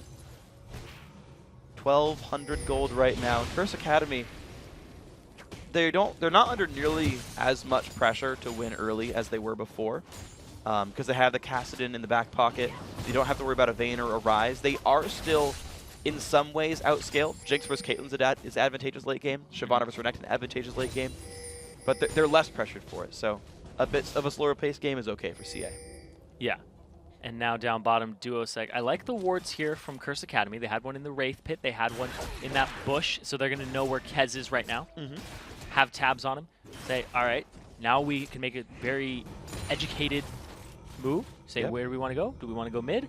That seems to be where there's support and carrier going. Well, Duosec has just enough ward coverage to not get ganked. As he kind of split pushes this bottom lane, he knew that Eve and Leona were waiting, so he backed off. They're trying to 2v1 the Ziggs, and I don't know how well that's going to work. There's some kill pressure from Annie Kate, but I'm wondering, like, let's see how well Bishu wave clears this. He's Michael got goes down. Range in his kit. Yeah. Yeah, he's fine. So they're kind of just treading water here in this matchup. Like, you're seeing how fast these minions die. Curse Academy aren't getting pressure with their dual lane. Yeah, he didn't miss a single one. They're allowing themselves to invade. They're also covering for the Renekton, who's still pushing and winning this matchup a little bit. So I guess if every lane pushes up, then you force them to make a move somewhere, which allows you to make a move in a different place. Yeah, and it allows you to own the jungle as well. Pat's been trying to do that all game. He's trying to, I like it. He is trying. They've got 3 minutes till the buffs comes back up, maybe a little bit less. Dragon's got a while as well. Like, they don't have anything to grab off this pressure, so all they can do is kill minions right now. But it also means that he sees Leona there, so Duosec could actually try to go after Altec now. He can't but burst him. He can't. He doesn't have any AP. He's still trying to scale up. No Rod of Ages completed. Up against a BF Sword and a Vamp Scepter with boots. Not going to work for you. Yeah. Bloodthirster is done, though, for Mash. Oh my god, he's taking so much damage. Duosec. He, I think he took a zap into a couple of auto attacks. Wanted to get some CS. He's going to back out, though. Has teleport. It's really not that painful for Cassidy to lose HP. He wants to be aware of teleport being available for a dragon fight if he wants to split top against, like, Yazuki. We'll see. It's like if Super Mega Death Rocket came out, I'm not so sure. Could have been close. Yeah. I want to see when Rux powers up again, because Yazuki just finished a Sunfire Cape, is holding equal in levels, and is now actually tying in minions. So, you know, I feel like the Rux sort of Renekton advantage is going away. And the blue buff, like, CA lost jungle control. The blue buff went to Bishu without it being contested. Pat's not going to stop anyone there. And, you know, Curse Academy are kind of now waiting around a little bit more than I would expect from a team that was dominating early and still holds the lead. Like you were talking about with the Rux in the top lane, he needs to not just push the lane up, but start roaming the jungle with Pat. Yeah. That's what they were doing previously. Yeah. And Pat, he's making the moves for it, but Rux has actually sat at that tier 2 top turret for a very long time, and now they're split 1-3-1 in a 1-4 split push here against Cloud9 Tempest. Well, they're going to be able to hold it, though, with the Caitlyn. The Annie actually zoning out anyone who wants to pressure the turret down. And Rux just kind of chilling there against Yazuki, level 10 versus 9, but you're seeing the kind of space he's giving Shyvana. He's letting her wave clear and saying, yeah, you're right, I won't pressure you with burnout available. You can't fight her, especially when she has her E on you. If she lands her E, you have to get away, because the burnout will close the distance and allow her multiple auto attacks with a huge increase on damage, the 2% of your max HP. So if she misses it, then you can kind of trade with her. Yeah. But when she's point blank, she's not going to miss it. Yeah, exactly. So not going to miss here. The only real global, I don't want to call it global, but it kind of is, the big objective that Curse Academy are getting is the fact that Cassidy is getting some steady farm. 102 minion kills is fine for 14 minutes for this champion. You can see, you compare him to anyone else on the map, and he's right up there with everyone else. So he is powering up the Bloodthirster. Pretty much fully stacked by this point for Mashme. The Rod of Age is getting stacked as well. So Curse Academy kind of hit a power spike right now. Maybe they can contest something like this. Like, I guess they're just waiting for dragons to spawn back up.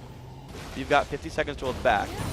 And I feel like I have to see CA go for that, or they're squandering their lead. Yeah. 700 gold difference between these teams now.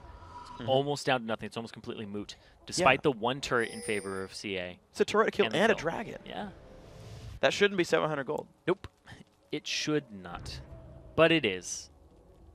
Thank you, based Targons. Yeah. Honestly, yeah, Targon's Brace is worth a fair bit of gold right here. I mean, it's 23-ish CS worth of extra gold earned by C9T, scooping themselves back in a little bit.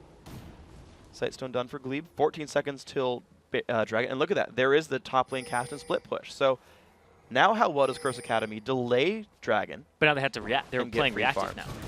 True. So if they get engaged on or somebody gets blown up, then they will lose. It's going to be tight. Mashme pushing the mid lane right now. Ziggs off towards the side for Dragon. C9T are starting this now. What will the call be? Will it be top lane turret, mid lane turret? They're not going to contest Dragon. Too much they are zone. pushing mid. Too much zone from Ziggs. And Mashme, once again, this is a similar move. They gave up the Dragon, and then Mashme tried to push mid, and then they got collapsed on. Yep. They don't quite get mid lane. The Solar Flare not going to hit. Glebe almost in range, but not quite. Top lane still under fire, though. It is going to be a tier 2 turret for Dragon, which is an okay trade. Goes a lot of farm for Duo Second. Now the mid lane under fire. Oh, he's 5 TPing versus behind 4. them. This is not necessarily ideal. Tibbers does not land on a much. The bomb comes in, and down goes K1. 2 for 0 so far. Fight still continuing on. Duosec off on the side. What can he find? A triple kill so far for Altec. Not what these guys wanted. There's Academy on the run heavily. Ooh, auto attacked into that bush. Stopped himself and hit the pink ward for a bit. So it's a 3 for 0, and the Dragon goes over to Cloud9 Tempest. Curse Academy get the top turret. They blow their TP. Caston, he hasn't scaled up just yet. And you cannot fight Ziggs in that little choke point. That was the biggest part, is the bouncing bomb is going to hit somebody. Yes. It's going to explode. It's going to do some AoE damage. You throw down your Hex Explosive Minefield. It's going to hit multiple people. Yeah. And you have to adjust your play style and the way you enter on these fights to who you're facing. Yep. And that was not a display there by Curse Academy. Look at these ults from C9T. Dragon Form, Evelyn ulti, Ziggs ulti, Jinx ulti. I mean, Leon ulti was down, doesn't matter. 4 area of effect ultimates into a little corridor. You saw Curse Academy get crushed there.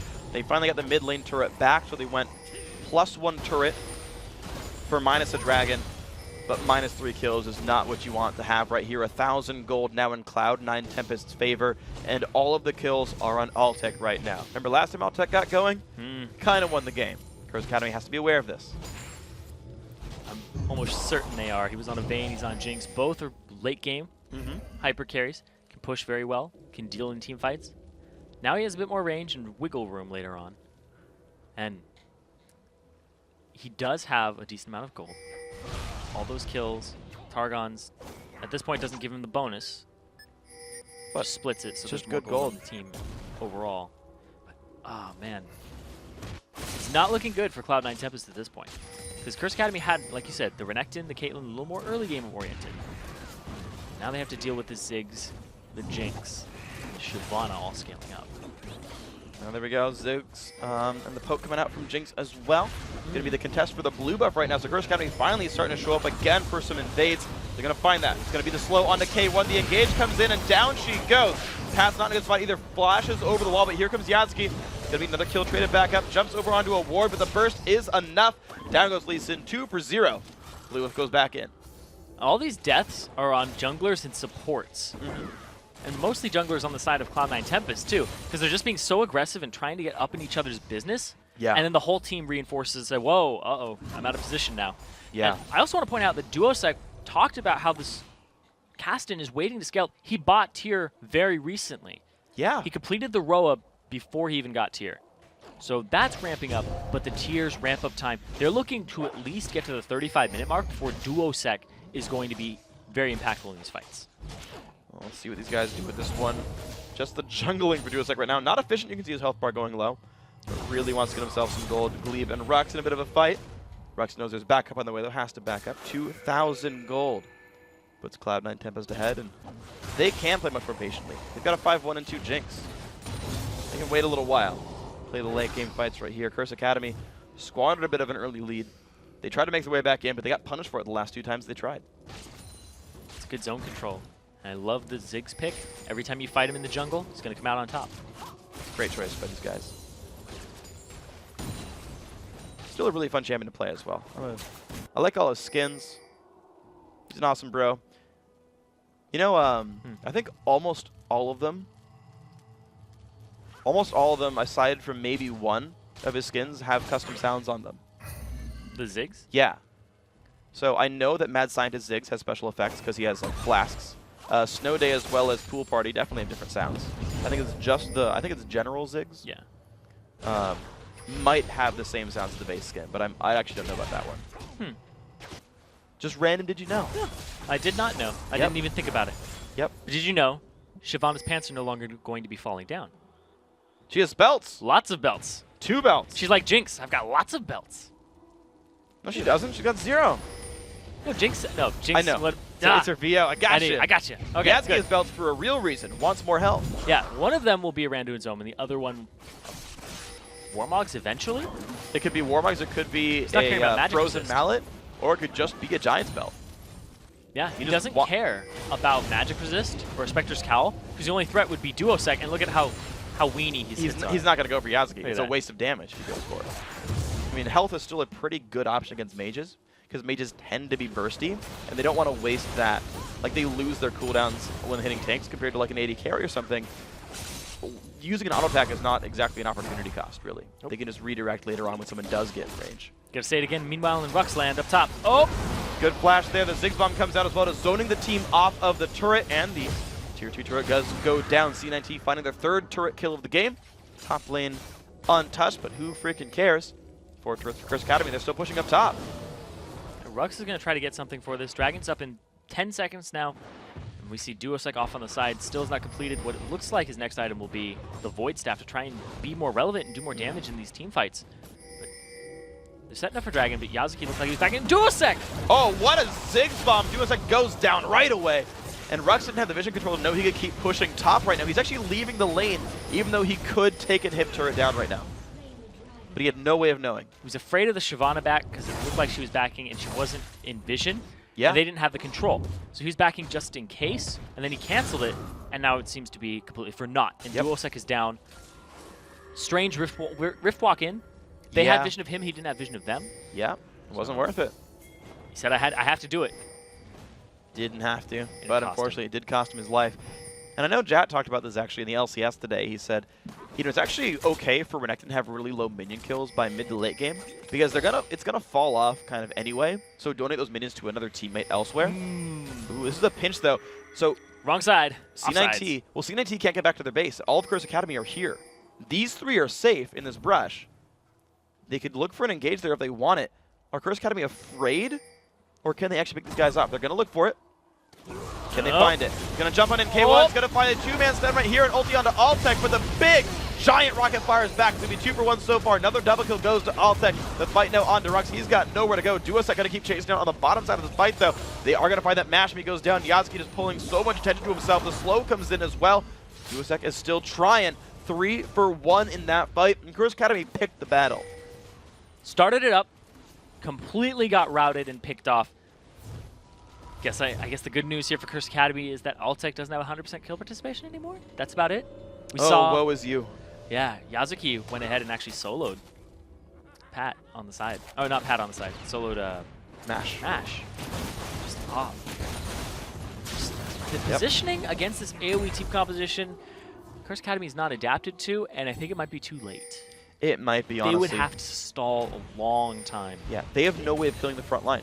Like, look how big Yasuki is. Solo the AD carry, the only guy who's even equipped to try to deal with this champion. And otherwise, Cassidy's still waiting. Renekton already on the downward slope right here. Pat well on the downward slope. 0-5 and 2 on Lee Sin. Went for an early Sightstone to try to continue to control the map. That did not pay off. You saw them just lose control over the buffs. Even though they started stealing buffs away, stop doing it. Curse Academy, I don't know where their way back in is. I don't know either. We talked about Yasuki versus Rux as our featured matchup, and Rux is a playmaker. We saw it there. He tried to go in, and K1 Pro came over the wall with the Annie Tibbers stun, tried to make a play on the back of that, and then Yasuki just counter-engages, and his consistency is just amazing. He will consistently go even in top lane, and we talked about it when he had his Rise, too, in Game 1, that despite being down, he still caught up in farm, and they took that game.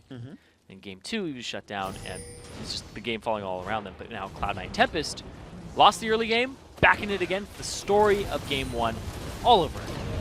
Let's see what they can find there. A bit of a slow coming out. Glebe taking a bit of damage, but the siege will continue. Jinx and Ziggs both great at killing turrets. So Yasuki's actually taking hits from Mashmi, but his HP is not reflecting that. Nope. Mashmi has not completed the last Whisper, and there's a great amount of armor on Yasuki as well as HP. Sunfire and almost a Randu. It's a pretty big deal for this guy. Minions are dying. Curse Academy are actually holding their wave clear quite nicely. And Cassidy is able to pick up garbage waves pretty easily and get back to his team. No wards over the wall really from Cloud9 Tempest. Normally when you defend a turret like this, you want to get a pink ward in your base just to keep killing away wards that they try to put down to spot you guys in your defense. But it's just sweepers right now. They're going to kill away a lot of these wards.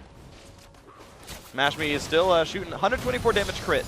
Not very high. That's not a good sign at all. It would take 30 crits to kill Shyvana. Like, that's the reality here for Mashme. So basically, Shyvana could stand there and take about 30 seconds worth of damage and from wouldn't Mashme, die. And he wouldn't die. Yep. Welcome to having a... Actually, the thing is, like, Mashme has kills, but he just... His farm's not quite high enough for 26 minutes in, and Curse Academy have kind of lost global control, so it's just a little bit too far downward compared to how far up Yasuki is. More CS, more kill participation, more globals, so see if he can catch up there. Obviously, Mashme is not too far away from Whisper being done. He's only under 1,000 gold. Did pick up a blue trinket as well. I think of all champions to pick up blue trinket, it should be 80 carries. They're the most well-suited to that type of trinket. Especially Caitlyn. Yeah. Scrying orb, ace in the hole. Yep.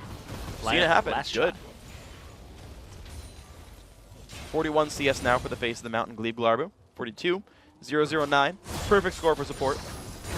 Yeah, and that's something too, is even though the CS between Altec and Mashme look equal, really has a lot more because Glebe Glarbu's face of the mountain. Well, it does count in 4.3 now.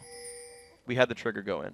So that actually CS. Yeah, it gives you a spectator CS. Or like, yeah, their scoreboard will go +1 if the face mountain charge goes to you. Ooh. So you can actually, the scoreboard is faithful now.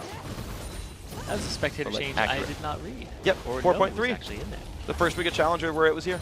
So did we know? Did yeah. I know? No, did I didn't. you know? Nope, but you do now. I do now. So now it's do you know? Today I learned. TIL. Today I also learned that Kassadin takes a long time to ramp up. I already knew that. But he actually goes straight for the Seraph's Embrace, or the Archangel Staff. Trying to upgrade it still. Like I said, it's going to be around that 32-minute mark. Yeah. That he'll convert it over, and then he needs a Void Staff on the back of it, too, to be relevant in these team fights. You know, kind of thinking about the build, I actually like Rod of Ages first because all you get from upgrading like your tier is obviously you get more mana over time. The shield is okay, but it's not mandatory. Whereas getting your Rod of Ages actually up there is more important. The amount of mana you get from a done Rod of Ages is worth a lot of AP in itself. So I feel like that actually might be the most efficient build. But I have to kind of think about it some more. But not Catalyst into tier and then complete Roa? I think actually rushing Roa is fine. Because remember that it takes you 10 minutes to get an extra 20 ability power. But I feel like if you get Catalyst into tier and then you build Roa after that, they'll both be fully charged around the same time. Yeah. I'm just not sure like what fully charge is necessarily worth. I think tier takes a little longer to charge up. It does. Than Roa. But speaking of that, Duosec, he's got them all collapsing around him. He's a done cast. Close Yasuki, not able to dash away from this one. A whole bunch of bursts comes through. Yasuki getting it with Dragon Form. Down goes poor Caston for 40 seconds. This puts Baron on the table for Cloud9 Tempest. Curse Academy, can they stall them away from this one until their mid laner comes back up? So his build didn't matter at that point. No. Completely irrelevant to that rotation. And now they're getting rotated on again. Rux might be in trouble if they continue this, and they're actually just going to push them out of the area. Push them out of mid, but they are running now towards Baron for reals this time. 15 seconds on Kassadin. Teleport is available. Curse Academy will be pushing the mid lane. I will trade a tier 2 turret for Baron any time of day, though. And no, they're actually going to go back. There's the Scrying Orb use. Will they be able to stop any of this? They're going to jump in from the side. Q comes across Pat. We look for the steal. 1/4 health left. Ooh. The teleport coming in now from Kassadin. This could be the big jump in for Curse Academy. Red team picks up Baron Nashor. Pat does not get it. It's going to be the 1-for-1 trading kills so far. Altec is legendary, but good damage in from Rux. Here comes Duosec as well. Kills coming in for Curse Academy. They are destroying Cloud9 Tempest right now. Yasuki no magic gonna resist. go down as well. It's going to be a kill trade though. 3 versus 1 left on the map. Big fight, Curse Academy. So Pat used his smite a little early. If he had used it later and it had been a Baron into the hands of Curse Academy and that fight, the 4-for-2, it would have been perfect for them. Now, it's still about as good as they could have hoped for.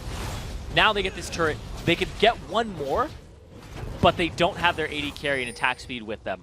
So it's risky. It's risky, and they're not going to go for it here, but they will get the rest of the jungle under their control. Blue buff is back up. Now, keep in mind, Baron buff is worth 300 gold per person when you kill it. A tier 2 turret's worth 125 per person. That bridges the gap a little bit, plus the fact that 2 extra kills came through for the team. Curse Academy, honestly, went pretty equal in that fight because only Glebe is wearing the Baron buff itself. And now Yazuki, he notices, I need some magic resist. Picks up a Spectre's Cowl for himself. Yep. Gets the Thorn Mail completed. And he's just a monster. It took so long to take him out, but the squishy remainder of Cloud9 Tempest's team, aside from Yazuki, was very easily picked off just in that full-on engagement there. And Duosec, he got his teeth in there too. Yes, he did. And he's going to have a Void Staff done soon. Right, you talked about Spectre's Cowl coming in. Well, Void Staff's about to be completed now for Duosec when he gets back to base. He still actually hasn't gone back since that fight, I believe. And Cloud9 and Tempest are actually pushing down the mid lane before Curse Academy is really reacting to this one. Can they defend the turret? Yazuki's so tanky, and he's the highest level in the game, sitting at 17. Just really good damage coming through. Great jump in. Wow. Rocket comes in, dodged.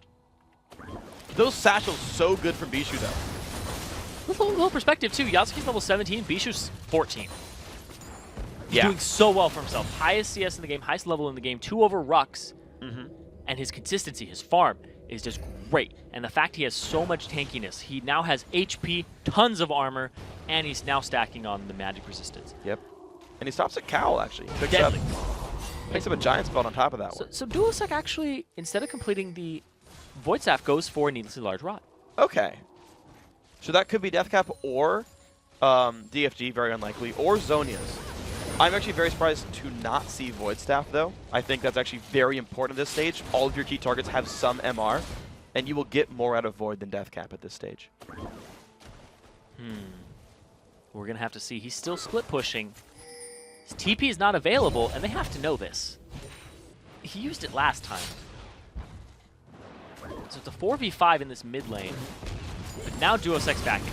Okay, he's going to recall. He has to buy Stork Shoes to get home ground, which means he won't have them here, and the turret's going to go down. Altec has gotten the turret credit for that one. Rux in the front line taking a bunch of pain, has to jump back out, and here comes the fight. Kicking Yazuki away is big, but Annie goes down. Will they fight 4v5? Duosec not going to land the slow. Will he chase? He's got to be afraid. The fact that Satchel could knock him back in. Jumps forward. Duosec still on the chase. They don't see Kez. Pat, nope, just going to kill away minions. That's it. So there's a reason that ability is called Dragon's Rage. Yeah, because you jump in and it kicks him right in the face. I'd rage. Picked him up on that one. He was almost in there, too. So close. Really well done there by Pat to actually pick the right target. Closest the distance. Okay. The engage was good. The engage was good. K1 actually followed up with a great Tibbers into the back line, but ends up dying. They lose a turret. Very minimal damage. Yeah, I mean, remember, they were still without Cast in that fight. He was late to the party. I think mistakenly so. They should have seen that push coming, and he should have been there. It's going to be Deathcap picked up. He sells. Where did the Amplifying Tome go? He sold it to get enough money for Deathcap. Okay. Thing is, he bought the Amp Tome a long time ago. As soon as he was finishing Archangels, he just bought an Amp Tome to have the stats, and then just went towards Deathcap. And then when he needed the money, he just sold it. But the next item he builds is going to have an Amplifying Tome in it. Yeah. Regardless of if it's Zonia's or Void Staff. But he got Deathcap for that fight. Like, that's a worth it situation, right? Okay. You basically lose 100 gold by selling it for now, but getting Deathcap for that fight worth more than 100 gold. The chance to turn a fight because you have Deathcap, I mean, I would defend that 100% of the time. You Especially didn't make if it there's to a the fight, coming. though.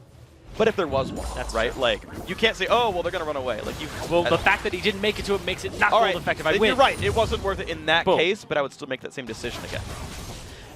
10 out of 10 would do again. Yep. Even if bad decision. Shh. Good decision didn't pay off. Stop it. How dare you? The right call could be the bad play sometimes. That's true. That's true. It's like, I can dive top without wards, which is the wrong call, but if there wasn't the jungler, oh, guess it was the right play. So Duosec sweeps himself right there, make sure there's nothing on him. He's going for Altec, he's going for the back line, and I think they might bait Yazuki into them so that they have nobody defending Bishu and Altec. They're actually warding their backside now. Well, they know that Cassim's going to look to flank on this one. I mean, why wouldn't you? Yazuki could take some damage to the front line, eats a couple of traps, has a Thorn Mail, though. It's a pretty durable guy. Rux it's goes Altec. in. They look for Altec. They're going to find some good early damage, but Rux just explodes right there. Duosec has nowhere to go. Shield is going to keep Altec in a pretty good spot now as well. Big burst comes in. Duosec trying to get away from Bishu. The flash, the Q lands. Bishu takes him out. He timed the Seraph's shield to land the damage in time. 2 kills picked up. Mashme forced to heal away. Don't know if he needed to pop the trinket, but he did. So Rux isn't that tanky in all reality, especially compared to somebody like Yazuki. They take him out in the back line, and that gives the reset to Altec, gives him to get excited, and he runs away, and now they still have him up, and they're able to take these turrets. Big stun from K1, damage on a Gleam, damage onto Yazuki, but down goes the support. 2 versus 5. C9T looking to close out the semifinals right now, 18-8 in kills. Turret number 2 goes down. On to the Nexus they go. It's gonna be the game. The semifinals go to Cloud9 Tempest. Welcome to the finals. And they're going to be going off against LMQ up in the finals. And Cloud9 Tempest are actually the first team to take a game off of LMQ in any type of competitive environment. Yeah. So it happened in the NACL. First team to put that little crack in the armor. And Altec, I want to shout him out again. Yeah. 11-2-4 that game off of the 7-0-14 of his first game. Yeah. He's just having amazing performances. And when Altec does well, the whole team does well. Because then they have somebody to peel for. Yeah. And Yasuki's consistency really showed up there against Rux. And it's funny, Yeah. because when Rux goes with untraditional builds, he wins. Yeah. Trinity Force is like 100% win rate for him. I mean, to be fair, he buys it when he's ahead. Yeah. So it's kind of, I'm not But it's still like misleading. first item for him, though. Yeah, it's like, well, I'm 2-0 winning. I'm going to go for Bursty to close it out. Like he builds to close it out if they're ahead. Of course, it wasn't in this case. I think going from Team At to Hydra, bit of a mistake, because you pointed out in teamfights was not tanky enough. He had damage on his lineup. You got a Caitlyn who's farming pretty well. You've got a Kassadin. Didn't have the tankiness to make it happen. That was kind of rough. Yeah, he was just getting taken out there. He had a Thorn Mail, but if you looked at his HP bar, it was substantially lower than Yazuki, who had been just stacking it on all game long. And that's the Shyvana scaling we always talk about. So congratulations to them. But also, that means first round bye for Cloud9 Tempest. For sure. And Curse Academy, they're still going to be in the playoffs, though. Yes, they will. So. And they'll be in a third place match as well. You got to keep that in mind. There'll be one to watch.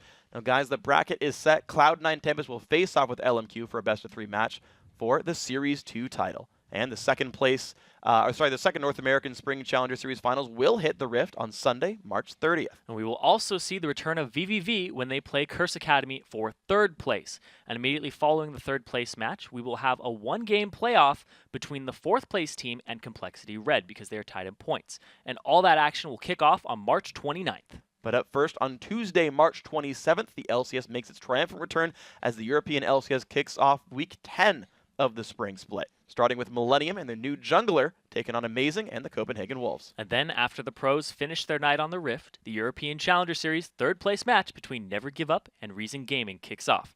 Plus, the team that finishes fourth will immediately face off against Meet Your Makers in a one-game tiebreaker. We're having them all over the place, NAEU. So we'll have a ton of league action coming your way next Thursday. Yes, sorry, I said Tuesday, meant to say Thursday. They both start with T. Thursday, it continues again in Europe. With that, our time together has come to a close. But before I go, I want to say thanks again to our friends at Coca-Cola. Now, for myself, Zyrene, and our entire amazing live broadcast crew, thanks for watching. You all are wonderful. Good night, and GG.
You must be insane. I look good. I look good. I look exactly the way you wish you could. I look good. I look good. Come on. I look good. I look good. I look exactly the way you wish you could. I look good. I look good. Come on. Joe said that I'm the best in the West. I got the girls singing, damn, look at how he dressed. No need to guess, just bless my finesse. I keep him in a mess, all up in this caress. Jeans, fitted, shirt, knitted. Man, she need to quit it, she already did it. She gotta be Latina cause she look mixed with it. She all up on me, so I guess she gonna get it. I look good, I look good, I look exactly the way you wish you could. I look good, I look good, come on. I look good, I look good, I look exactly the way you wish you could. I look good, I look good, come on. Right, come on. Right, come on.